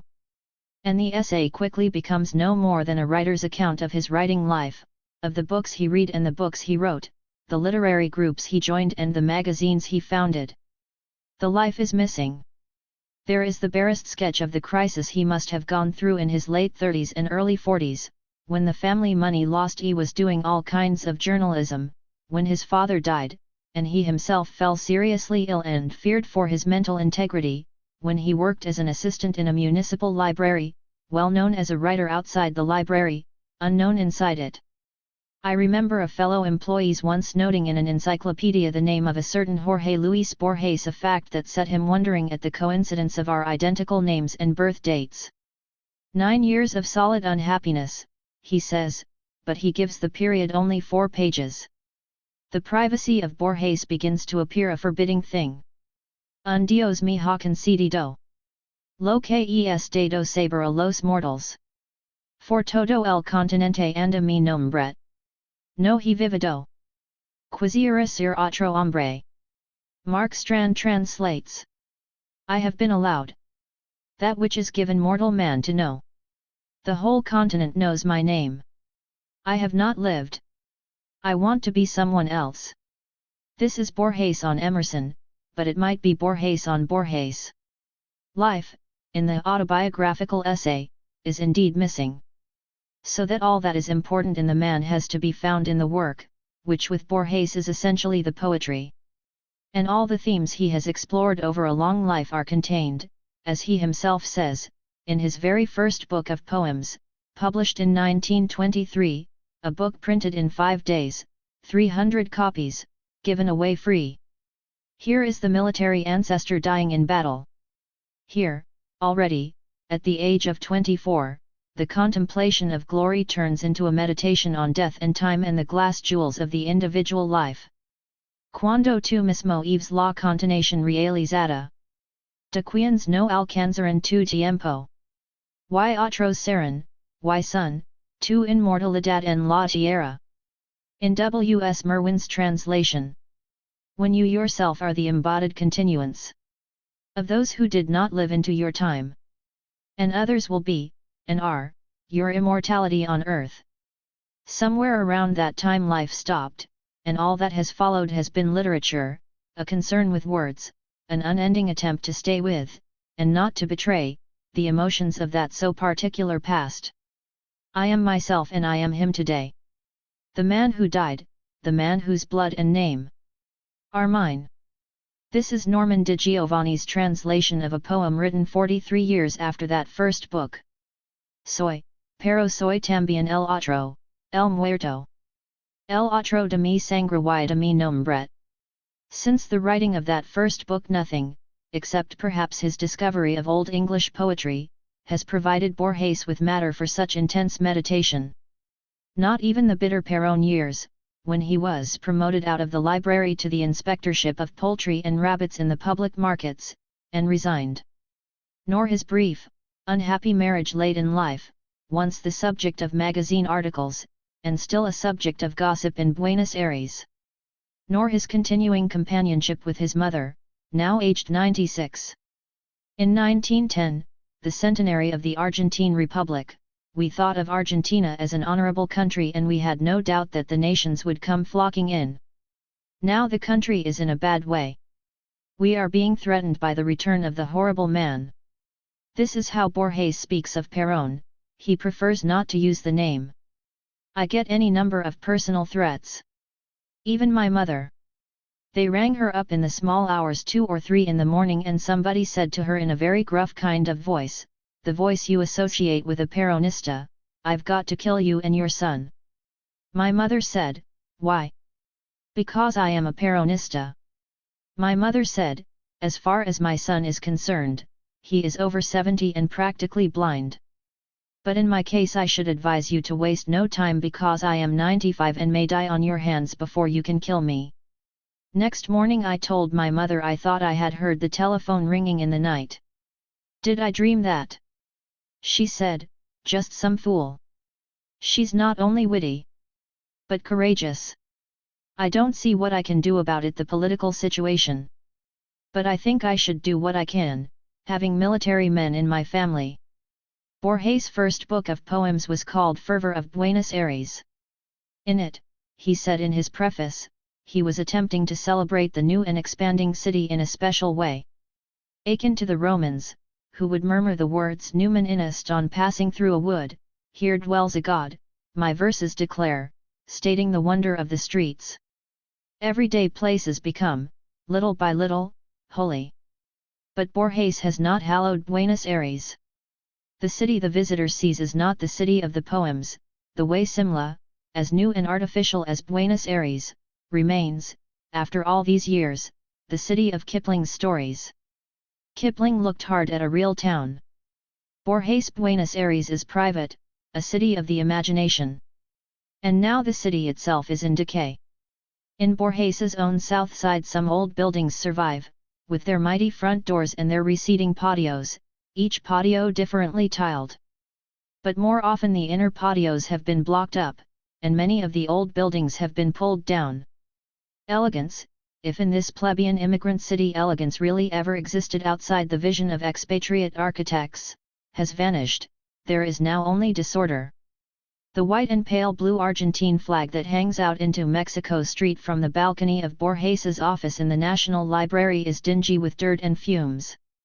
And consider this building, perhaps the finest in the area, which was used as a hospital and a jail in the time of the gangster dictator Rosas more than 120 years ago. There is beauty still in the spiked wall, the tall iron gates, the huge wooden doors. But inside, the walls peel, the windows in the central patio are broken, farther in, courtyard opening into courtyard, washing hangs in a corridor, steps are broken, and a metal spiral staircase is blocked with junk.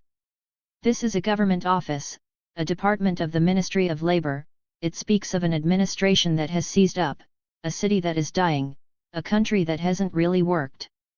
Walls everywhere are scrawled with violent slogans, guerrillas operate in the streets, the peso falls, the city is full of hate. The bloody-minded slogan repeats, Rosas vuelve, Rosas is coming back. The country awaits a new terror. Numen inest, here dwells a god, the poet's incantation hasn't worked. The military ancestors died in battle, but those petty battles and wasteful deaths have led to nothing. Only in Borges's poetry do those heroes inhabit an epic universe, sitting tall in the saddle, alto.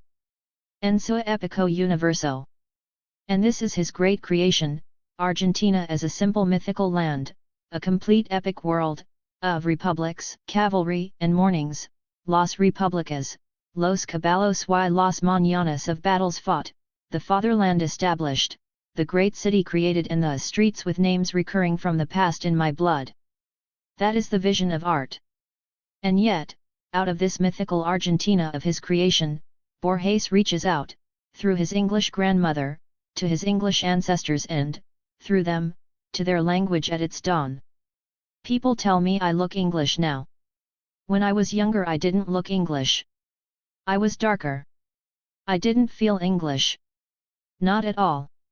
Maybe feeling English came to me through reading. And though Borges doesn't acknowledge it, a recurring theme in the later stories is of Nordics growing degenerate in a desolate Argentine landscape. Scottish Guthries become mestizo Guthrie and no longer even know the Bible, an English girl becomes an Indian savage, men called Nilsson forget their origins and live like animals with the bestial sex code of the macho whoremonger. Borges said at our first meeting, "I don't write about degenerates." But another time he said, the country was enriched by men thinking essentially of Europe and the United States. Only the civilized people. The gauchos were very simple-minded. Barbarians. When we talked of Argentine history he said, there is a pattern. Not an obvious pattern. I myself can't see the wood for the trees. And later he added, those civil wars are now meaningless. Perhaps, then, parallel with the vision of art, there has developed, in Borges, a subsidiary vision, however unacknowledged, of reality. And now, at any rate, the real world can no longer be denied. In the middle of May Borges went for a few days to Montevideo in Uruguay. Montevideo was one of the cities of his childhood, a city of long, lazy holidays. But now Uruguay, the most educated country in South America, was, in the words of an Argentine, a caricature of a country, bankrupt, like Argentina, after wartime wealth, and tearing itself to pieces. Montevideo was a city at war, guerrillas and soldiers fought in the streets. One day while Borges was there, 4 soldiers were shot and killed. I saw Borges when he came back. A pretty girl helped him down the steps at the Catholic University. He looked more frail, his hands shook more easily.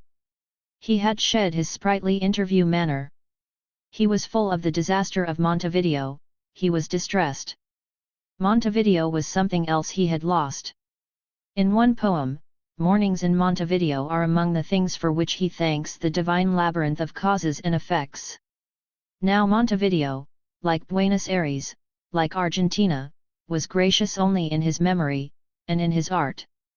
3 Kamikaze in Montevideo. October-November 1973. Interest rates went down in Uruguay this year. Last year, at the height of the Tupamaro crisis, you could borrow money at 60%. The interest, payable in advance, was immediately deducted from the loan, so that, having borrowed 1,000,000 pesos, you left the bank with 400,000. And that was good business, with the peso losing half its value against the dollar during the year, and with inflation running at 92%. Now it is a little less frenzied.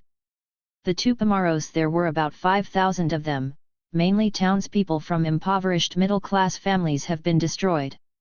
The army, essentially rural, lower middle class, is in control and rules by decree. Interest rates have dropped to around 42%, with the taxes, and inflation this year has been kept down to 60%. Prices here don't just rise every day. The businessman said. They also rise every night. Yet until the other day, they tell you, in Uruguay, road workers could be seen grilling fair lunchtime steaks in the open air, and the Uruguay peso was known as the peso oro, the gold peso. In 1953 there were 3 pesos to the US dollar, today there are 900. My father bought a house in 1953 with a 6% loan from the mortgage bank. At the end, in 1968, he was still paying 30 pesos a month on his mortgage. 30 pesos, 12 cents, 10 pence. That may be funny to you. For us it is a tragedy. Our parliament refused to revalue mortgage repayments. The politicians didn't want to lose votes. So everybody had his house as a gift. But they condemned the future generations. The law has now been changed. Interest rates, like salaries, are tied to the cost of living index, and the mortgage bank these days offers depositors 56%, 7% true interest, 49% the inflationary adjustment. Mr. Palatnik, the advertising man who handles the mortgage bank campaign, has also been engaged by the military government to help calm the country down. And, to the disgust and alarm of left and extreme right, Mr. Palatnik doesn't appear to be failing. He hasn't so far made himself or the government absurd. Again and again on television, in the commercial breaks in the Argentine soap operas, after the talk of government plans, hope comes in the form of a challenge: tenga confianza en el país, y pongo el hombro al Uruguay. Literally, have faith in the country, and put your shoulder to Uruguay. But in Uruguay these days it is hard not to offend. New Dawn, the weekly newspaper of a new right-wing youth group, Family, Tradition, Property, published a strong attack on Mr. Paletnik, with a distinctly anti-Semitic cartoon. Mr. Paletnik, who is middle-aged, challenged the editor to a duel. He sent his padrinos to the New Dawn office, but the challenge wasn't accepted. The New Dawn group isn't important, but, like many businessmen in Montevideo, Mr. Paletnik now carries a gun. The precaution is excessive. The army at the moment is in control and on the offensive. It continues to arrest and interrogate. The days of guerrilla kidnap in Montevideo are over. Montevideo, so dangerous last year, is now safer than Buenos Aires, and some of the more ransomable American business executives in Argentina have moved across the Rio de la Plata to Montevideo, to the red brick tower of the Victoria Plaza Hotel in the main square, with the equestrian statue of Artigas, the founder of the Uruguayan state, in the center. Government House is on one side of the square. There are sentries in 19th century uniform, but also real soldiers with real guns. On another side of the square the Palace of Justice, begun 6 years ago, stands unfinished in the immense crater of its foundations. Grass, level and lush as if sown, grows from the concrete beams, and the concrete columns are stained with rust from the reinforcing steel rods. Montevideo is safe. But the money has run out in a country whose official buildings, in the days of wealth, were of marble, granite, and bronze. All the extravagant woodwork in the legislative palace, all the marquetry that rises from floor to ceiling in the library, was made in Italy and shipped out, they say, in mahogany crates. And that was just 50 years ago. Now the palace is without a function, and soldiers, making small gestures with their guns, urge passers-by to keep their distance. 50 years ago, before people built on the sea, the fashionable area was the Prado, great houses, some Gothic follies, great gardens. The Prado Park is now tended only in parts, the once famous Rose Garden runs wild. Beyond the bridge with the tarnished Belle Epoque sphinxes, a long drive, shaded by eucalyptus, plane, and fir, leads to the Prado Hotel, still apparently whole, with its green walks and balustrade terraces and a fountain that still plays. But the asphalt forecourt is cracked, the lamp standards and urns are empty, the great yellow building Jules Nab Arc 1911 incised halfway up has been abandoned. Montevideo is in parts a ghost city, its nouveau riche splendor still new. It is a city full of statues, copies of the David, the Colleoni statue in Venice, elaborate historical tableaus in bronze. But letters have dropped off inscriptions and have not been replaced, and the public clocks on street corners have everywhere stopped.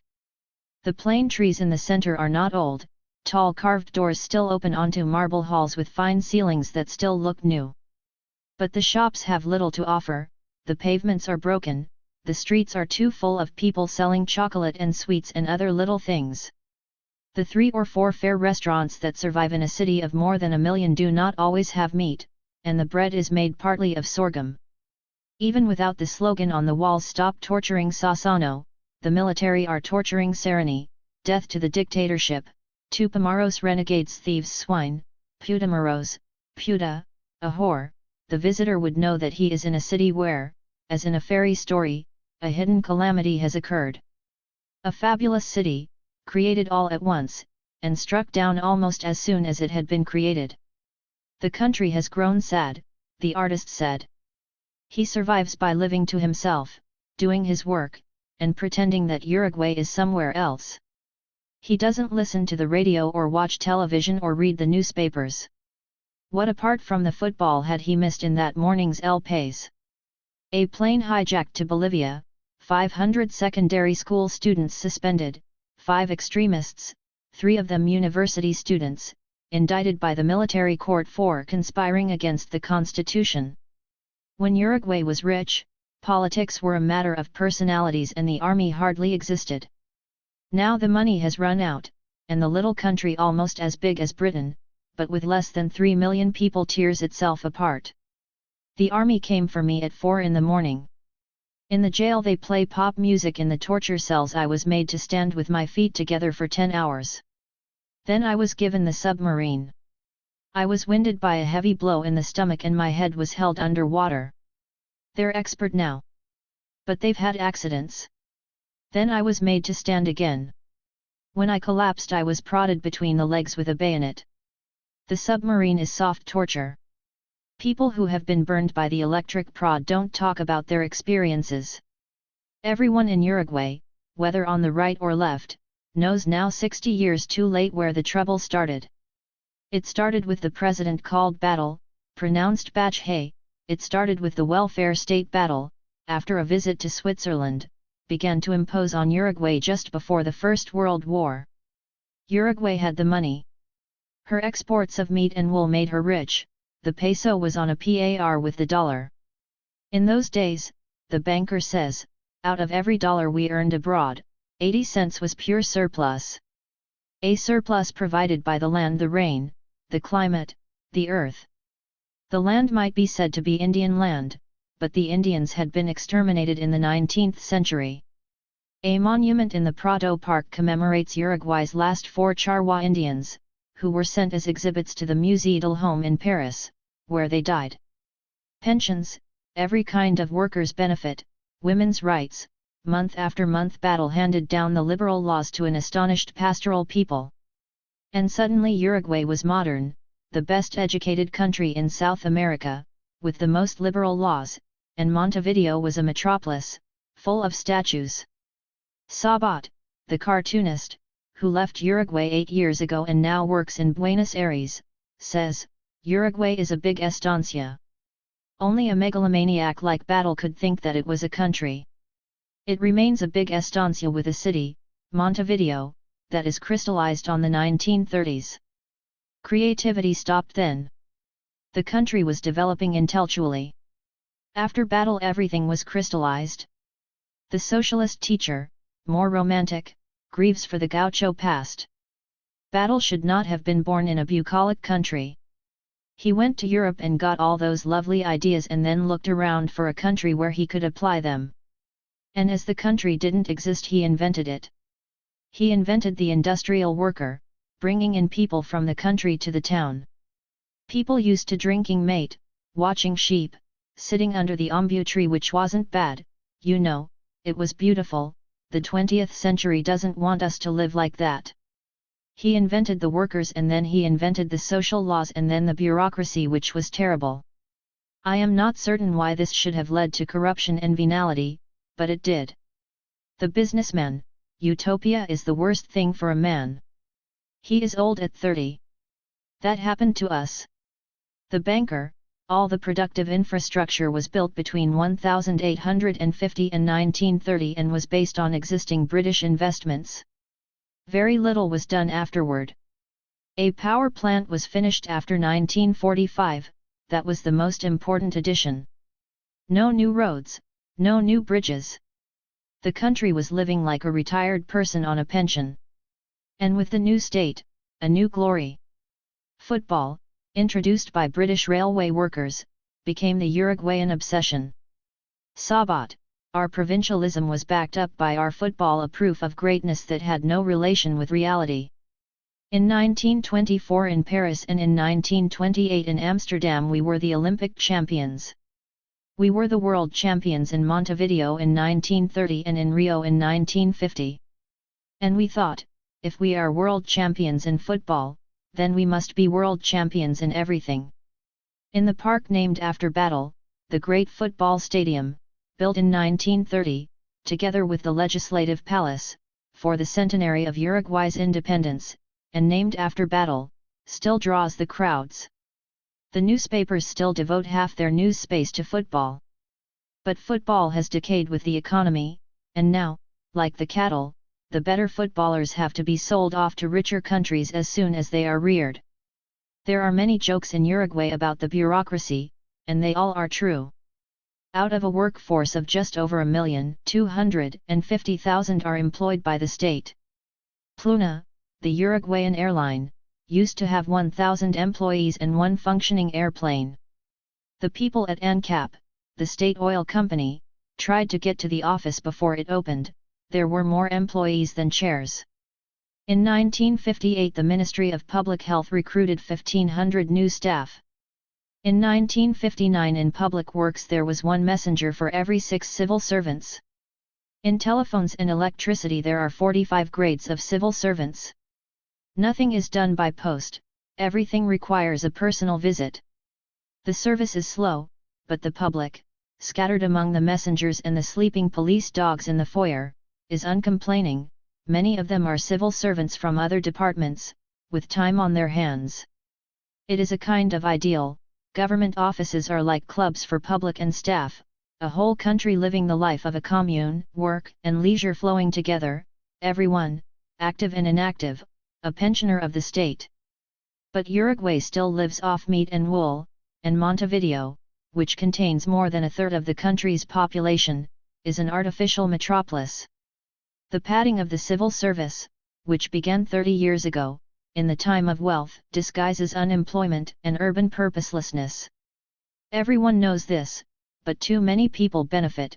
The whole state has been led into this conspiracy against itself. Everyone is pension-minded, the businessman says. And even the left-wing slogans of protest against the military government can be cautious and practical: paz salario libertad, peace wages liberty. The girls in blue nylon coats in telephones and electricity earn about $120 a month. In summer, from December to March, they work from 7 to 1. They go off then to a second job. Or they go to the beach. Montevideo is built along a beach, all roads south end in white sand and a bay. And this is where Uruguayans regularly lose all sense of crisis, and the will to action is weakened, on the too accessible beach. In the resort developments just a few minutes outside Montevideo where many modest people have summer houses amid pines and dunes, and in Punta del Este, one of Uruguay's economic disasters, built mainly in the 1950s with loans from the mortgage bank, the satellite resort town of the artificial metropolis. Everyone rejects Batlismo, but after 60 years everyone in Uruguay has been made by it. The resort life is all they know, its crumbling away leaves them confused. Spiritually, the journalist said, we feel we have gone back. Spiritually? I don't like to be stressed permanently. He was a two-house man, but he had to do 2 jobs, one with the government, and his wife was doing 2 jobs. And cars were expensive, because of the 300% tax.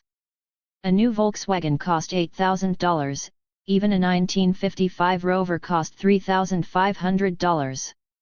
We won't progress. What's progress, though? America? That's consuming and stressing, keeping up with the Joneses. We don't have that kind of shit here, if you pardon the expression. But there was the high price of cars. I'll tell you about Uruguay in one sentence, the architect said to me on my first evening in Montevideo. The last Jaguar was imported in 1955. These are withdrawal symptoms and they add up to a kind of spiritual distress. Montevideo, spreading along its beach, needs the motorcar. Without the motorcar, tracts of the city will have to be abandoned, as the Prado Park has been abandoned. All that resort life, all that modernity of which the Uruguayans were until recently so proud, depends on consumer goods, which Uruguay bought from more stressed countries and wasting the talent of 2 generations in a padded civil service never learned to make.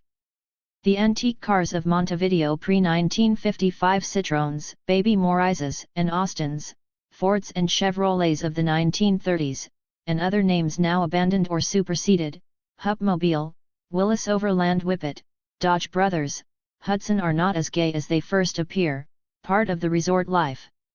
The country is under siege. The simplest things are smuggled in by lorry from Argentina, the supplies of modern civilization are running out.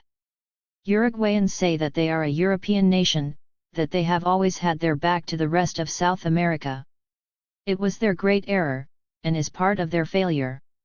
Their habits of wealth made them, profoundly, a colonial people, educated but intellectually null, consumers, parasitic on the culture and technology of others. The Tupamaros were destroyers. They had no program, they were like people provoking a reaction, challenging the hidden enemy to declare himself. In the end they picked on the armed forces and were speedily destroyed. The Tupamaros were not the beginning of a revolution, Sabat says. They were the last whisper of Batlismo. They were parasites, engaged in a kind of kamikaze. In Uruguay now, everybody, whatever slogans he shouts, is either a parasite or a reactionary. There is no middle way. Political attitudes have grown simpler and harder, and it is impossible not to take sides. On the last Saturday in October, a student in the engineering faculty of the university blew himself up while making a bomb. The army closed the university independent until that day and arrested everybody. Parasite or reactionary, left-wing or right-wing, each side now finds in the other the enemy he needs. Each side now assigns a destructive role to the other, and, as in Chile, people grow into their roles. Those who can, get out. They queue for passports at the rear entrance of the pink-walled Foreign Ministry, formerly the Santos Palace, built in 1880, the basin of the fountain in the hall carved from a single block of Carrara marble. In October there were reports of people queuing all night.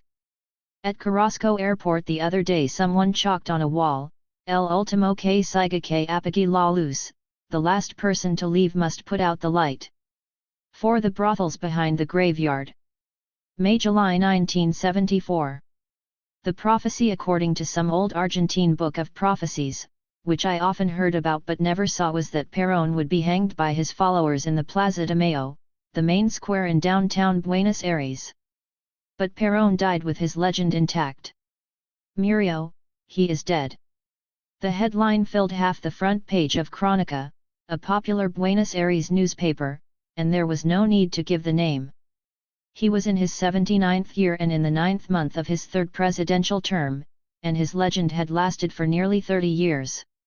He was the army man who had moved out of the code of his caste and shaken up the old colonial agricultural society of Argentina. He had identified the enemies of the poor, he had created the trade unions. He has given a brutal face to the brutish land of estancias and polo and brothels and very cheap servants. And his legend, as the unique revolutionary, survived the incompetence and plunder of his early rule, it survived his overthrow in 1955 and the 17 years of exile that followed, it survived the mob killings that attended his triumphant return last year, and it survived the failure of his last months in office. The failure was obvious. Perón could not control the Argentina he had called into being 20 years before. He had identified the cruelties of the society, and yet he had made that necessary task seem irresponsible. He had not been able to reorganize the society he had undermined. And perhaps the task of reorganization was beyond the capacities of any leader, however creative. Politics reflect a society and a land. Argentina is a land of plunder, a new land, virtually peopled in this century. It remains a land to be plundered, and its politics can be nothing but the politics of plunder. Everyone in Argentina understands and accepts this, and in the end Perón could only offer his words. In the end he had become his name alone, a presence, above it all, above the people who acted in his name, above the inflation and the shortages and the further steep decline of the peso, the faction fights, the daily kidnappings and guerrilla shootouts, the strong rumors of plunder in high places, above the Argentina whose brutality and frenzies he had divined and exploited, the Argentina he had returned to save, and which he now leaves behind him. He was very old, and perhaps his cause had become more personal than he knew, to return to his homeland and to be rehabilitated. He made his peace with the armed forces, who had previously stripped him of his rank. He made his peace with the Church, against whom, in his second term, he had warred. He was to die holding the rosary given him by Pope Paul. He came back from exile a softened man, even philosophical, with ideas about ecology and the environment and the unity of Latin America. By 2000 we shall be united or dominated. But these ideas were remote from the anxieties of his followers and the power conflicts of the country. And toward the end he seemed to have recognized that the country was beyond his control. 2 years ago, when the military still ruled, everyone was Peronist, even Maoist priests and Trotskyist guerrillas.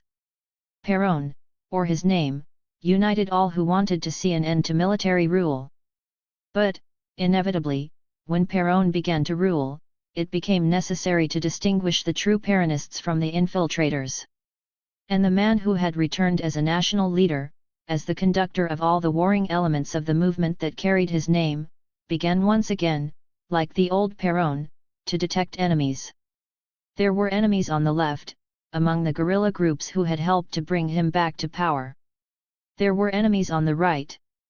So many people were seen, as the months passed, sabotaging the current political process. Week by week the semi-official El Caudillo identified new enemies.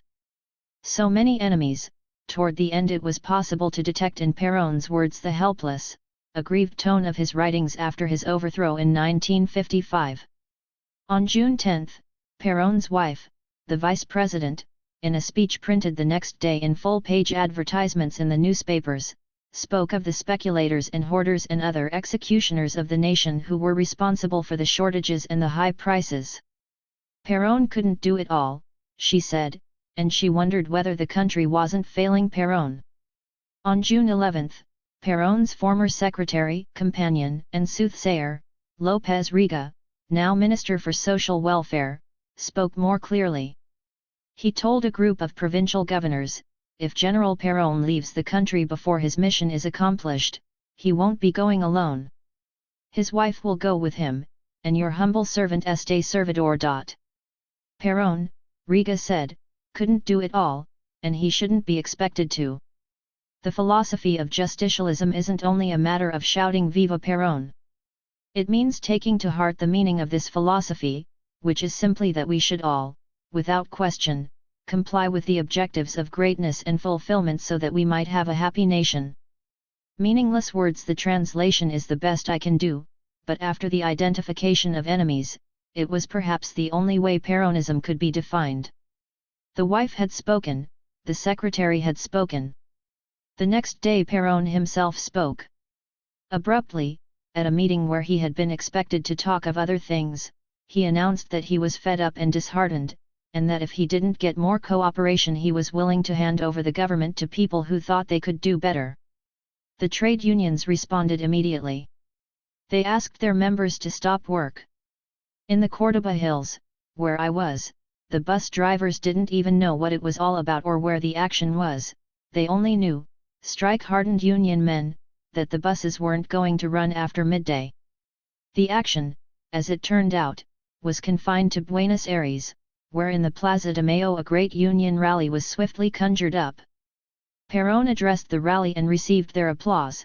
He pronounced himself satisfied, and it was assumed that he wasn't after all going to leave the country to stew in its own juice. The whole cabinet resigned that evening. 1 or 2 ministers gave grave interviews. It seemed at least that some treachery was going to be exposed and that some heads were going to roll. But no heads rolled. The whole cabinet was reappointed. It was a curious event, so well prepared, so dramatic in its effect, and then entirely without sequel. The newspapers, full of crisis one day, reporting the entire republic in a state of tension, the next day quietly forgot about it. Newspapers are like that in Argentina. It was Peron's last demagogic act, his last political flourish. And no one will know what, if anything, lay behind it. Whether illness and death put an end to some new development, something that was going to make clear the purpose and plans of the new government. It was what people were waiting for.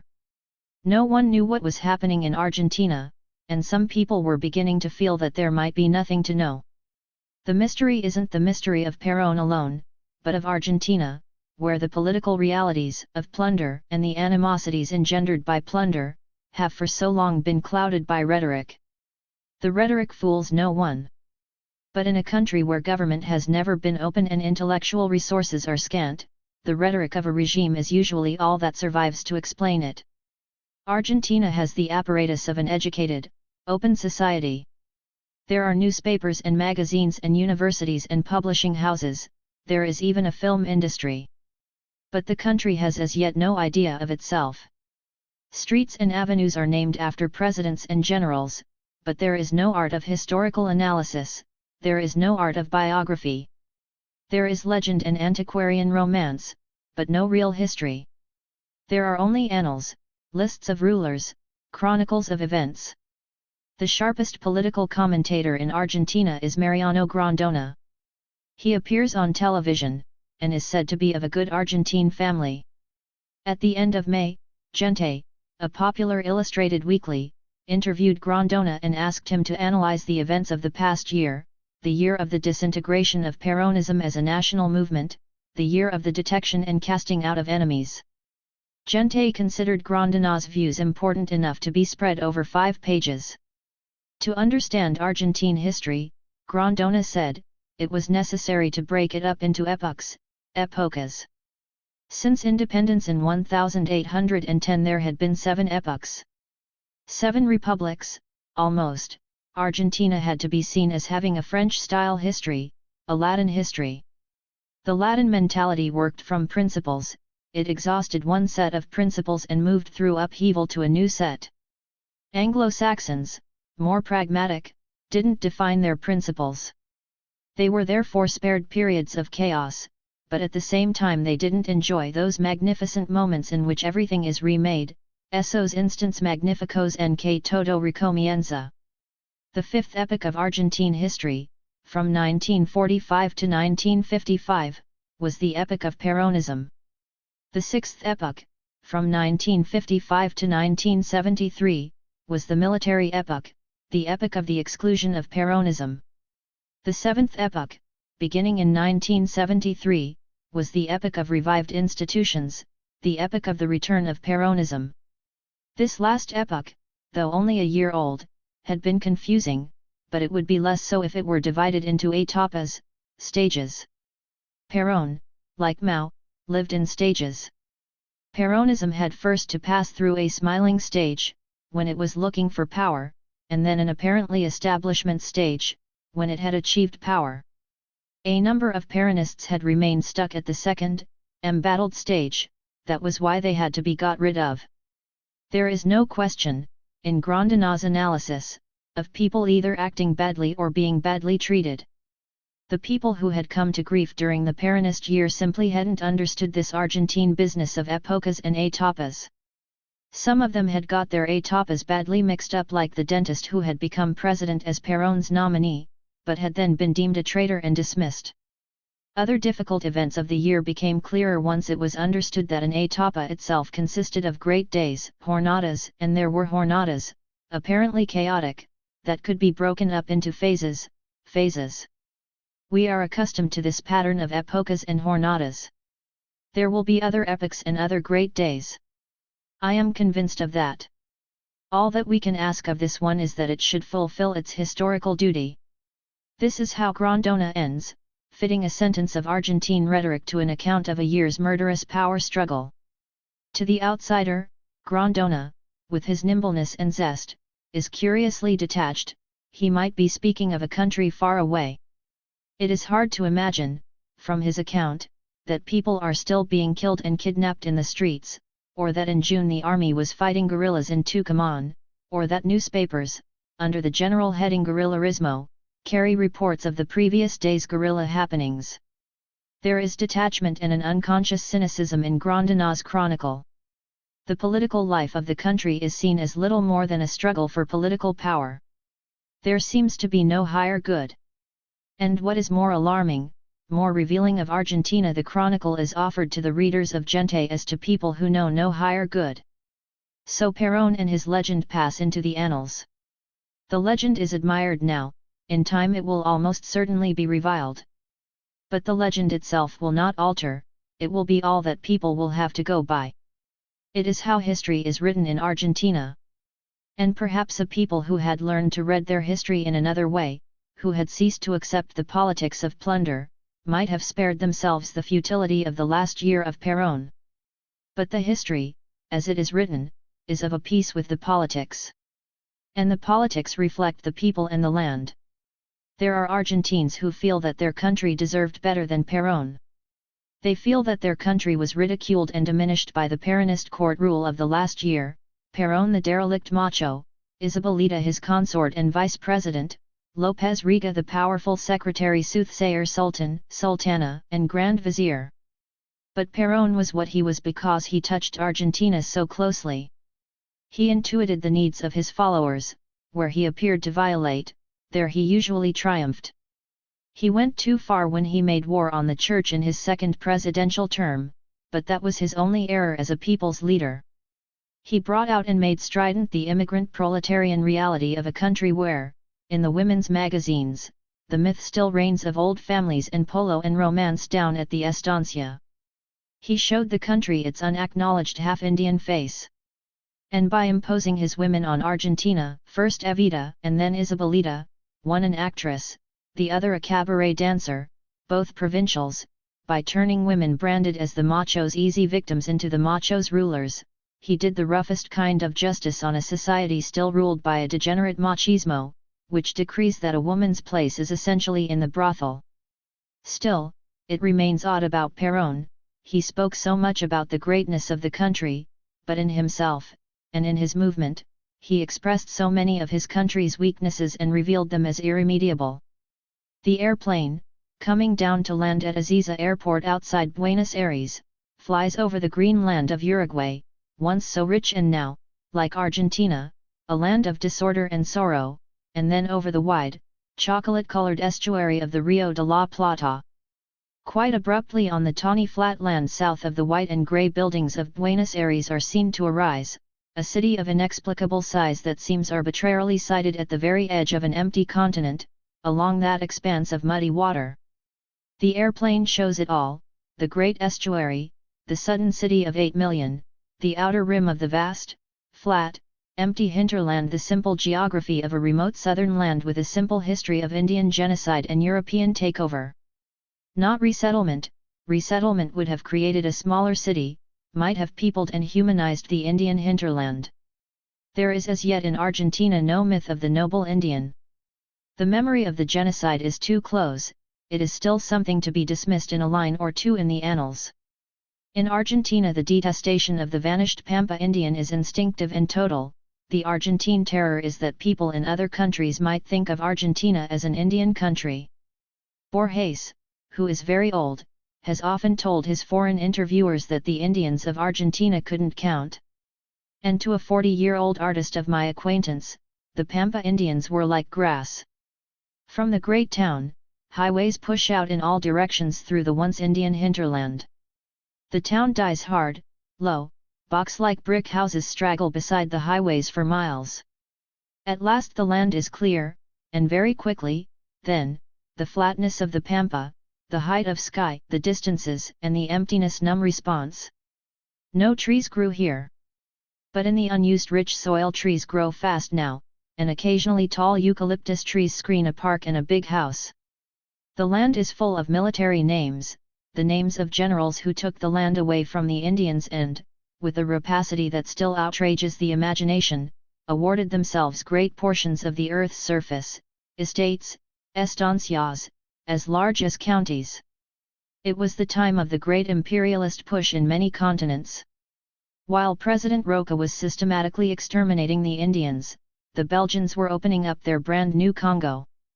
Joseph Conrad saw the Belgians at work, and in heart of darkness he catches their frenzy. Their talk was the talk of sordid buccaneers, it was reckless without hardihood, greedy without audacity, and cruel without courage. There was not an atom of foresight or of serious intention in the whole batch of them, and they did not seem aware these things are wanted for the work of the world. The words fit the Argentine frenzy, they contain the mood and the moral nullity of that Argentine enterprise which have worked down through the generations to the failure of today. The great private domains have split, but the estancias are still very big. The scale is still superhuman. The estancias are mechanized and require little labor, the landscape remains empty and unhumanized. There are little towns, sitting fragilely on the pampa, but they provide only the bare necessities, the stupefying nightclub, which enables people who have said everything already to be together for hours without saying anything, the brothel, which simplifies the world even further, the garage. Away from the highways there is a sense of desolation. The dirt roads are wide and straight, trees are few, and the flat land stretches uninterrupted to the horizon. The sense of distance is distorted, things miles away seem close. An estancia workman on horseback, a clump of trees, a junction of dirt roads. The desolation would be complete without the birds, and they, numerous, unusually big, and gaudily colored, emphasize the alienness of the land and the fewness of men. Every morning on the Pampa highways there are dead brown owls. The land here is something to be worked. It is not a thing of beauty, it has not been hallowed by the cinema, literature, or art, or by the life of rooted communities. Land in Argentina, as I heard a South American banker from another country say, is still only a commodity. It is an investment, a hedge against inflation. It can be alienated without heartache. Argentina's wealth is in the land, this land explains the great city on the estuary. But the land has become no one's home. Home is elsewhere, Buenos Aires, England, Italy, Spain. You can live in Argentina, many Argentines say, only if you can leave. The Argentina created by the railways and President Roca's Remington still has the structure and purpose of a colony. And, oddly, in the manner of its founding and in its implied articles of association, it is like a 16th-century colony of the Spanish Empire, with the same greed and internal weaknesses, the same potential for dissension, the cynicism and sterility. Obedezco pero no cumplo, I obey but I don't comply. It was the attitude of the 16th-century conquistador or official, who had a contract with the King of Spain alone, and not with the king's other subjects. In Argentina the contract is not with other Argentines, but with the rich land, the precious commodity. This is how it was in the beginning and how, inevitably, it continues to be. There is no king, though Peron was that, the man in whose name everyone acted. But there is a flag, the colors, blue and white, honor a saint, but Argentines are taught that they are the colors of their sky. And people who feel that the land has failed them wave the flag, the workers in the cities, the young men in new suits, immigrants' sons who have become doctors or lawyers. But this patriotism is less than it appears. In Argentina, unmade, flawed from its conception, without a history, still only with annals, there can be no feeling for a past, for a heritage, for shared ideals, for a community of all Argentines. Every Argentine wants to ratify his own contract with the God-given land, miraculously cleansed of Indians and still empty. There are many Argentinas, and they all exist within that idea of the richness of the land. In the northwest there is an older Argentina, settled by Spaniards spreading down south from Peru. At the foot of the Cordilleras is the city of La Rioja, founded nearly 400 years ago by a Spaniard looking for gold. It is distinctive, its people are of the land, and half Indian. It has a completeness not found in the cities of the newer Argentina, from which it is separated by the waterless flat wilderness of the Llanos, bisected to the very horizon, as it seems to the passenger in a bus, by the straight black road, whose edges are blurred by drifting sand. But at the end of that road, and among the Córdoba hills, where imported cypress and willow create irregular little Mediterranean patches on the barren hillsides, there is an English-style boarding school, recently founded. It is successful and well equipped. The headmaster, when I saw him, had just stocked the library with an expensive uniform set of the world's best books. The school might seem an anachronism, the headmaster says, but the aim isn't to create English gentlemen, it is to create gentlemen for Argentina. There is rugger on Sunday morning. A school from Córdoba is visiting, and the school servants are grilling thick thongs of red meat over an enormous barbecue pit. Just like Anglo-Saxons to make up a game like rugger, says the young teacher, fresh from the constrictions of London, and flourishing in the atmosphere of freedom and fantasy which the emptiness of Argentina can so agreeably suggest to people who have just arrived. At the local church the elderly British residents, retired people, had that morning prayed for both Peron and the Queen. The previous evening they had gathered at a hotel to see the film of Princess Anne's wedding. Half an hour away by bus there is an Italo-Spanish peasant town, low houses, cracked plaster, exposed red bricks, pollard trees, dust, Mediterranean colors, women in black, girls and children in doorways. Water is scarce. There is a big dam, but it was breached 2 years ago. The people grow cotton and olives and consider their town rich. The 10-hour bus drive from the industrial town of Córdoba, where they make motorcars, to the city of La Rioja is like a drive through many countries, many eras, many fading ancestral cultures. The ancestral culture fades, and Argentina offers no substitute. It offers only the land, the cheap food and the cheap wine. To all those people on the road from Córdoba to La Rioja it offers accommodation, and what had once seemed a glorious freedom. To none does it offer a country. They are, by an unlikely irony, among the last victims of imperialism, and not just in the way Peron said. Argentina is a simple materialist society, a simple colonial society in the most rapacious and decadent phase of imperialism. It has diminished and stultified the men whom it attracted by the promise of ease and to whom it offered no other ideals and no new idea of human association. New Zealand, equally colonial, also with a past of native dispossession, but founded at an earlier imperial period and on different principles, has had a different history. It has made some contribution to the world. More gifted men and women have come from its population of 3 million than from the 23 millions of Argentines. 2 years ago, when I was new to Argentina, an academic said to me, during the Buenos Aires rush hour, "You would think you were in a developed country." It wasn't easy then to understand his irony and bitterness. Buenos Aires is such an overwhelming metropolis that it takes time to understand that it is new and has been imported almost whole, that its metropolitan life is an illusion, a colonial mimicry, that it feeds on other countries and is itself sterile. The great city was intended as the servant of its hinterland and it was set down, complete, on the edge of the continent. Its size was not dictated by its own needs nor did it reflect its own excellence. Buenos Aires, from the nature of its creation, has never required excellence, that has always been one of its attractions. Within the imported metropolis there is the structure of a developed society. But men can often appear to be mimicking their functions.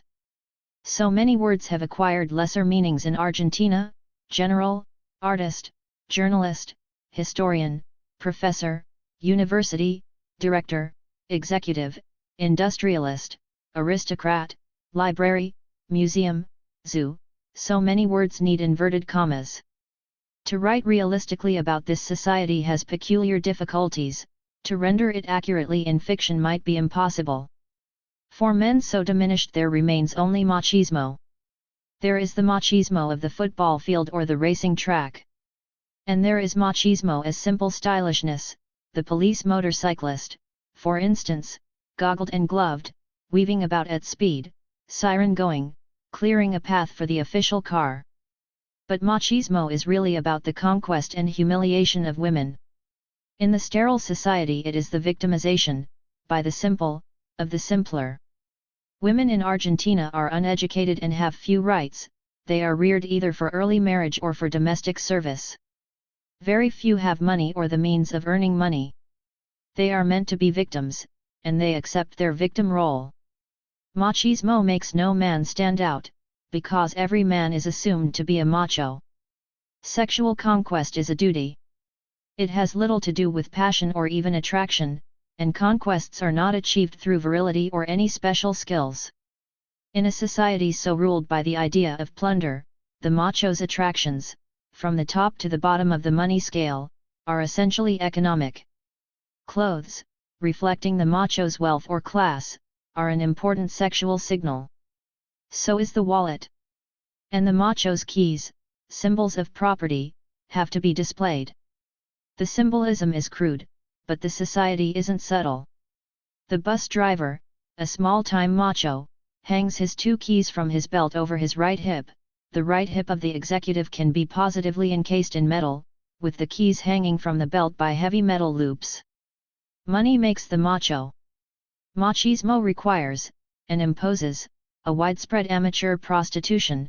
It is a society spewing on itself. The thing has been institutionalized, and the institution is served by a gigantic brothel industry. There are brothels everywhere, open night and day. Enormous new buildings, their function proclaimed by neon signs and a general garishness, are strung along the Pan-American Highway. In the heart of the city, behind the Recoleta Cemetery, where the illustrious are buried, there is an avenue of tall brothels. The brothels charge by the hour. In the dim lobby of such a place a red spotlight might play on a crude bronze-colored woman's bust, the bad art of Argentina. Every schoolgirl knows the brothels. From an early age she understands that she might have to go there one day to find love, among the colored lights and mirrors. The act of straight sex, easily bought, is of no great moment to the macho. His conquest of a woman is complete only when he has buggered her. This is what the woman has it in her power to deny, this is what the brothel game is about, the passionless Latin adventure that begins with talk of amor. La tu ven el culo, I've had her in the arse. This is how the macho reports victory to his circle, or dismisses a desertion. Contemporary sexologists give a general dispensation to buggery. But the buggering of women is of special significance in Argentina and other Latin American countries. The Church considers it a heavy sin, and prostitutes hold it in horror. By imposing on her what prostitutes reject, and what he knows to be a kind of sexual black mass, the Argentine macho, in the main of Spanish or Italian peasant ancestry, consciously dishonors his victim. So diminished men, turning to machismo, diminish themselves further, replacing even sex by a parody. The cartoonist Sabat, in some of his gouache-like drawings, has hinted at the diseased, half-castrated nature of machismo. In Buenos Aires the other day a new film opened and was a great success, Boquitas Pintadas, Little Painted Mouths, made by Argentina's most famous director and based on a novel by an Argentine writer, Manuel Puig. The film, clumsy and overacted and without polish, is the story of the life and death of a tubercular small-town macho. An aimless film, it seemed, a real-life chronicle on which no pattern had been imposed. But the Argentine audience wept, for them the tragedy lay in the foreseeable death of the macho, the poor boy of humble family who made his conquests the hard way, by his beauty. To the outsider the tragedy lay elsewhere, in the apparent motivelessness of so much of the action. No relationship was hinted at, and no comment seemed to be offered by writer or director. It was as though, in the society of machismo, the very knowledge of the possibility of deeper relationships had been lost. After the macho's death one of his women had a dream, in bleached color, and in very slow motion, the macho rose from his grave, in his pretty macho clothes, lifted her in his arms, flew with her through a bedroom window and placed her on a bed. On this necrophiliac fantasy the film ended. And the audience was in tears. To go outside after this, to walk past the long queue for the film, to see the lights of packed cafes and bars, the young people in flared jeans, was to have the sharpest sense of the mimicry and alienness of the great city. It was to have a sense of the incompleteness and degeneracy of these transplanted people who seemed so whole, to begin to understand and fear their violence, their peasant cruelty, their belief in magic, and their fascination with death, celebrated every day in the newspapers with pictures of murdered people, often guerrilla victims, lying in their coffins.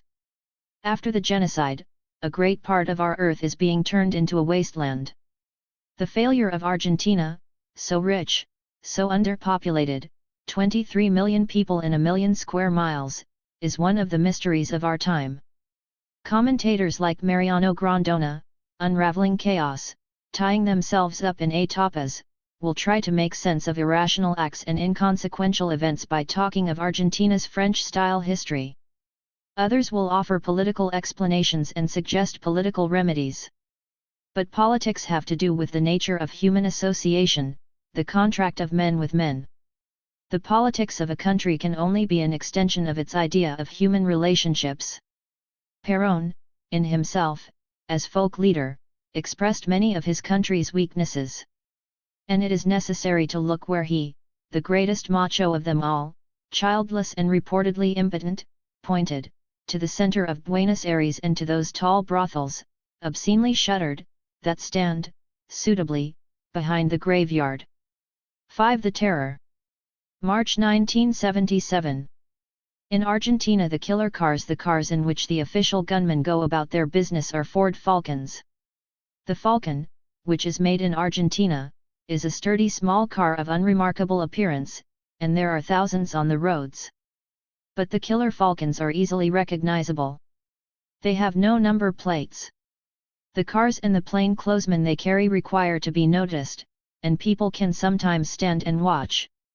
As they stood and watched some weeks ago, in the main square of the northern city of Tucumán, the Falcons parked in the semicircular drive of government headquarters, an ornate stone building like a 19th-century European country house, but with Indian soldiers with machine guns on the balcony, and in the well-kept subtropical gardens, a glimpse, eventually, of uniforms, handshakes, salutes, until the men in plain clothes, like actors impersonating an aristocratic shooting party, but with machine guns under their Burberrys or imitation Burberrys, came down the wide steps, got into the small cars and drove off without speed or sirens.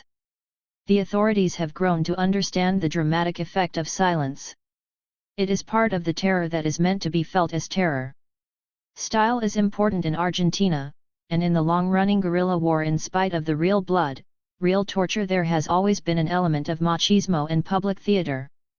In the old days, policemen stood a little way from busy intersections with machine guns at the ready.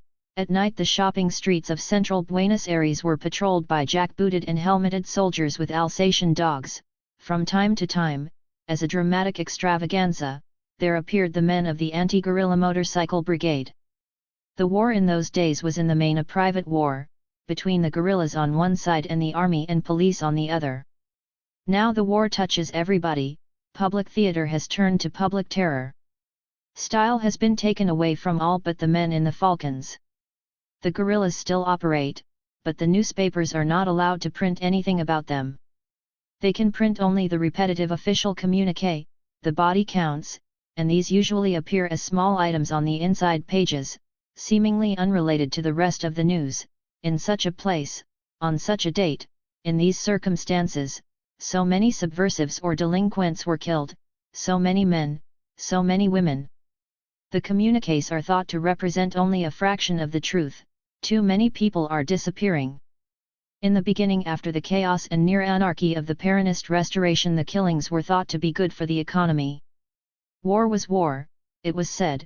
The guerrillas, now like private armies, with no recognizable aims, had to be rooted out. The trade unions and their leaders had to be disciplined after the license and corruption of the Peronist years. No more free trips to Europe on aerolíneas argentinas for those union men, flashy provincial machos requiring attention from the crew, each man, after supper, settling down with his pile of comic books and photo novels, light reading for the long night flight, the tips of ringed fingers wetted on the tongue before the pages were turned. Another, more becoming, Argentina was to be created, the country, as though the country were an economic abstraction, something that could be separated from the bulk of the population, was to be got going again. And while wages were kept down like sin, the banker saints of Argentina worked their own inflationary miracles. They offered 8% a month or 144% a year for the peso, and momentarily gave back faith to many good Argentines who had for years been praying only for the water of their pesos to be turned into the wine of dollars. During the early months of the terror, the stock market boomed, fortunes were made out of nothing, Argentina seemed to be itself again. But now, even with that 144%, the terror is too close. No pattern can any longer be discerned in the terror. It isn't only the guerrillas and the union men and the country's few intellectuals who are threatened. Anyone can be picked up. Torture is routine. Even workmen unlucky enough to be in a flat at the time of a raid have been taken away, held for a few hours and tortured with everybody else. So automatic is the process, the tight blindfold, the eyes depressed in the sockets, the hooding, the beating, the electric shocks that leave burn marks for 18 days, and then the mysterious journey in the boot of the Falcon and the sadism of release. We are taking you to the cemetery. Now, count 100 before you take off your blindfold. Almost everyone in Argentina now knows someone who has disappeared or been arrested or tortured. Even military men have, by the intervention of military friends, been called to receive the corpses of their children, corpses which might otherwise have been destroyed or thrown away, sometimes to roll ashore, mutilated and decomposing, at Montevideo, on the other side of the Rio de la Plata. One woman was sent the hands of her daughter in a shoe box. There is still, for the distinguished or well-known, legal arrest on specific charges. But below that there is no law. People are taken away and no one is responsible. The army refers inquirers to the police, and the police refer them back to the army. A special language has developed. An anxious father might be told that his son's case is closed. No one really knows who does what or why. It is said that anyone can now be made to disappear, for a price. Buenos Aires is full of shocked and damaged people who can think now only of flight, who find it no longer possible to take sides, who can see no cause in Argentina and can acknowledge at last the barbarism by which they have for long been surrounded, the barbarism they had previously been content to balance against the knowledge of their own security and the old Argentine lure of the spacious rich land, easy money and abundant meat, the lure expressed in the words that so often in Argentina close a discussion, todavía aquí se vive mejor. Still, you live better here. Barbarism, in a city which has thought of itself as European, in a land which, because of that city, has prided itself on its civilization. Barbarism because of that very idea, civilization felt as something far away, magically kept going by others, the civilization of Europe divorced from any idea of an intellectual life and equated with the goods and fashions of Europe, civilization felt as something purchasable, something always there, across the ocean, for the man or woman with enough money, an attitude not far removed from that of the politician of a new country who, while fouling his own nest, feathers another abroad, in a land of law. The official history of Argentina is a history of glory, of a war of independence, with heroes, of European expansion, wealth, civilization. This is the past of which Borges sometimes sings, but a recurring theme of his later stories is of cultural degeneracy. Torture is not new in Argentina. And though Argentines abroad, when they are campaigning against a particular regime, talk as if torture has just been started by that regime, in Argentina itself torture is spoken of and accepted by all groups as an Argentine institution. In 1972, at an elegant provincial hotel, an upper-class lady of Spanish descent, still obsessed with the purity of race, still fighting the old Spanish wars, told me that torture had started in Argentina in 1810, when the country became independent of Spain, and middle-aged and delicate at the dinner table, drinking the yellow champagne of Argentina, and speaking English with the accent of the finishing school. She said that torture remained necessary because the penal code was so benign. You have to kill a man in the most horrible way to go to jail here. My client was excited, the lawyer says. Oh, the judge says. He was excited. And no jail. A young Trotskyist lawyer didn't see the law quite like that. He thought only that torture had been used by most of the governments and had become a pretty important feature of Argentine life. Its abolition seemed at first to form no part of his socialist program, but then, noticing my concern, he promised, speaking very quickly, as to a child to whom anything could be promised, that torture would disappear with the downfall of the bourgeoisie.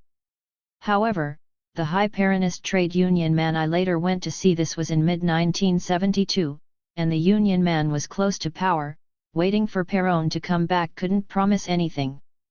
He said, and he might have been speaking of rain, that torture would always exist. It was this man, soft-voiced, reasonable, at that time still the representative of the oppressed, who told me the map of the Paris metro and a photograph of the young Peron below glass on his desk that there was good torture and bad torture. It was all right to torture an evildoer, it was another thing to torture a man who's trying to serve the country. And that was the very point made 4 years later by Admiral Gazzetti, one of the leaders of the present regime, when, defending the terror, he spoke to the United Nations in August 1976. The Admiral, who has since been wounded in a guerrilla attack, said, "My idea of subversion is that of the left-wing terrorist organizations. Subversion or terrorism of the right is not the same thing. When the social body of the country has been contaminated by a disease that corrodes its entrails, it forms antibodies. These antibodies cannot be considered in the same way as the microbes.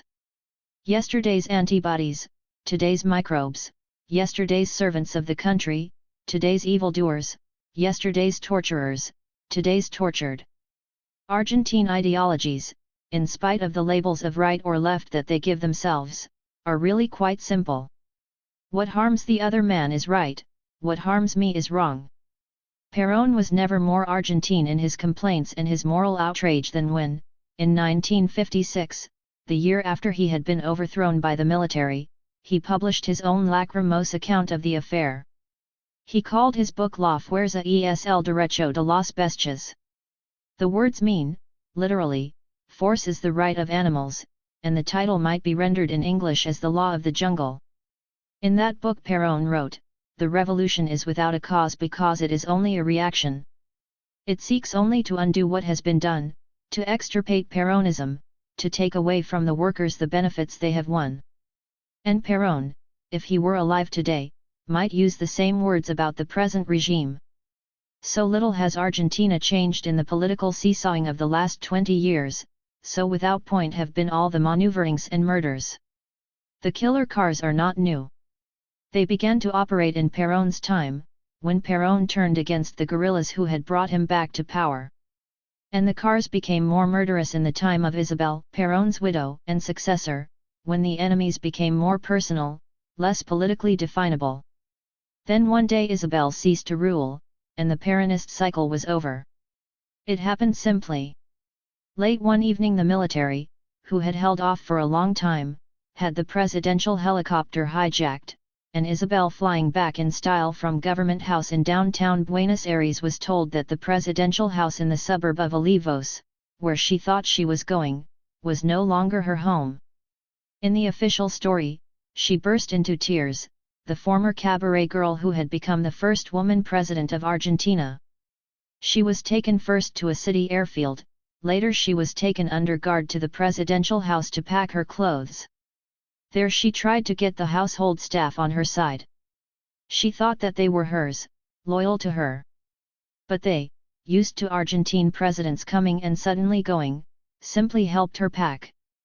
That was how it ended for her, the poor girl born in the poor northern province of La Rioja. She was in a cabaret in far-off Panama when she met the exiled Perón in 1956, 1 year after his overthrow, 4 years after the death of Eva Perón. Isabel was never promoted as a replacement for Eva Perón, and Perón was never reproached by his followers for his association with her. To Macho Argentina, infinitely comprehending of a man's needs, Isabel was only the new woman at the leader's side. And when she came back to Argentina with Perón in 1973, she came only as an ambassador of peace, the verticalizer, the woman who was to bind Argentina with her love, while Perón handled the hate. Perón conduce, Isabel verticaliza, Perón conducts, Isabel verticalizes. The words are as difficult in Spanish as they are in English, but this was one of the slogans of the last days of Perón's rule, in 1974, when Peronism had already shown itself to be nothing but words, and the rule of Perón and his court was like a continuation of the hysteria that had brought them back, when official printed posters supplemented aerosol graffiti, and the walls of Buenos Aires were like tattered billboards. So many posters, quickly outdated, always some new martyr to be mourned, and forgotten within a week, nothing is dead, in Peronist Argentina, as last week's political poster, so many killings to be avenged, the leader seeking always to buoy himself up on a collective expression of anger, complaint, and hate. Now there is silence. Isabel is still in detention somewhere in the south, the subject of fading gossip. A private snapshot, released by the authorities, shows that she grew fat during her time in office. Many of the people who ruled with her have scattered. The astrologer López Rega, he was Isabel's manager when she was a cabaret girl in Panama, and he later became Perón's secretary, is out of the country. He has been accused by the present government of embezzling large sums during his time as welfare minister. The political scandals connected with Perón's return to power, and the financial scandals of his rule and the rule of Isabel, continue.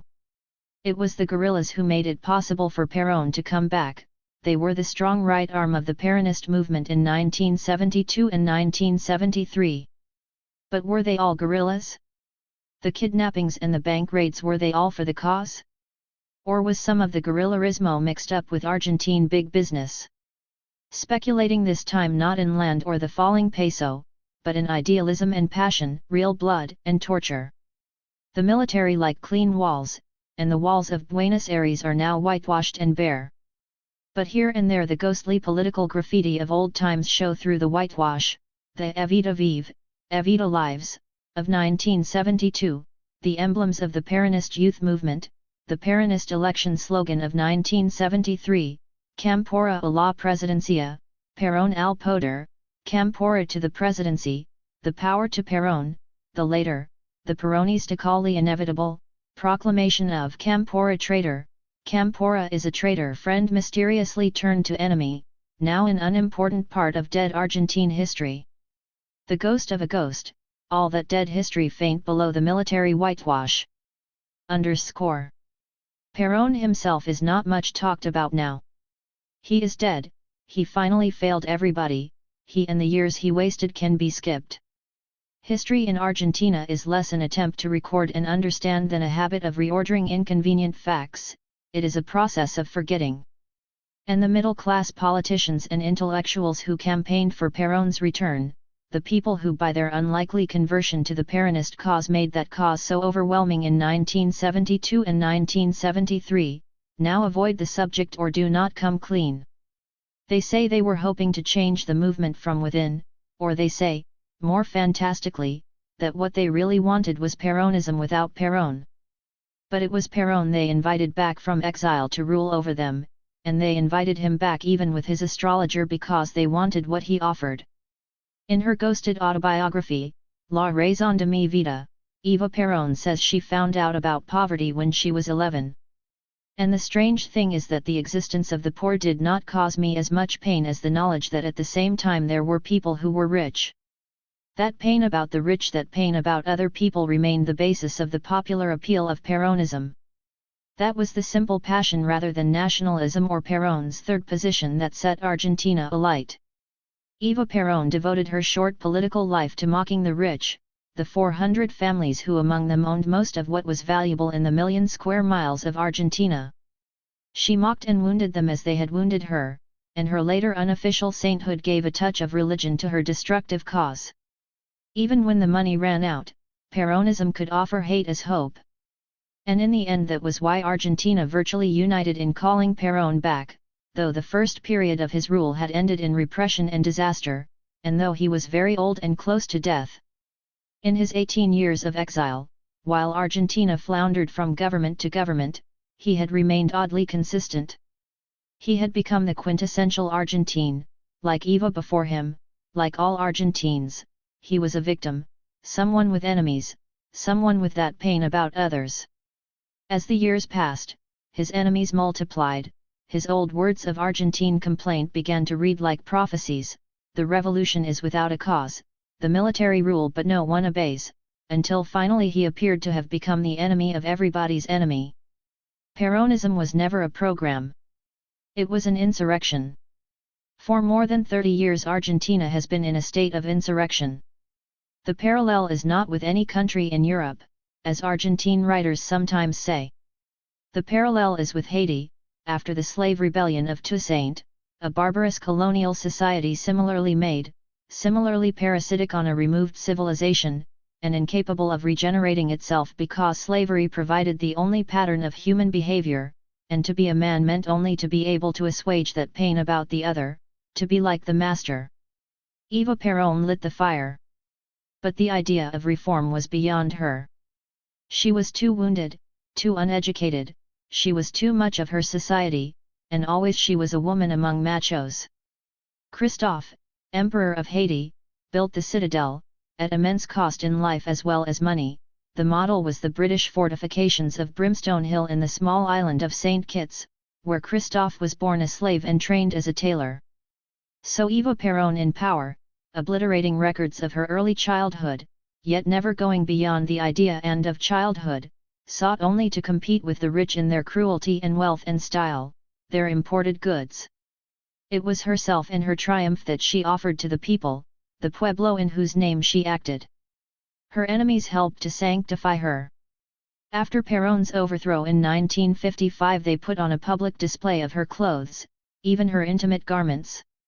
She had been dead 3 years, but that display, especially of the underclothes, was an Argentine, macho form of violation, and the people, el pueblo, were meant in addition to be shocked by the extravagance and commonness of their great lady. It was disingenuous, the violators themselves had no higher ideals, and the display of fairy tale wealth beyond imagination coming to someone who was of the poor added to the Evita legend. 20 years after her death she found legitimacy. Her small embalmed body, she was 5 feet 2, and at her death she was wasted, now rests in the Duarte family vault in the Recoleta Cemetery, the upper-class necropolis of Buenos Aires.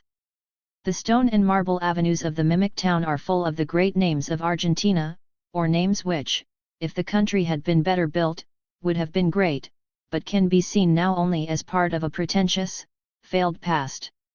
This legitimacy, this dignity, was all that the girl from Los Toldos wanted.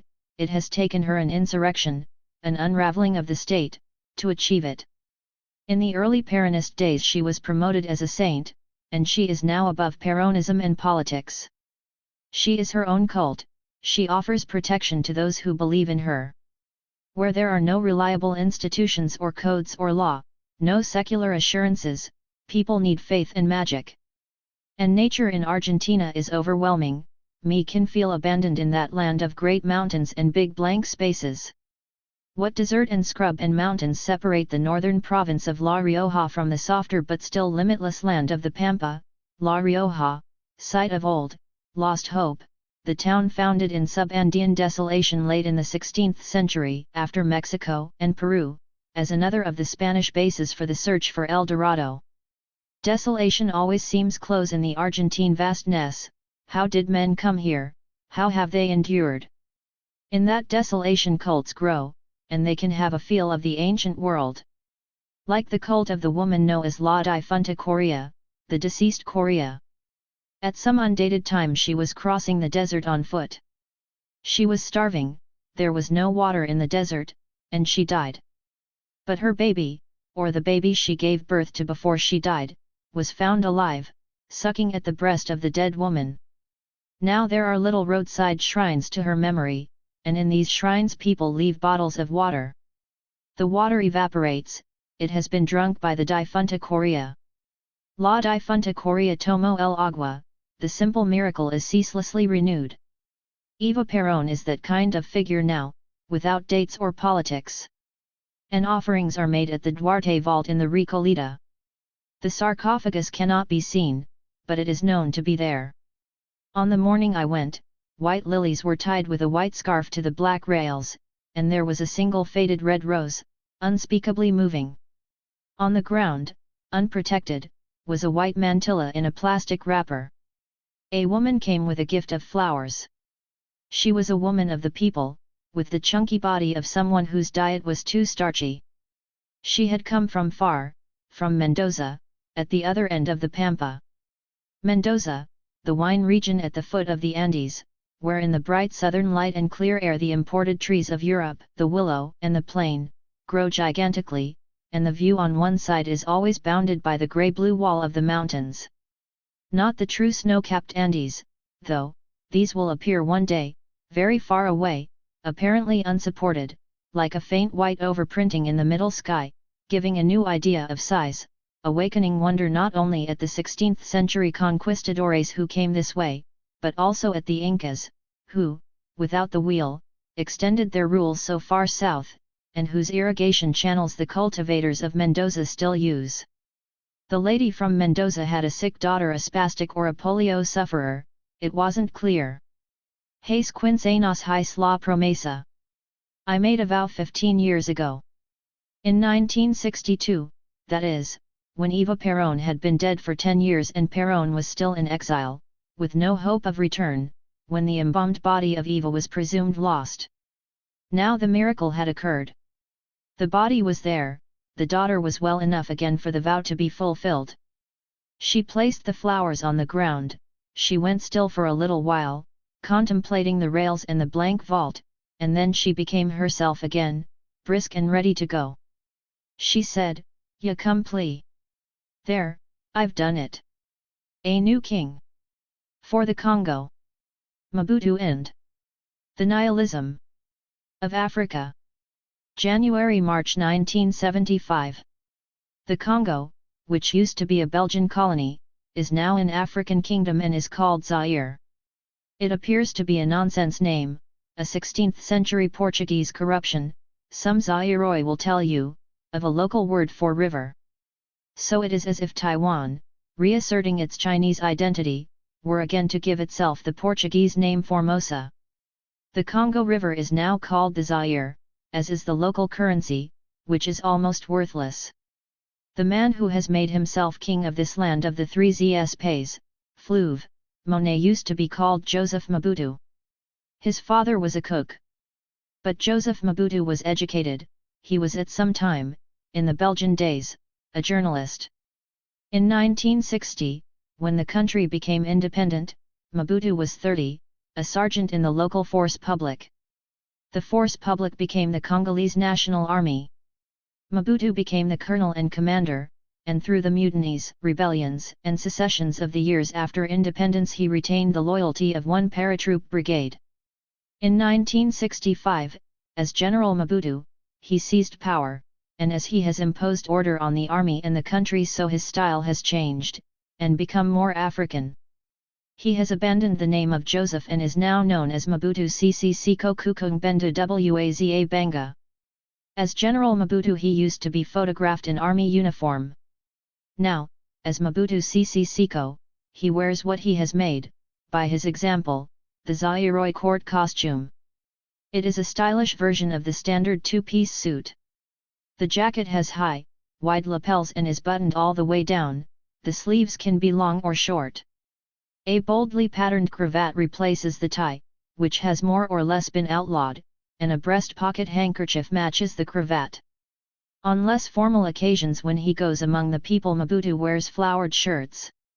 Always, in public, he wears a leopard skin cap and carries an elaborately carved stick. The cap and the stick are the emblems of his African chieftaincy. Only the chief can kill the leopard. The stick is carved with symbolic figures, two birds, what looks like a snake, a human figure with a distended belly. No Zairoi I met could explain the symbolism. One teacher pretended not to know what was carved, and said, "We would all like to have sticks like that." In some local carving, though, the belly of the human figure is distended because it contains the fetish. The stick is accepted by Zairoi as the stick of the chief. While the chief holds the stick off the ground, the people around him can speak. When the chief sets his stick on the ground, the people fall silent and the chief gives his decision. Explaining the constitution and the president's almost unlimited powers, Profils du Zaire, the new official handbook, of variable price, 4 zaires, $8, the pavement seller's first price, 2 zaires his last price. Profils du Zaire quotes Montesquieu on the functions of the state. Alima, the official daily, has another, African view of government. In Zaire we have inherited from our ancestors a profound respect for the liberties of others. This is why our ancestors were so given to conciliation, people accustomed to the palaver la palabra, accustomed, that is, to discussions that established each man in his rights. So Montesquieu and the ancestors are made to meet. And ancestral ways turn out to be advanced. It is only matter of finding the right words. The palaver is, after all, a dialogue, chief's rule is government by dialogue. But when the chief speaks, when the chief sets his carved stick on the ground, the modern dialogue stops, and Africa of the ancestors takes over. The chief's words, as a lima, having it always, has sometimes to remind anti-revolutionary elements, cannot be questioned. It is said that the last 5 words of Mobutu's African name are a reference to the sexual virility which the African chief must possess. He is the cock that leaves no hen alone. But the words may only be symbolic. Because, as chief, Mobutu is married to his people. The marriage of Sisi Mobutu is a revolutionary song and, as in the good old days of the ancestors, comme au bon vieux temps de nos ancêtres, the chief always holds fast to his people. This marriage of the chief can be explained in another, more legalistic way. The chief has a contract with his people. He fulfills his contract through the apparatus of a modern state, but the ministers and commissioners are only the chief's collaborators, the umbilical cord between the power and the people. The chief, the lord wedded to his people, le pouvoir, the attributes begin to multiply. Mobutu is also the guide of the authentic Zaïrois revolution, the father of the nation, the president-founder of the Mouvement Populaire de la Révolution, the country's only political party. So that, in nomenclature as in the stylish national dress he has devised, he combines old Africa with what is progressive and new. Just as a Guy d'Ormeil suit, 160 Zaires in the Kinshasa shops, $320, kin, with cravat and matching handkerchief, become an authentic Zaïrois national costume, so a number of imported glamorous ideas bolster Mobutu's African chieftaincy. He is citizen, chief, king, revolutionary, he is an African freedom fighter, he is supported by the spirits of the ancestors.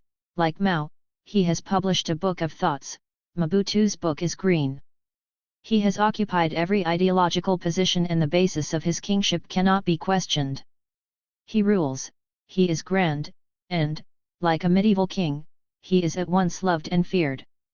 He controls the armed forces, they are his creation. In Kinshasa he still sleeps in an army camp. Like Leopold II of the Belgians, in the time of the Congo Free State, much of whose despotic legislation, ownership of the mines in 1888, ale vacant lands in 1890, the fruits of the earth in 1891, has passed down through the Belgian colonial administration to the present regime, and is now presented as a kind of ancestral African socialism like Leopold II. Mobutu owns Zaire. Muhammad Ali fought George Foreman in Kinshasa last November. Ali won, but the victor, in Zaire, was Mobutu. A big hoarding outside the stadium still says, in English below the French, a fight between two blacks du noirs, in a black nation un pays de négres organized by blacks and seen by the whole world, that is a victory of Mobutism. And whatever pleasure people had taken in that event, and the publicity, had been dissipated by mid-January, when I arrived. I had chosen a bad time. Mobutu, chief-like, had sprung another of his surprises. A fortnight before, after a 2-day palaver with his collaborators, Mobutu had decided on a radicalization of the revolution. And everybody was nervous. In November 1973 Mobutu had nationalized all businesses and plantations belonging to foreigners, mainly Greeks, Portuguese and Indians, and had given them to Zaïrois. Now, a year later, he had decided to take back these enterprises, many of them pillaged and bankrupt, and entrust them to the state. What, or who, was the state? No one quite knew. New people, more loyal people? Mobutu, speaking the pure language of revolution, seemed to threaten everybody. The 300 Belgian families who had ruled the Congo, he said, had been replaced by 300 Zaïrois families. The country had imported more Mercedes motorcars than tractors. 1/3 of the country's foreign earnings went to import food that could be produced at home. Against this new Zaïrois bourgeoisie which he had himself created, the chief now declared war. I offer them a clear choice. Those among them who love the people should give everything to the state and follow me. In his new mood the chief threatened other measures. He threatened to close down the cinemas and the night clubs, he threatened to ban drinking in the public places before 6. Through the Belgian-designed site indigene of Kinshasa, in the wide, unpaved streets, full of pits and corrugations, between mountains of rubbish sometimes as high as the little houses in Mediterranean colors, in the green shade of flamboyant, mango and frangipani, school children marched in support of their chief. Every day Lima carried reports of marches de soutien in other places. And the alarm was great, among the foreigners who had been plundered of their business and had remained behind, hoping for some compensation or waiting for Canadian visas. and among the gold-decked Zairoi in national costume. Stern men, these Zairoi, nervous of the visitor, easily affronted, anxious only to make it known that they were loyal, and outdone by no one in their authenticity, their authentic Africanness. But it is in the nature of a powerful chief that he should be unpredictable. The chief threatens, the people are cowed, the chief relents, the people praise his magnanimity. The days passed, daytime and even morning drinking didn't stop. Many Africans continued to spend their days in that red-eyed vacancy that at first so mystifies the visitor. The nightclubs and cinemas didn't close, the prostitutes continued to be busy around the Memling Hotel. So that it seemed that in this matter of public morals, at least, the chief had relented. The ordinary people had been spared. But the nervousness higher up was justified. Within days the axe fell on many of the chief's collaborators. There was a shake-up, the circle of power around the chief was made smaller, and Zairoi who had ruled in Kinshasa were abruptly dismissed, packed off to unfamiliar parts of the bush to spread the word of the revolution. Elima sped them on their way.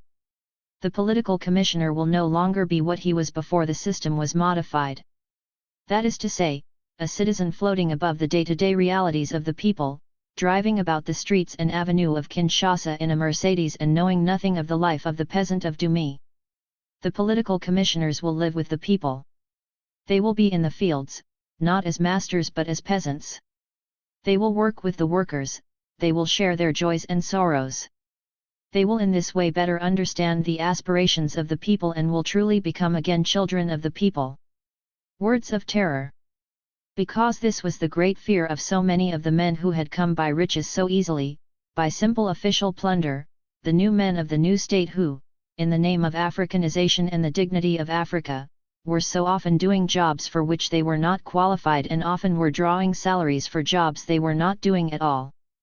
This, for all their talk of authenticity and the ways of the ancestors, was their fear, to be returned from the sweet corruptions of Kinshasa to the older corruption of the bush, to be returned to Africa. And the bush is close. It begins just outside the city and goes on forever. The airplane that goes from Kinshasa to Kisangani flies over 800 miles of what still looks like virgin forest. Consider the recent journey of the sub-regional commissioner of the Equator region to the settlement of Bomonogo. Bomonogo lies on the Giri River and is just about 100 miles north of the big town of Mbandaka, formerly Kakiyaville, the old Equator station, set down more or less on the line of the equator, halfway on the Congo or Zaire River between Kinshasa and the Stanley Falls. From Mbandaka a steamer took the commissioner's party up the main river to Lubengo, and there they transferred to a dugout for the 20-mile passage through the Lubengo Canal to the Giri River. But the canal for much of its length was only 6 feet wide, full of snags, and sometimes only 12 inches deep. The outboard motor had to be taken up, paddles had to be used. And there were the mosquitoes. At the very entrance to the canal, according to the official report in Elima, thousands of mosquitoes cover you from head to ankles, compelling you to move about all the time. After a whole night of insomnia on the Lubengo Canal, or rather the Calvary of Lubengo, where we had very often to get out in the water and make a superhuman effort to help the paddlers free the pirogue from mud or wood snags, we got to the end of the canal at 9 in the morning, we had entered it at 9:30 the previous evening, and so at last we arrived at Bomongo at 12:30, in a state that would have softened the hardest hearts. If we have spoken at some length about the Lubengo Canal, it isn't because we want to discourage people from visiting Bomongo by the canal route, but rather to stress one of the main reasons why this place is isolated and seldom visited. Ignoring his fatigue, bravant sa fatigue, the commissioner set to work. He spoke to various groups about the integration of the party and the administration, the need for punctuality, professional thoroughness, and revolutionary fervor. The next morning he visited an oil factory in Ebeka district that had been abandoned in 1971 and was now being set going again with the help of a foreign advisor. In the afternoon he spoke out against alcoholism and urged people to produce more. The next day he visited a coffee plantation that had been nationalized in 1973. The plantations in Zaire were run mainly by Greeks, and given to a Zairoi. This particular attribution hadn't worked well, the laborers hadn't been paid for the last 5 months. The laborers complained and the commissioner listened, but what the commissioner did or said wasn't recorded. Everywhere the commissioner went he urged the people, for the sake of their own liberty and well-being, to follow the principles of Mobutism to the letter. Everywhere he urged vigilance. Then, leaving Lubengo, Bomengo and Ebeka to the mosquitoes, the commissioner returned to his headquarters. And Lima considered the 15-day journey heroic enough to give it half a page. Yet Bomengo, so cut off, is only 20 miles away from the main Congo or Zaire. The roads of the country have decayed, the domestic services of Air Zaire are unreliable, the river remains, in 1975, the great highway of the country. And for nearly 100 years the river has known steamer traffic. Joseph Conrad, not yet a novelist, going up the river in the wood-burning Roi des Beiges in 1890, doing 8 miles in 3 hours, halting every night for the cannibal woodcutters to sleep on the riverbank, might have thought he was penetrating to the untouched heart of darkness. But Norman Sherry, the Conrad scholar, has gone among the records and in Conrad's Western World has shown that even at the time of Conrad's journey there would have been 11 steamers on the upper river. The steamers have continued, the Belgian Autreco being succeeded by the Zairois Onatra. The waterway has been charted, white marker signs are nailed to trees on the banks, the river is regularly cleared of snags. The upstream journey that took 1 month in Conrad's time now takes 7 days, the downstream journey that took a fortnight is now done in 5 days. The stations have become towns, but they remain what they were, trading outposts. And, in 1975, the journey 1,000 miles between green, flat, almost unchanging country is still like a journey through nothingness. So little has the vast country been touched, so complete, simple, and repetitive still appears the African life through which the traveler swiftly passes. When the steamer was Belgian, Africans needed a carte de mérite civique to travel first class, and third-class African passengers were towed on barges some way behind the steamer. Now the two-tiered third-class barges, rusting, battered, needing paint, full of a busy backyard life, tethered goats and crated chickens packed, tight among the passengers, are lashed to the bow of the steamer, and first-class passengers sleep and eat outside their cabin doors in a high, warm smell of smoked fish and smoked monkey. The cabin de luxe, twice as expensive as first class, is used by the sweating garçon as a storeroom for his brooms and buckets and rags and as a hiding place for the food, fufu, he is always on the lookout for, securing half a pound of sugar, for instance, by pouring it into a pot of river-brewed tea, and secreting the tea in the wardrobe until nightfall, when he scratches and bangs and scratches at the door until he is admitted. The curtains of the cabin hang ringless and collapsed. C'est pas bon, the garçon says. Many light bulbs are missing, they will now never be replaced, but the empty light brackets on the walls can be used to hang things on. In the bathroom the diseased river water looks unfiltered, the stained and leaking wash basin has been pulled out from the wall, the chrome-plated towel rails are forever empty, their function forgotten, and the holes in the floor are mended, like the holes in a dugout, with what looks like mud. The lavatory cistern ceaselessly flushes. C'est pas bon, the garçon says, as of an irremediable fact of life, and he will not say even this when, on an overcast afternoon, in a temperature of 100 degrees, the windows of the cabin de luxe sealed, the air conditioning unit fails. The bar is naked except for 3 bottles of spirits. Beer is termin, always, though the steamer is full of dazed Africans and the man known as the maitre d'hotel is drunk from early morning. There is beer, of course, but every little service requires a sweetener. The steamer is an African steamer and is run on African lines. It has been adapted to African needs. It carries passengers, too many passengers for the 2 lifeboats displayed on the first-class deck, but it is more than a passenger steamer. It is a traveling market, it is, still, all that many of the people who live along the river know of the outside world. The steamer, traveling downstream from Kisangani, formerly Stanleyville, to Kinshasa, stops only at Bombay, Lisala and Mbandaka. but it serves the bush all the way down. The bush begins just outside Kisangani.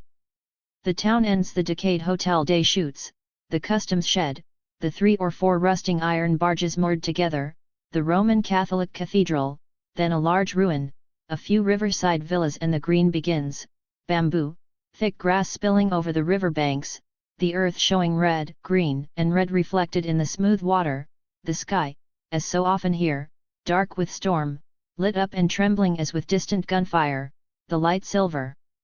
The wind and rain come, the green bank fades, the water wrinkles, the reflections go, the water shows muddy.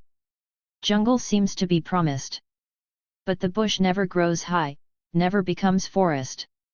Soon the settlements appear, the low thatched huts and scraped brown yards, thatch and walls the color of the earth scraped bare for fear of snakes and soldier ants.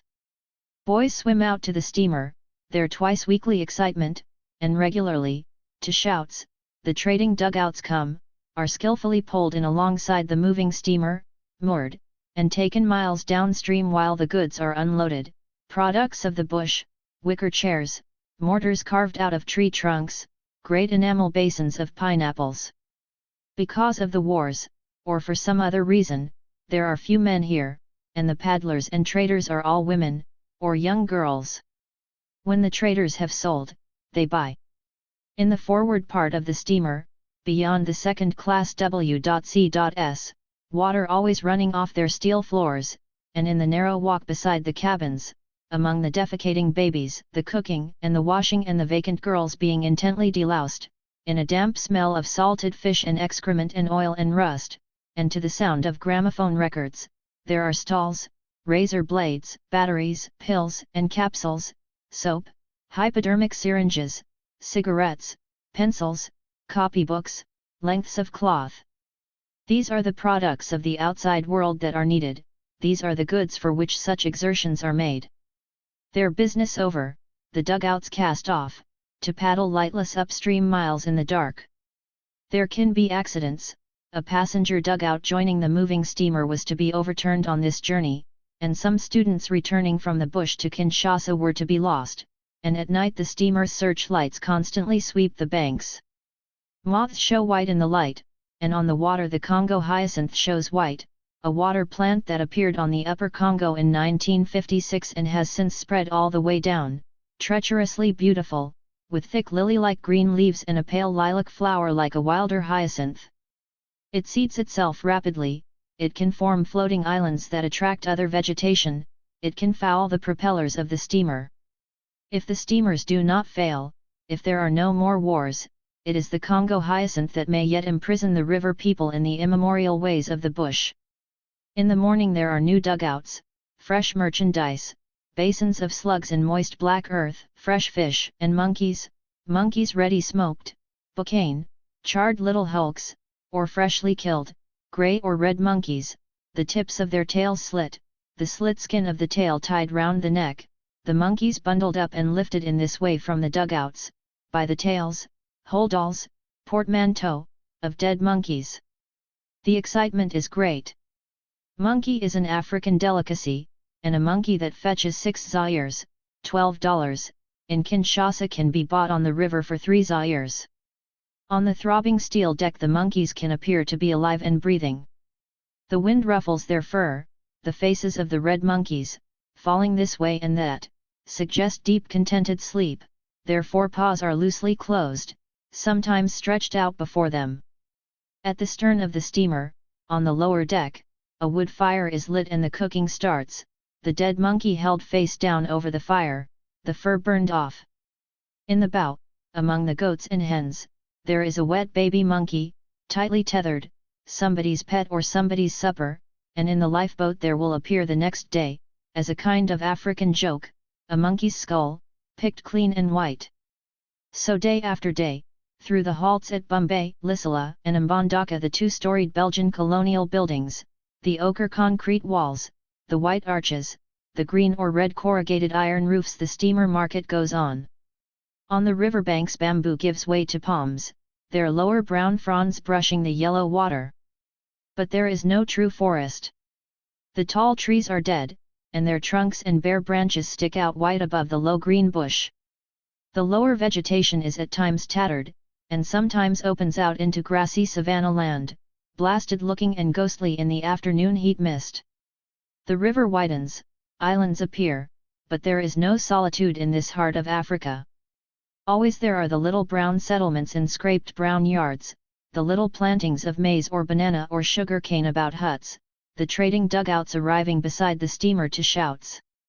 In the heat mist the sun, an hour before sunset, can appear round and orange, reflected in an orange band in the water muddy with laterite, the orange reflection broken only by the ripples from the bows of the steamer and the barges. Sometimes at sunset the water will turn violet below a violet sky. But it is a peopled wilderness. The land of this river basin is land used in the African way. It is burned, cultivated, abandoned. It looks desolate, but its riches and fruits are known. It is a wilderness, but one of monkeys. Bush and blasted trees disappear only toward Kinshasa. It is only after 900 miles that earth and laterite give way to igneous rocks, and the land, becoming hilly, with sharp indentations, grows smooth and bare, dark with vegetation only in its hollows. Plant today, reap tomorrow, this is what they say in Kisangani. But this vast green land, which can feed the continent, barely feeds itself. In Kinshasa the meat and even the vegetables have to be imported from other countries. Eggs and orange juice come from South Africa, in spite of hot official words, and powdered milk and bottled milk come from Europe. The bush is a way of life, and where the bush is so overwhelming, organized agriculture is an illogicality. The Belgians, in the last 20 years of their rule, tried to develop African agriculture, and failed. A girl on the steamer, a teacher, remembered the irrational attempt, and the floggings. Agriculture had to be industrialized, a writer said one day in A Lima, but not in the way the old colonialists and their disciples have preached. The Belgians failed because they were too theoretical, too removed from the peasants, whom they considered ignorant and irrational. In Zaire, as in China, according to this writer, a sound agriculture could only be based on traditional methods. Machines were not necessary. They were not always suited to the soil. Tractors, for instance, often made the soil infertile. 2 days later there was another article in A Lima. It was no secret, the writer said, that the agriculturists of the country cultivated only small areas and that their production was minimal. Modern machines had to be used. North Korean experts were coming to show the people how. And there was a large photograph of a tractor, a promise of the future. About agriculture, as about so many things, as about the principles of government itself, there is confusion.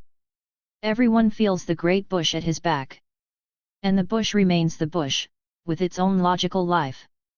Away from the mining areas and the decaying towns the land is as the Belgians found it and as they have left it. Aperior terram gentibus, to open the land to the nations, this is the motto, in raised granite, that survives over the defaced monument at Kinshasa railway station. The railway from the Atlantic, the steamer beyond the rapids at Kinshasa, this was how the Congo was opened up, and the monument was erected in 1948 to mark the first 50 years of the railway. But now the railway is used mainly for goods. Few visitors arrive at the little suburban-style station, still marked Kinshasa Est, and step out into the imperial glory of the two-lane boulevard that runs south of the river, just behind the docks. In the roundabout outside the station, the statue of King Albert I, uniformed, with sun helmet and sword, according to old postcards, which continue to be sold, has been taken down. The bronze plaques beside the plinth have been broken away, except for an upper fringe of what looks like banana leaves. The flood lamps have been smashed, the wiring apparatus pulled out and rusted, and all that remains of the monument are 2 tall brick pillars, like the pillars at the end of some abandoned Congolese Appian Way. In the station hall the timetable frames swivel empty and glassless on the metal pole. But in the station yard, past the open, unguarded doors, there is a true relic, an 1893 locomotive, the first used on the Congo Railway. It stands on a bed of fresh gravel, amid croton plants and beside two travelers' trees. It is small, built for a narrow gauge, and looks quaint, with its low, slender boiler, tall funnel and its open cab, but it still appears whole. It is stamped number 1 and in an oval cartouche carries one of the great names of the Belgian 19th century industrial expansion, Société Anonymes John Cockerill Searing. Not many people in Kinshasa know about this locomotive, and perhaps it has survived because, like so many things of the Belgian past, it is now junk. Like the half-collapsed forklift truck on the platform of one of the goods sheds, like the other forklift truck in the yard, more thoroughly pillaged, and seemingly decomposed about its rusted forks, which lie in the dust like metal tusks. Like the one-wheel lawn-mower in the park outside, which is now a piece of wasteland, overgrown where it has not been scuffed to dust. The lawn-mower is in the possession of a little boy, and he, noticing the stranger's interest, rights his machine and skillfully runs it on its one wheel through the dust, making the rusted blades whir. The visitor nowadays arrives at the airport of Njili, some miles to the east of the city. Zaire is not yet a land for the casual traveler. The harassments, official and unofficial, are too many, and the visitor is usually either a businessman or, if he is black, a delegate, in national costume, to one of the many conferences that Zaire now hosts. From the airport one road leads to the city and the Intercontinental Hotel, past great green and yellow boards with Mobutu's sayings in French and English, past the river, the slums of the site indigene well to the south, past the Belgian-built villas in green gardens. A quiet 6-lane highway runs 20 or 30 miles in the other direction, to the presidential domain of Ensel. Here, in what looks like a resort development, flashy but with hints of perishability, distinguished visitors stay or confer, and good members of the party are admitted to a taste of luxury. Muhammad Ali trained here last year. In January this year some North Korean acrobats and United Nations people were staying. There are air-conditioned bungalows, vast meeting halls, extravagant lounges, a swimming pool. There is also a model farm, run by the Chinese. Ensel is in the style of the new presidency, one of the many grandiloquent official buildings, chiefs' compounds, that have been set up in the derelict capital in recent years, at once an assertion of the power of the chief and of the primacy of Africa. In the new palace for visiting heads of state the baths are gold-plated. My informant was someone from another African country, who had stayed there. So the Belgian past recedes and is made to look as shabby as its defaced monuments. Alima gives half a page to the 15-day journey of the Equator Sub-Commissioner to Bomengo, but Stanley, who pioneered the Congo route, who built the road from Matadi to Kinshasa, has been dethroned. In the museum a great iron wheel from one of the wagons used on that road is preserved by the Belgian curator, and what labour that wheel speaks of, but Mount Stanley is now Mont Ngalima, a presidential park, and the statue of Stanley that overlooked the rapids has been replaced by the statue of a tall anonymous tribesman with a spear. At the Hotel des Chutes in Kisangani the town's old name of Stanleyville survives on some pieces of crockery. The broken coffee cups are now used for sugar and powdered milk. When they go the name will have vanished. The Belgian past is being scrubbed out as the Arab past has been scrubbed out. The Arabs were the Belgians' rivals in the eastern Congo. An Arab was once governor of the Stanley Falls station. But who now associates the Congo with a 19th century Arab empire? A Baitila boy remembered that his ancestors were slave catchers for the Arabs. They changed sides when the Belgians came and offered them places in their army. But that was long ago. The boy is now a student of psychology, on the lookout, like so many young Zairoi, for some foreign scholarship, and the boy's girlfriend, of another tribe, people in the past considered enslavable, laughed at this story of slave trading. The bush grows fast over what were once great events or great disturbances. Bush has buried the towns the Arabs planned, the orchards they planted, as recently, during the post-independence troubles, Bush buried the fashionable eastern suburbs of Stanleyville, near the Chopo Falls. The Belgian villas were abandoned, the Africans came first to squat and then to pillage, picking the villas clean of metal, wire, timber, bathtubs, and lavatory bowls, both useful for soaking manioc in, leaving only ground floor shells of brick and masonry. In 1975 some of the ruins still stand, and they look very old, like a tropical, overgrown Pompeii, cleared of its artifacts, with only the ruins of the Chateau de Venise nightclub giving a clue to the cultural life of the vanished settlement. And it is surprising how, already, so little of Belgium remains in the minds of people. A man of 40 he had spent some years in the United States told me that his father, who was born in 1900, remembered the Belgian rubber levy and the cutting off of hands. A woman said that her grandfather had brought white priests to the village to protect the villagers against harsh officials. But, ironically, the people who told these stories both might have been described as évolués. Most people under 30, breaking out of the bush into teaching jobs and administrative jobs in Kinshasa, said they had heard nothing about the Belgians from their parents or grandparents. One man, a university teacher, said, "The Belgians gave us a state. Before the Belgians came we had no state." Another man said he had heard from his grandfather only about the origins of the Bantu people. They wandered south from Lake Chad, crossed the river into an empty country, inhabited only by pygmies, a primitive people, whom they drove away into the deep forest. For most the past is a blank, and history begins with their own memories.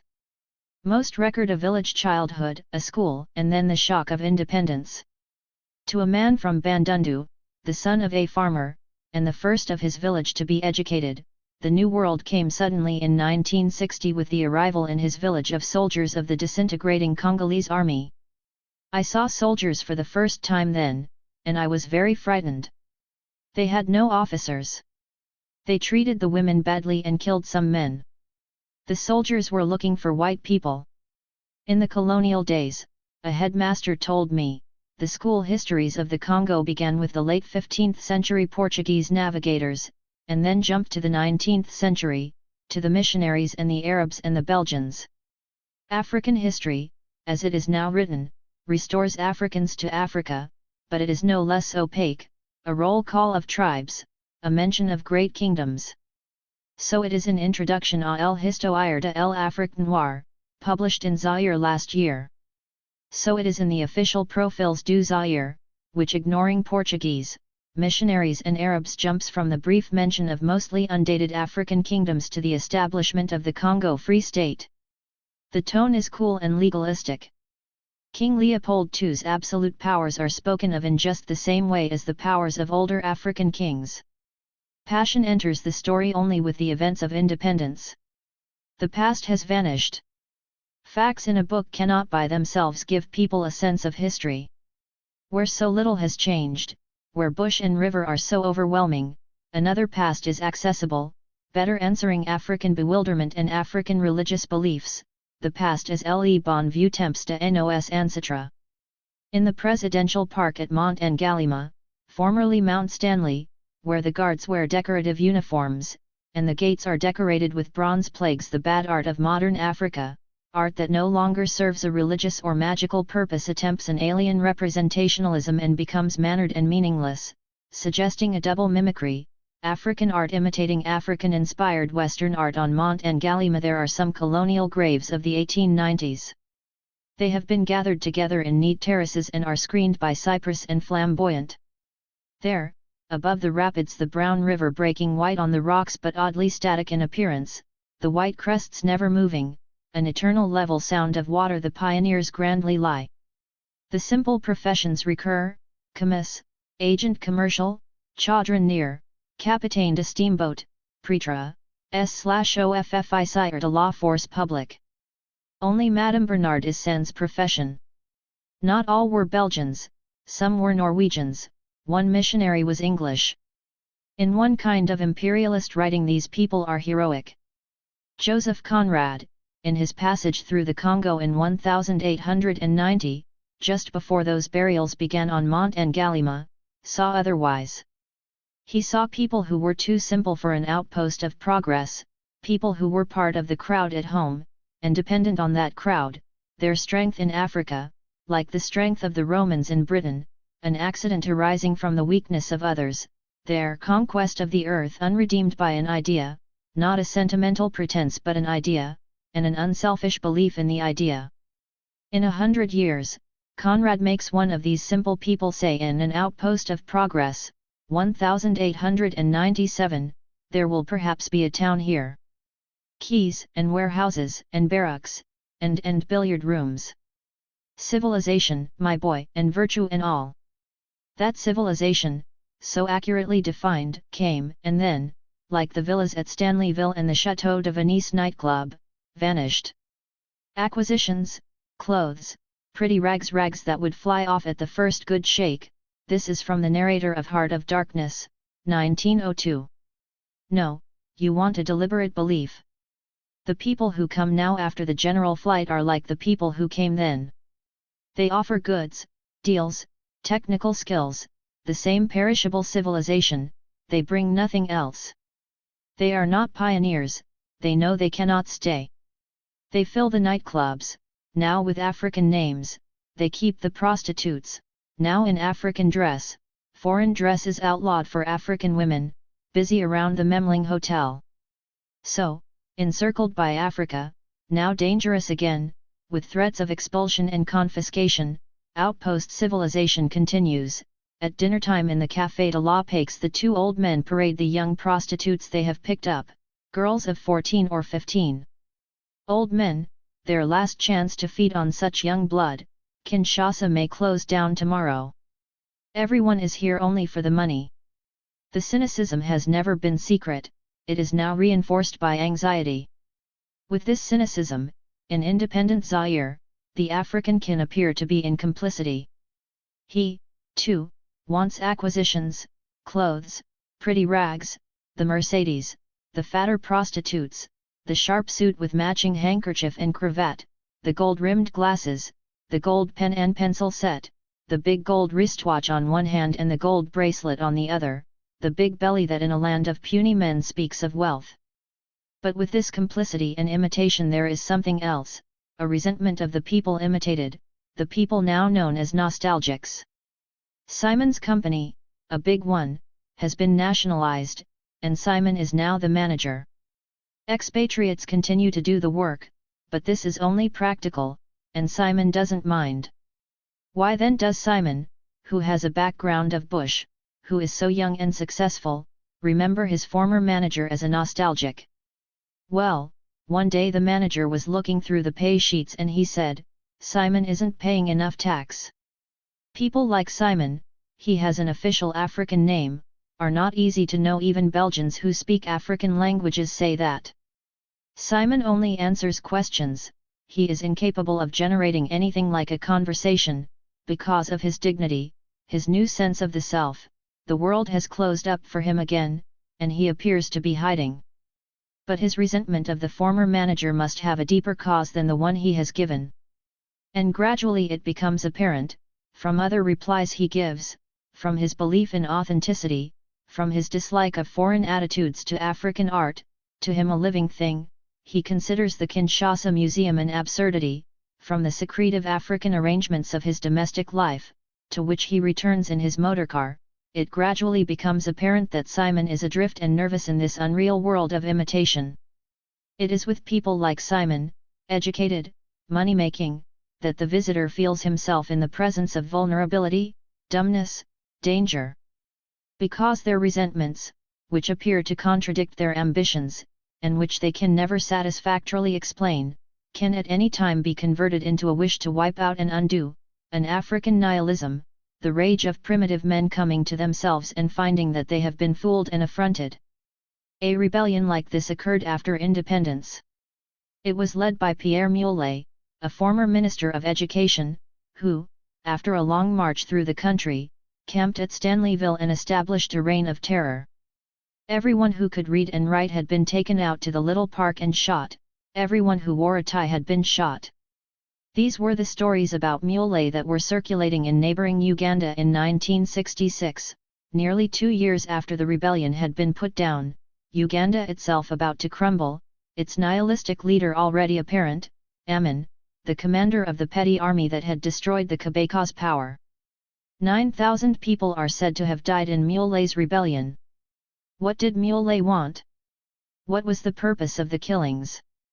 The 40-year-old African who had spent some time in the United States laughed and said, "Nobody knows." He was against everything. He wanted to start again from the beginning. There is only one, non-committal line in Profils du Zaire about the Mule List rebellion. But, unlike Lumumba, he gets a photograph, and it is a big one. It shows a smiling, gap-toothed African in jacket and tie. To Joseph Conrad, Stanleyville in 1890, the Stanley Falls station was the heart of darkness.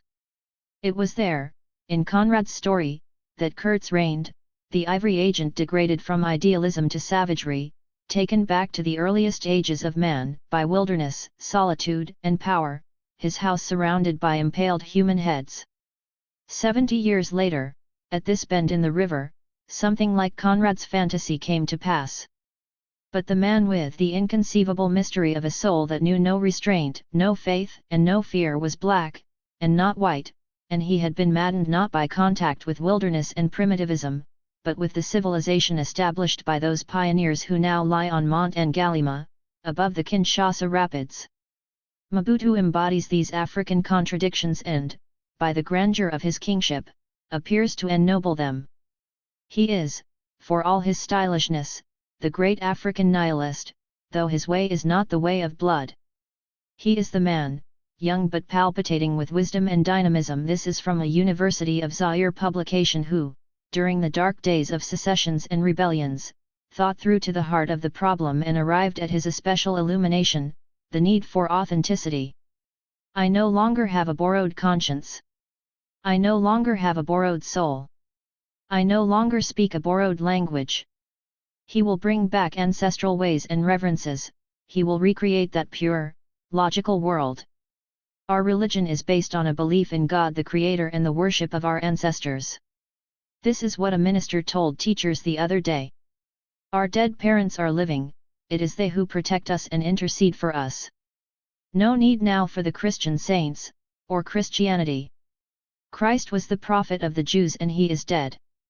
Mobutu is the prophet of the Africans. This prophet rouses us from our torpor, and has delivered us from our mental alienation. He teaches us to love one another.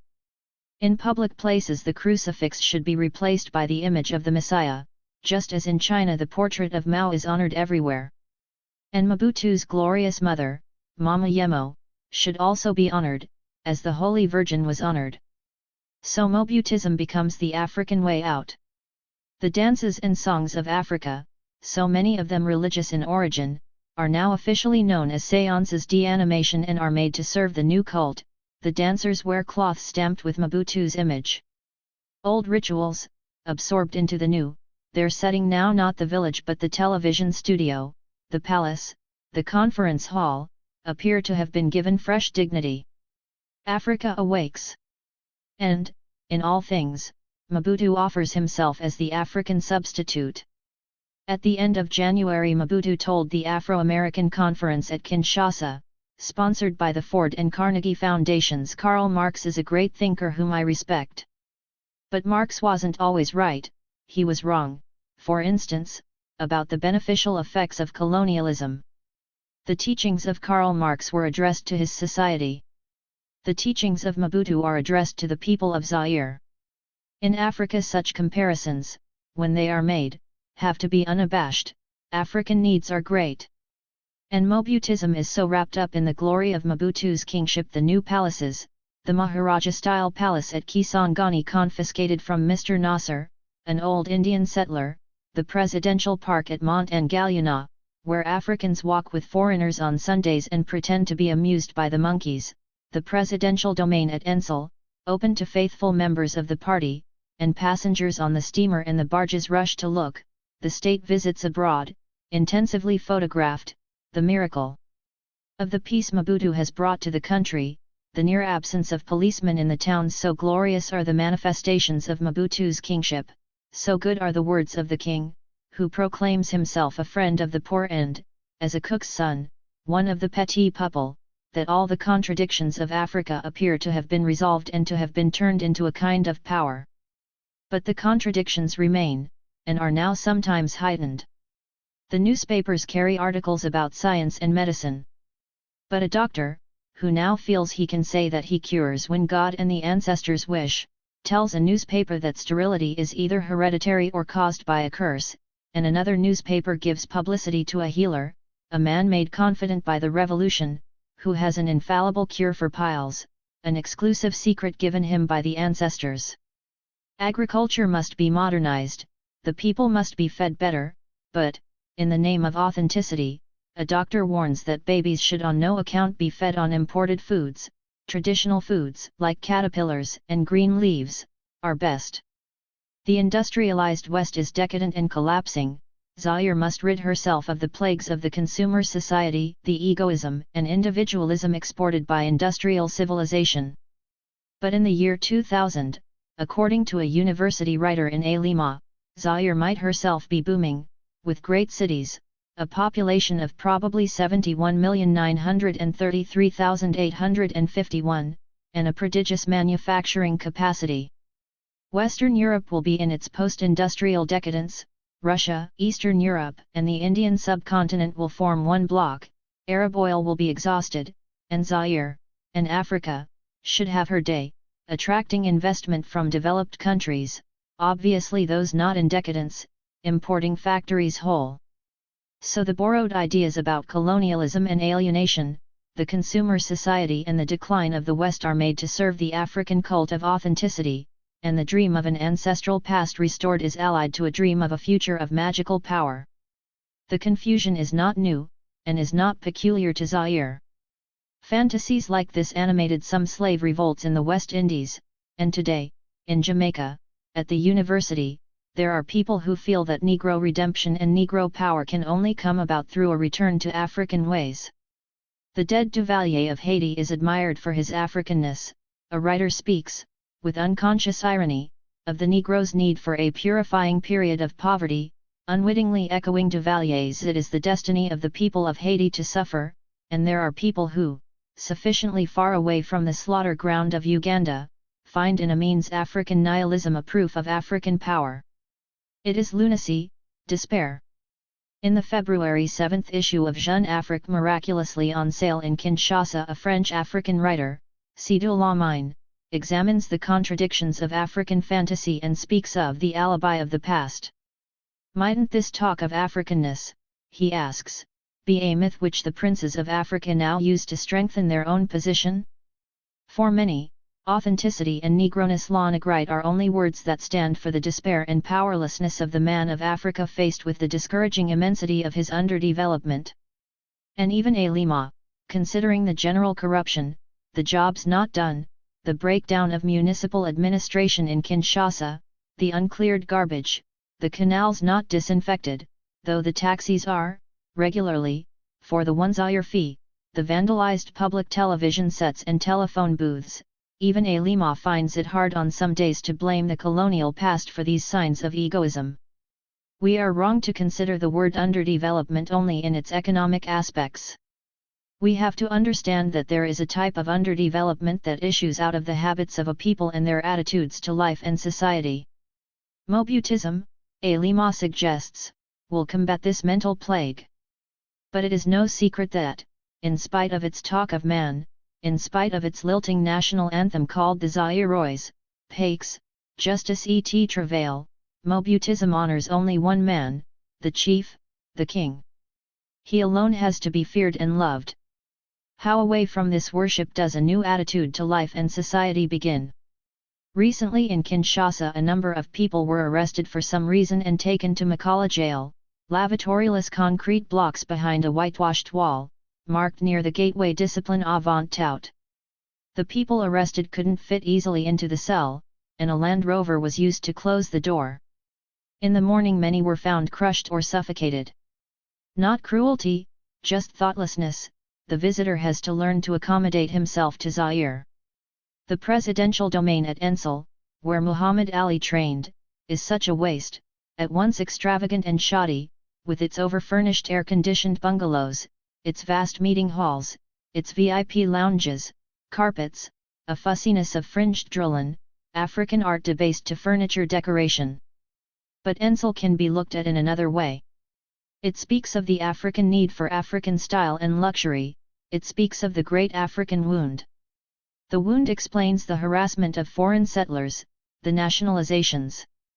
But the nationalizations are petty and bogus, they have often turned out to be a form of pillage and are part of no creative plan, they are as short-sighted, self-wounding, and nihilistic as they appear, a dismantling of what remains of the Belgian-created state. So the visitor swings from mood to mood, and one reaction cancels out another.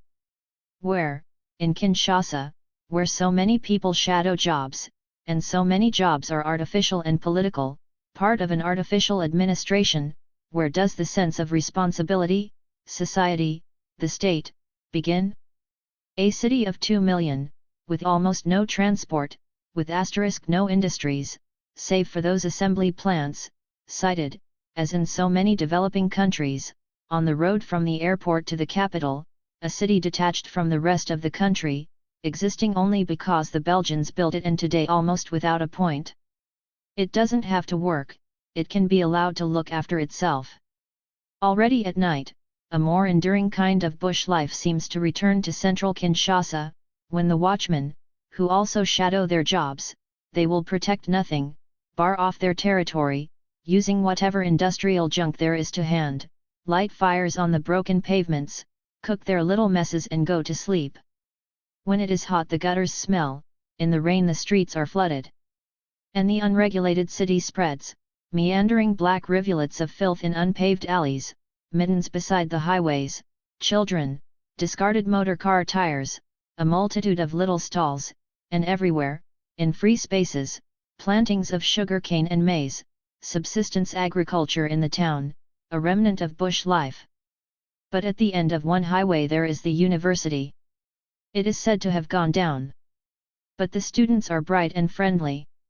They have come from the bush, but already they can talk of Stendhal and Fanon, they have the enthusiasm of people to whom everything is new, and they feel, too, that with the economic collapse of the West, of which the newspapers talk every day, the tide is running Africa's way.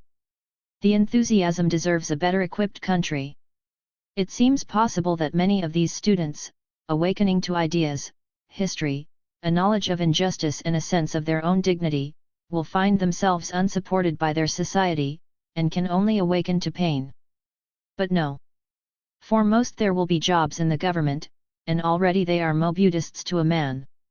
Already the African way ahead is known, already inquiry is restricted, and Mobutu himself has warned that the most alienated people in Zaire are the intellectuals. So Mobutism simplifies the world, the concept of responsibility in the state, and simplifies people. Zaire's accession to power and glory has been made to appear so easy, the plundering of the inherited Belgian state has been so easy, the confiscations and nationalizations, the distribution of big shadow jobs. Creativity itself now begins to appear as something that might be looted, brought into being by decree. Zaire has her music and dance. To complete her glory, Zaire needs a literature, other African countries have literatures.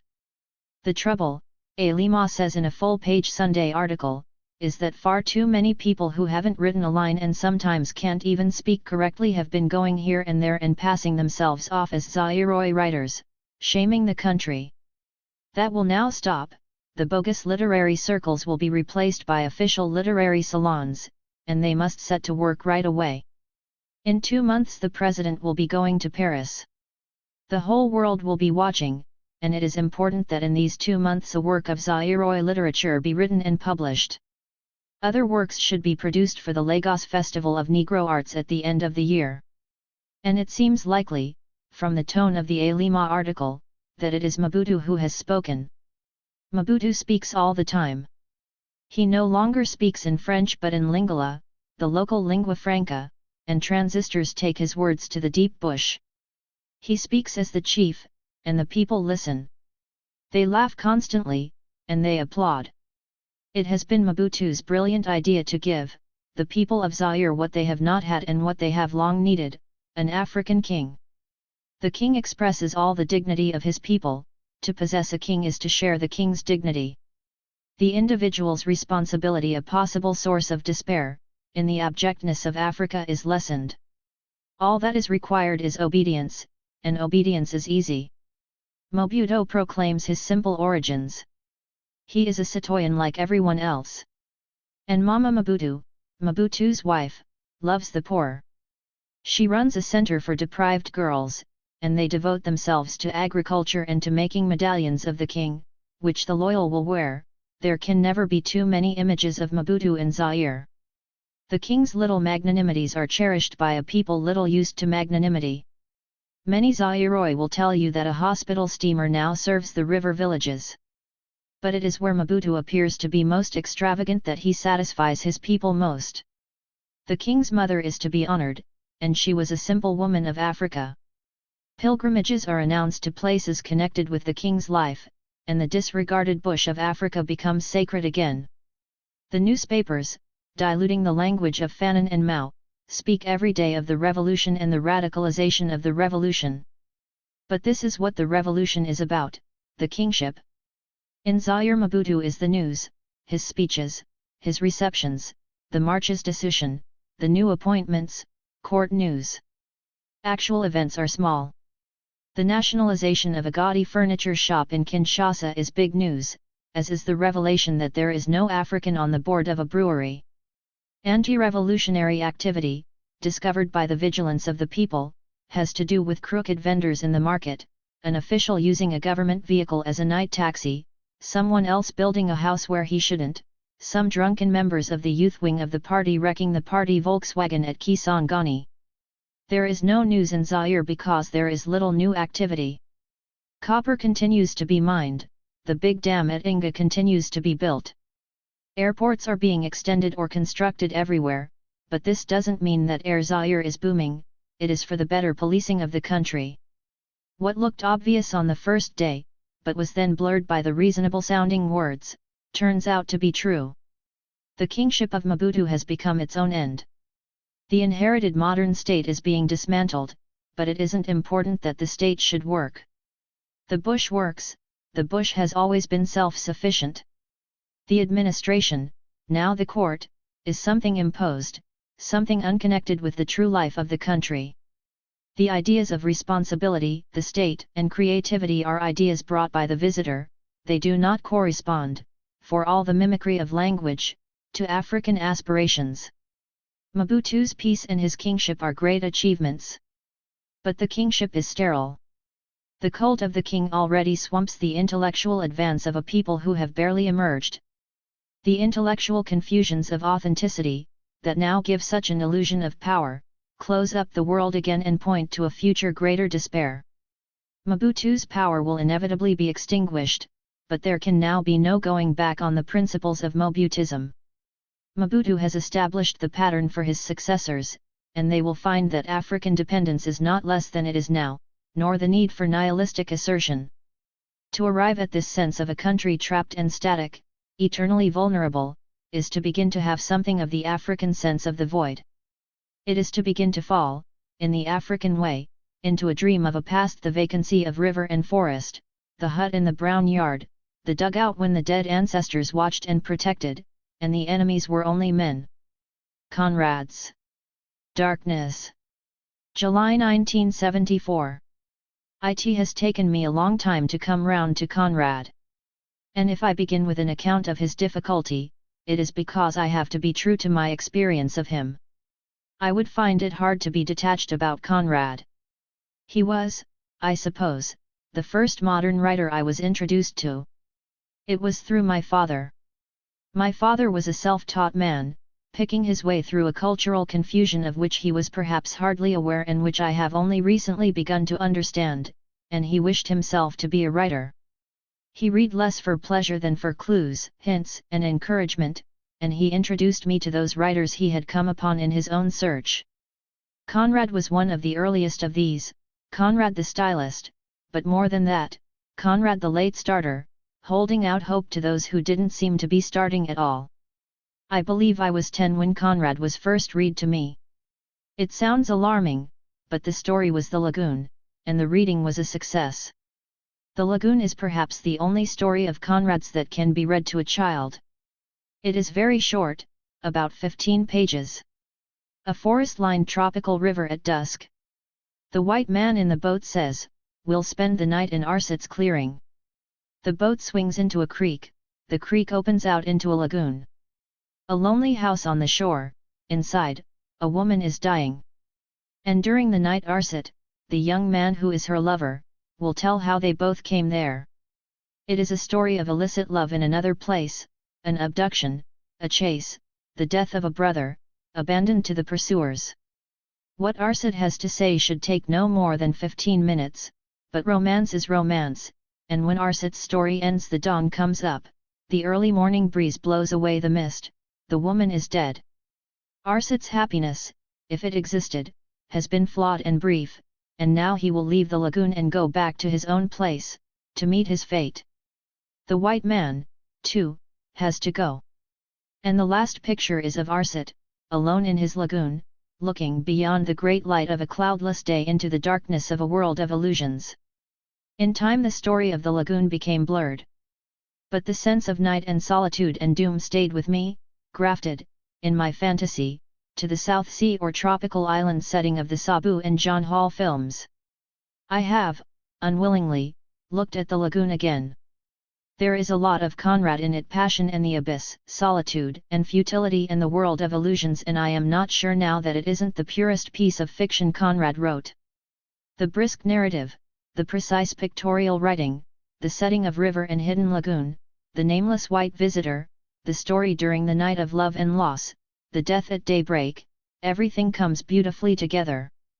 And if I say it is a pure piece of fiction, it is because the story speaks for itself. The writer does not come between his story and the reader. The Lagoon was parodied by Max Beerbohm in A Christmas Garland. Writers' myths can depend on accidents like that.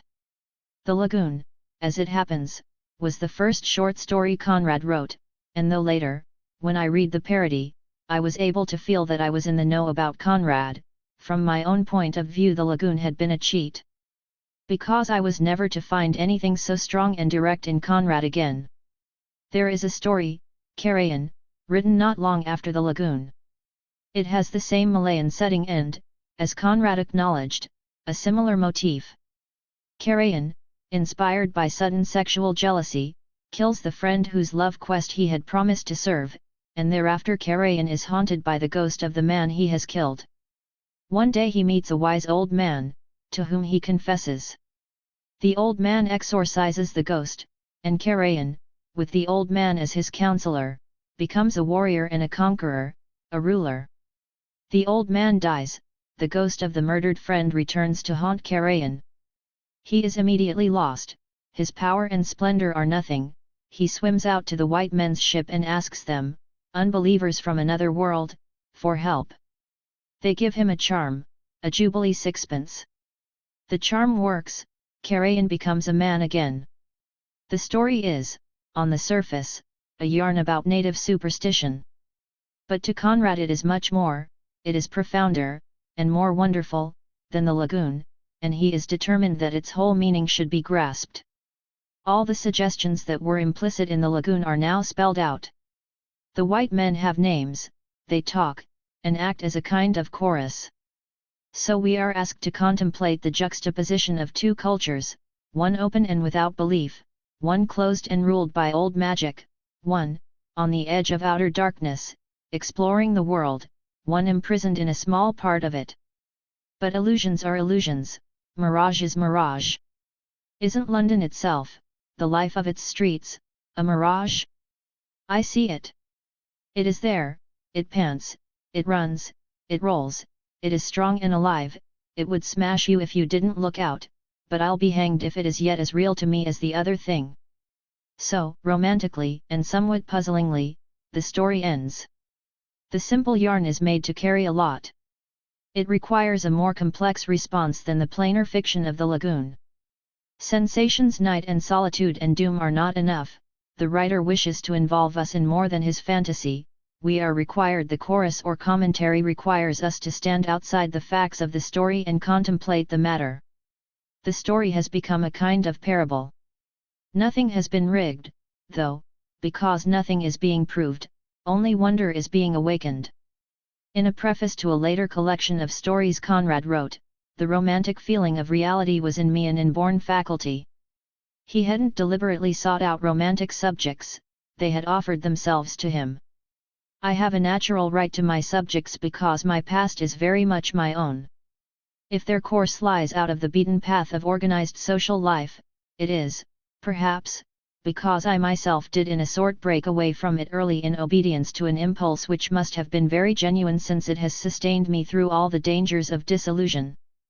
But that origin of my literary work was very far from giving a larger scope to my imagination. On the contrary, the mere fact of dealing with matters outside the general run of everyday experience laid me under the obligation of a more scrupulous fidelity to the truth of my own sensations. The problem was to make unfamiliar things credible. To do that I had to create for them, to reproduce for them, to envelop them in their proper atmosphere of actuality. This was the hardest task of all and the most important, in view of that conscientious rendering of truth in thought and fact which has been always my aim. But the truths of that story, carrion, are difficult ones. The world of illusions, men as prisoners of their cultures, belief and unbelief, these are truths one has to be ready for, and perhaps half possess already, because the story does not carry them convincingly within itself. The suggestion that the life of London is as much a mirage as the timeless life of the Malayan archipelago is puzzling, because the two-page description of the London streets with which the story ends is too literal: blank faces, hansom cabs, omnibuses, girls talking vivaciously, dirty men, discussing filthily, a policeman. There isn't anything in that catalogue that can persuade us that the life described is a mirage. Reality hasn't fused with the writer's fantasy. The concept of the mirage has to be applied, it is a matter of words, a disturbing caption to a fairly straight picture. I have considered this simple story at some length because it illustrates, in little, the difficulties I was to have with the major works. I felt with Conrad the first wasn't getting the point. Stories, simple in themselves, always seemed at some stage to elude me. And there were the words that issued out of the writer's need to be faithful to the truth of his own sensations. The words got in the way, they obscured. The Nigger of the Narcissus and Typhoon, famous books, were impenetrable. In 1896 the young H. G. Wells, in an otherwise kind review of An Outcast of the Islands, the book before The Nigger, wrote, "Mr. Conrad is wordy, his story is not so much told as seen intermittently through a haze of sentences. He has still to learn the great half of his art, the art of leaving things unwritten." Conrad wrote a friendly letter to Wells, but on the same day the story is in Jocelyn Baines's biography he wrote to Edward Garnett, "Something brings the impression off, makes its effect." What? It can be nothing but the expression, the arrangement of words, the style. It is, for a novelist, an astonishing definition of style. Because style in the novel, and perhaps in all prose, is more than an arrangement of words, it is an arrangement, even an orchestration, of perceptions, it is a matter of knowing where to put what. But Conrad aimed at fidelity. Fidelity required him to be explicit. It is this explicitness, this unwillingness to let the story speak for itself, this anxiety to draw all the mystery out of a straightforward situation, that leads to the mystification of Lord Jim. It isn't always easy to know what is being explained. The story is usually held to be about honor. I feel myself that it is about the theme much more delicate in 1900 than today of the racial straggler. And, such is Conrad's explicitness, both points of view can be supported by quotation. Lord Jim, however, is an imperialist book, and it may be that the two points of view are really one. Whatever the mystery of Lord Jim, it wasn't of the sort that could hold me. Fantasy, imagination, story if you like, had been refined away by explicitness. There was something unbalanced, even unfinished, about Conrad. He didn't seem able to go beyond his first simple conception of a story, his invention seemed to fail so quickly. And even in his variety there was something tentative and uncertain. There was The Secret Agent, a police thriller that seemed to end almost as soon as it began, with a touch of Arnold Bennett and Rye Seaman steps in that Soho interior, and a Welshian jokiness about London street names and cabbies and broken-down horses, as though, when dealing with the known, the written about, the gift of wonder left the writer and he had to depend on other writers' visions. There was Under Western Eyes, which, with its cast of Russian revolutionaries and its theme of betrayal, promised to be Dostoevskian but then dissolved away into analysis. There was the too set-up fiction of Victory, the pure, aloof man rescues a girl from a musical company touring the East and takes her to a remote island, where disaster, in the form of gangsters, will come to them.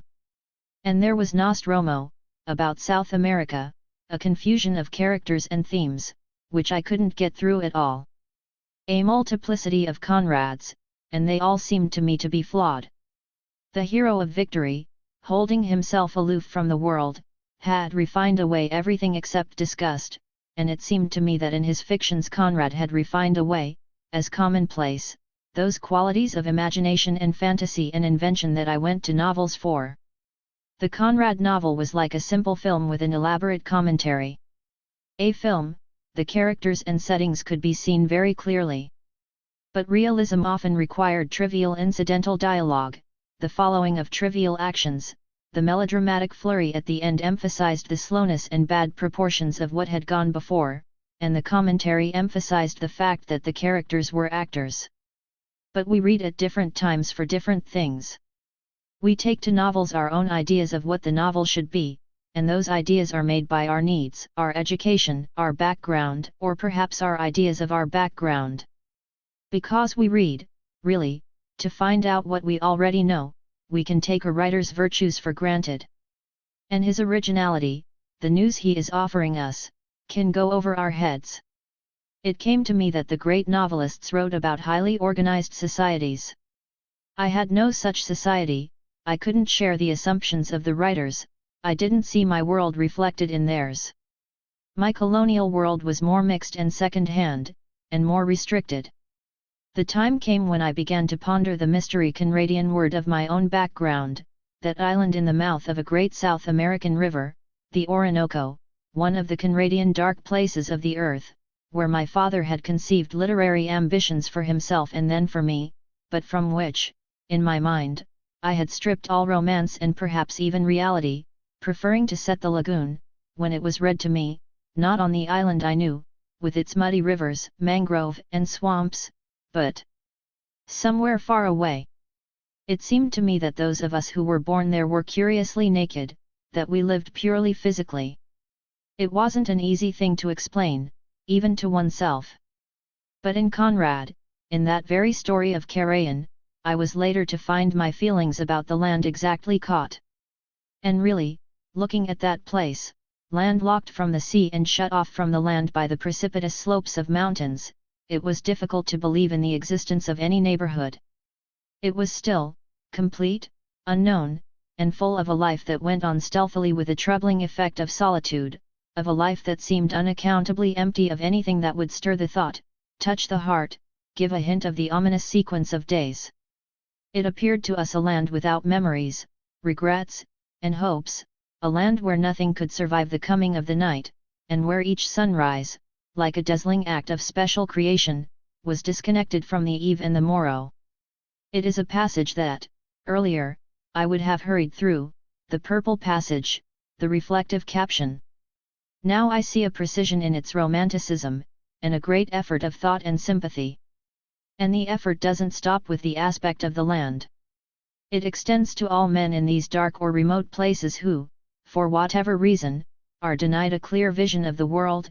Karajan himself, in his world of phantoms, Wang, the self-exiled Chinese of Victory, self-contained within the instinctive existence of the Chinese peasant, the two Belgian empire builders of an outpost of progress, helpless away from their fellows, living in the middle of Africa like blind men in a large room, aware only of what came in contact with them, but unable to see the general aspect of things. An outpost of progress is now to me the finest thing Conrad wrote. It is the story of two commonplace Belgians, new to the new Belgian Congo, who find that they have unwittingly, through their Negro assistant, traded Africans for ivory, are then abandoned by the surrounding tribesmen, and go mad. But my first judgment of it had been only literary. It had seemed familiar, I had read other stories of lonely white men going mad in hot countries. And my rediscovery, or discovery, of Conrad really began with one small scene in Heart of Darkness.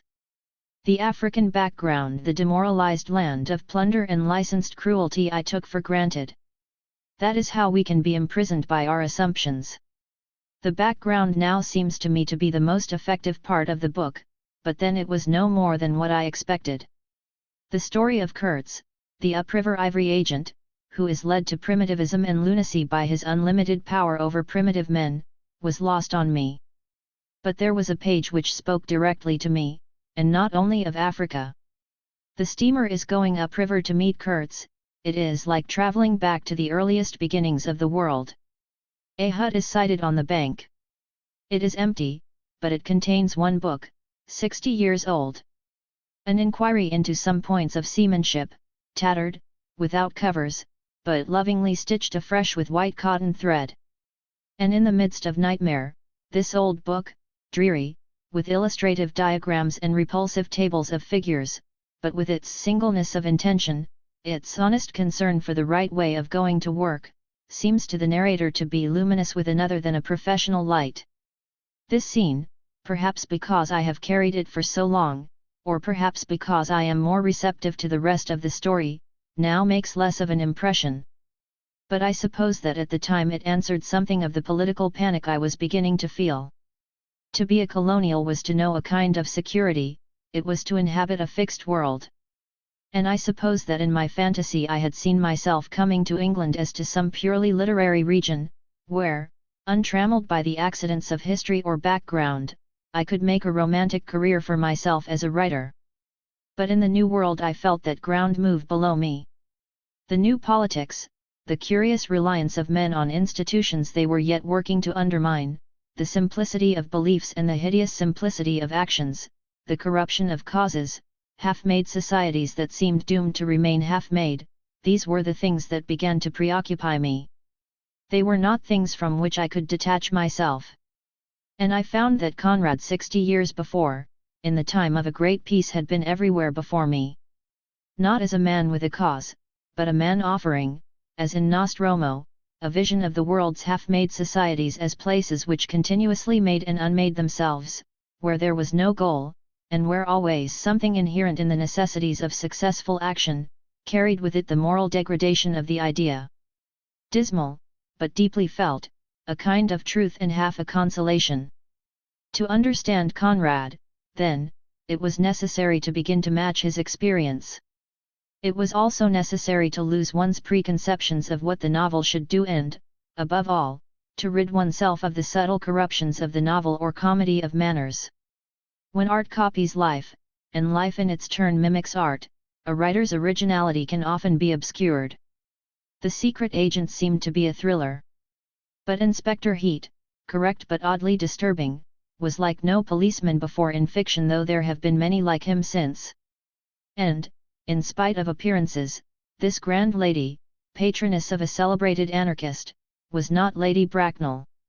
His views had nothing in them to shock or startle her, since she judged them from the standpoint of her lofty position. Indeed, her sympathies were easily accessible to a man of that sort. She was not an exploiting capitalist herself, she was, as it were, above the play of economic conditions. And she had a great pity for the more obvious forms of common human miseries, precisely because she was such a complete stranger to them that she had to translate her conception into terms of mental suffering before she could grasp the notion of their cruelty. She had come to believe almost his theory of the future, since it was not repugnant to her prejudices. She disliked the new element of plutocracy in the social compound, and industrialism as a method of human development appeared to her singularly repulsive in its mechanical and unfeeling character. The humanitarian hopes of the mild Michaelis tended not towards utter destruction, but merely towards the economic ruin of the system. And she did not really see where was the moral harm of it. It would do away with all the multitude of the parvenus, whom she disliked and mistrusted, not because they had arrived anywhere, she denied that, but because of their profound unintelligence of the world, which was the primary cause of the crudity of their perceptions and the aridity of their hearts. Not Lady Bracknell. Someone much more real, and still recognizable in more than one country. Younger today perhaps, but humanitarian concern still disguises a similar arrogance and simplicity, the conviction that wealth, a particular fortune, position, or a particular name are the only possible causes of human self-esteem. And in how many countries today can we find the likeness of this man? The all but moribund veteran of dynamite wars had been a great actor in his time. The famous terrorist had never in his life raised personally so much as his little finger against the social edifice. He was no man of action. With a more subtle intention, he took the part of an insolent and venomous evoker of sinister impulses which lurk in the blind envy and exasperated vanity of ignorance, in the suffering and misery of poverty, in all the hopeful and noble illusions of righteous anger, pity, and revolt. The shadow of his evil gift clung to him yet like the smell of a deadly drug in an old vial of poison, emptied now, useless, ready to be thrown away upon the rubbish heap of things that had served their time. The phrase that had struck me there was sinister impulses which lurk in, noble illusions. But now another phrase stands out, the exasperated vanity of ignorance. It is so with the best of Conrad. Words which at one time we disregard, at another moment glitter. But the character in The Secret Agent who is the subject of that paragraph hardly exists outside that paragraph. His name is Carl Jund, he is not one of the figures we remember. Physically, he is a grotesque, a caricature, as are so many of the others, for all Conrad's penetration anarchists, policemen government ministers. There is nothing in Carl Jund's dramatic appearance in the novel, so to speak, that matches the profundity of that paragraph or hints at the quality of reflection out of which he was created. My reservations about Conrad as a novelist remain. There is something flawed and unexercised about his creative imagination. He does not accept in Nostromo on some of the stories involve me in his fantasy, and Lord Jim is still to me more acceptable as a narrative poem than as a novel. Conrad's value to me is that he is someone who 60 to 70 years ago meditated on my world, a world I recognize today. I feel this about no other writer of the century. His achievement derives from the honesty which is part of his difficulty, that scrupulous fidelity to the truth of my own sensations. Nothing is rigged in Conrad. He doesn't remake countries. He chose, as we now know, incidents from real life, and he meditated on them. Meditate is his own, exact word. And what he says about his heroine in Nostromo can be applied to himself. The wisdom of the heart having no concern with the erection or demolition of theories any more than with the defense of prejudices, has no random words at its command. The words it pronounces have the value of acts of integrity, tolerance, and compassion. Every great writer is produced by a series of special circumstances. With Conrad these circumstances are well known: his Polish youth, his 20 years of wandering, his settling down to write in his late 30s, experience more or less closed, in England, a foreign country. These circumstances have to be considered together, one cannot be stressed above any other. The fact of the late start cannot be separated from the background and the scattered experience. But the late start is important. Most imaginative writers discover themselves, and their world, through their work. Conrad, when he settled down to write, was, as he wrote to the publisher William Blackwood, a man whose character had been formed. He knew his world, and had reflected on his experience. Solitariness, passion, the abyss, the themes are constant in Conrad. There is a unity in a writer's work, but the Conrad who wrote Victory, though easier and more direct in style, was no more experienced and wise than the Conrad who, 20 years before, had written Almayer's Folly. His uncertainties in the early days seem to have been mainly literary, a trying out of subjects and moods. In 1896, the year after the publication of Almayer's Folly, he could break off from the romantic turgidities of the rescue and not only write The Lagoon, but also begin an outpost of progress. These stories, which stand at the opposite ends, as it were, of my comprehension of Conrad, one story so romantic, one so brisk and tough, were written almost at the same time. And there are the aphorisms. They run right through Conrad's work, and their tone never varies. It is the same wise man who seems to be speaking. The fear of finality which lurks in every human breast and prevents so many heroisms and so many crimes, that is from Almayer's Folly, 1895. And this is from Nostromo, 1904, a man to whom love comes late, not as the most splendid of illusions, but like an enlightening and priceless misfortune which is almost too startling in the context. From The Secret Agent, 1907, where it seems almost wasted, curiosity being one of the forms of self-revelation, a systematically incurious person remains always partly mysterious. And lastly, from Victory, 1915, the fatal imperfection of all the gifts of life, which makes of them a delusion and a snare which might have been fitted into any of the earlier books. To take an interest in a writer's work is, for me, to take an interest in his life. One interest follows automatically on the other. And to me there is something peculiarly depressing about Conrad's writing life. With a writer like Ibsen one can be as unsettled by the life as by the plays themselves. One wonders about the surrender of the life of the senses, one wonders about the short-lived satisfactions of the creative instinct, as unappeasable as the senses. But with Ibsen there is always the excitement of the work, developing, changing, enriched by these very doubts and conflicts. All Conrad's subjects, and all his conclusions, seem to have existed in his head when he settled down to write. Nostromo could be suggested by a few lines in a book, The Secret Agent by a scrap of conversation in a book. But, really, experience was in the past, and the labor of the writing life lay in dredging up this experience, in casting round Conradian words for suitable subjects for meditation. Conrad's ideas about fiction seem to have shaped early during his writing career. And, whatever the uncertainties of his early practice, these ideas never changed. In 1895, when his first book was published, he wrote to a friend, who was also beginning to write, "All the charm, all the truth of your story are thrown away by the construction, by the mechanism, so to speak, of the story which makes it appear false. You have much imagination, much more than I ever will have if I live to be 100 years old. Well, that imagination, I wish I had it, should be used to create human souls, to disclose human hearts, and not to create events that are properly speaking accidents only. To accomplish it you must cultivate your poetic faculty, you must squeeze out of yourself every sensation, every thought, every image." When he met Wells, Conrad said, "The story is Wells's, my dear Wells. What is this love and Mr. Lewisham about? What is all this about Jane Austen? What is it all about?" And later all these quotations are from Jocelyn Baynes's biography. Conrad was to write.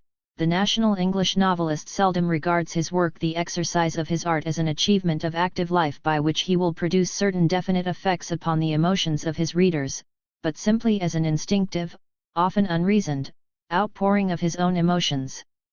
Were these ideas of Conrad's French and European?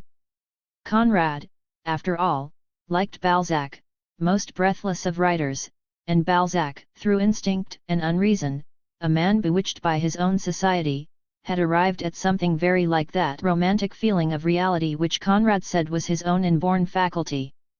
It seems at least possible that, in his irritated rejection of the English novel of manners and the novel of accidents, Conrad was rationalizing what was at once his own imaginative deficiency as well as his philosophical need to stick as close as possible to the facts of every situation.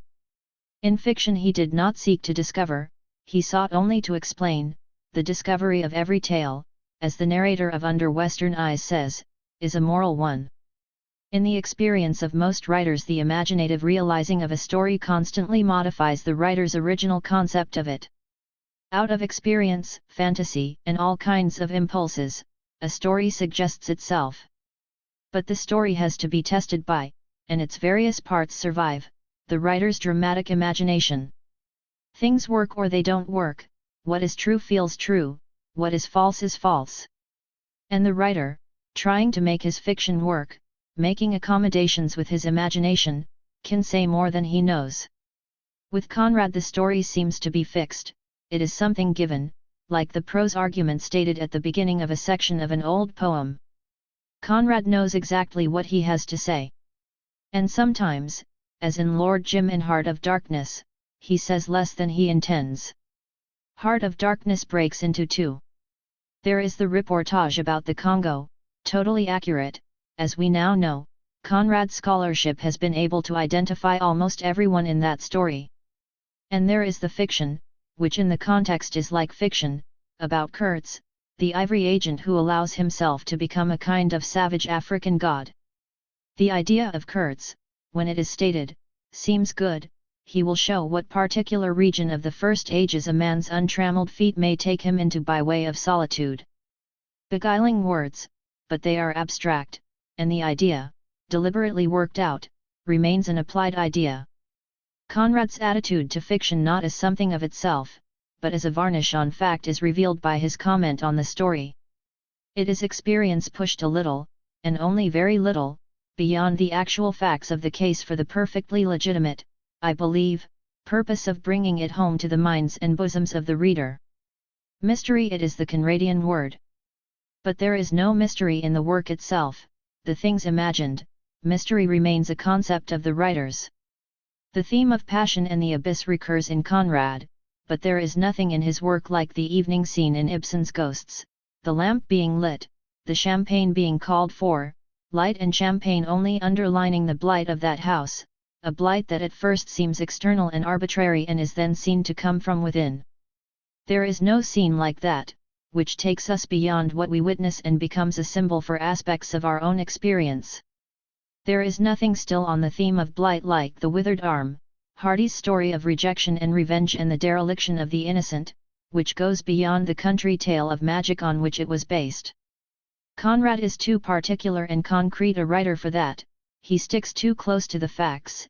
If he had meditated on those stories he might have turned them into case histories.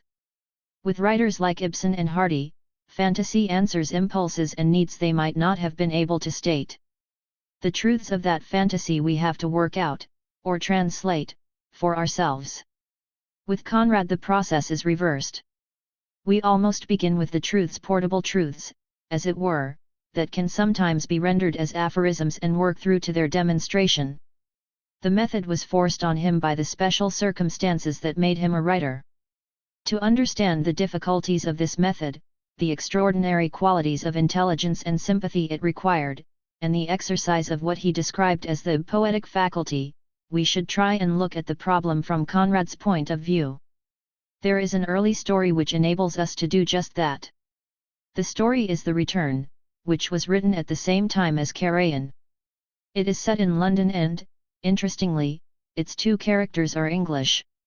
Alvin Hervey is a city man.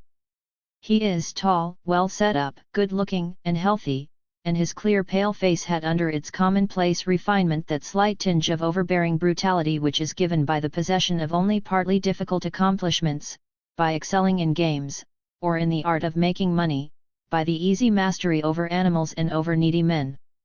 And it is already clear that this is less a portrait than an aphorism and an idea about the middle class. We follow Hervey home one evening. We go up to his dressing room, gaslit, with a butterfly-shaped flame coming out of the mouth of a bronze dragon.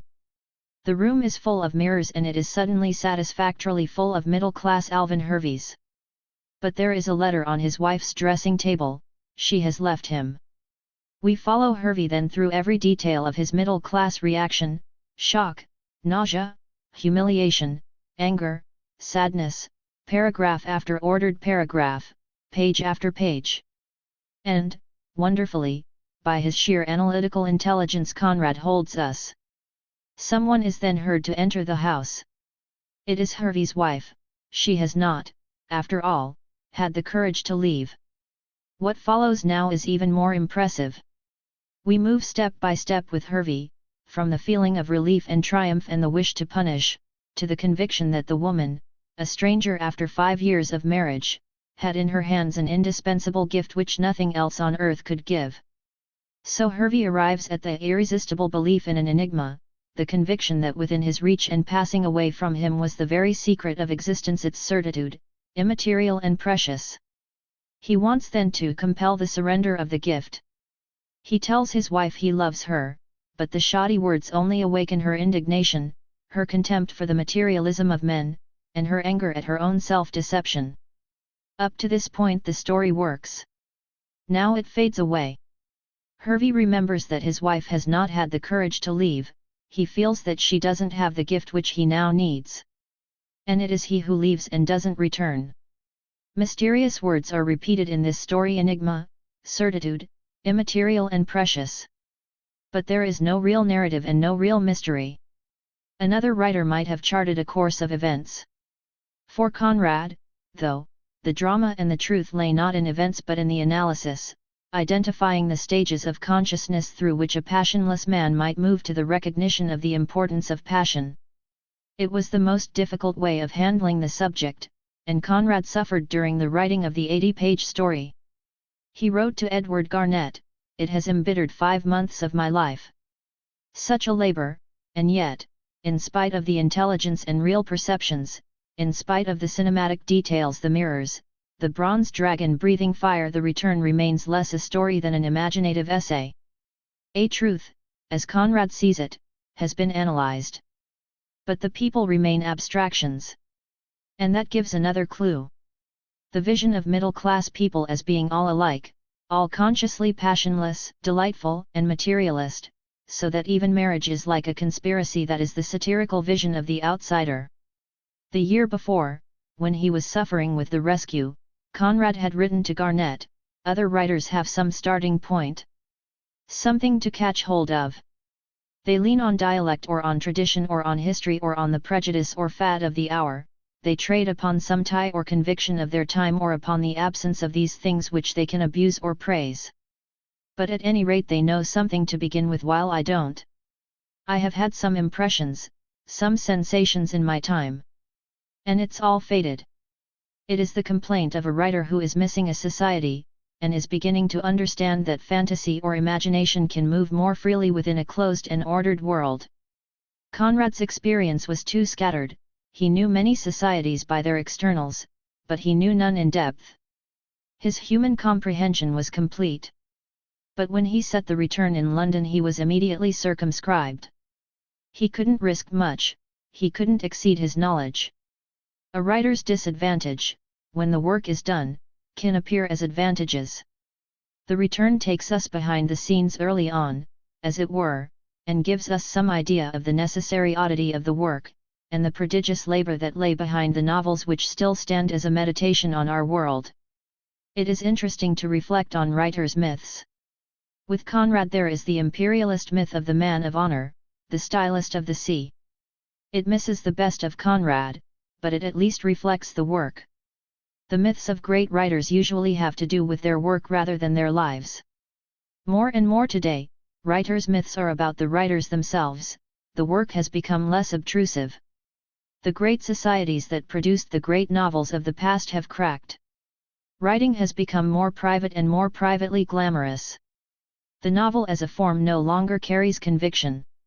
Experimentation, not aimed at the real difficulties, has corrupted response, and there is a great confusion in the minds of readers and writers about the purpose of the novel. The novelist, like the painter, no longer recognizes his interpretive function, he seeks to go beyond it, and his audience diminishes. And so the world we inhabit, which is always new, goes by unexamined, made ordinary by the camera, unmeditated on, and there is no one to awaken the sense of true wonder. That is perhaps a fair definition of the novelist's purpose, in all ages. Conrad died 50 years ago. In those 50 years his work has penetrated to many corners of the world which he saw as dark. It is a subject for Conradian meditation, it tells us something about our new world. Perhaps it doesn't matter what we say about Conrad, it is enough that he is discussed. You will remember that for Marlowe in Heart of Darkness, the meaning of an episode was not inside like a kernel but outside, enveloping the tale which brought it out only as a glow brings out a haze, in the likeness of one of those misty halos that sometimes are made visible by the spectral illumination of moonshine. About the author. V.S. Naipaul was born in Trinidad, to which his grandfather had come from India, but he has lived most of his life in London. His 15 books, 8 of them novels, have been accorded great critical acclaim and several of today's distinguished literary prizes, among them England's Booker Prize.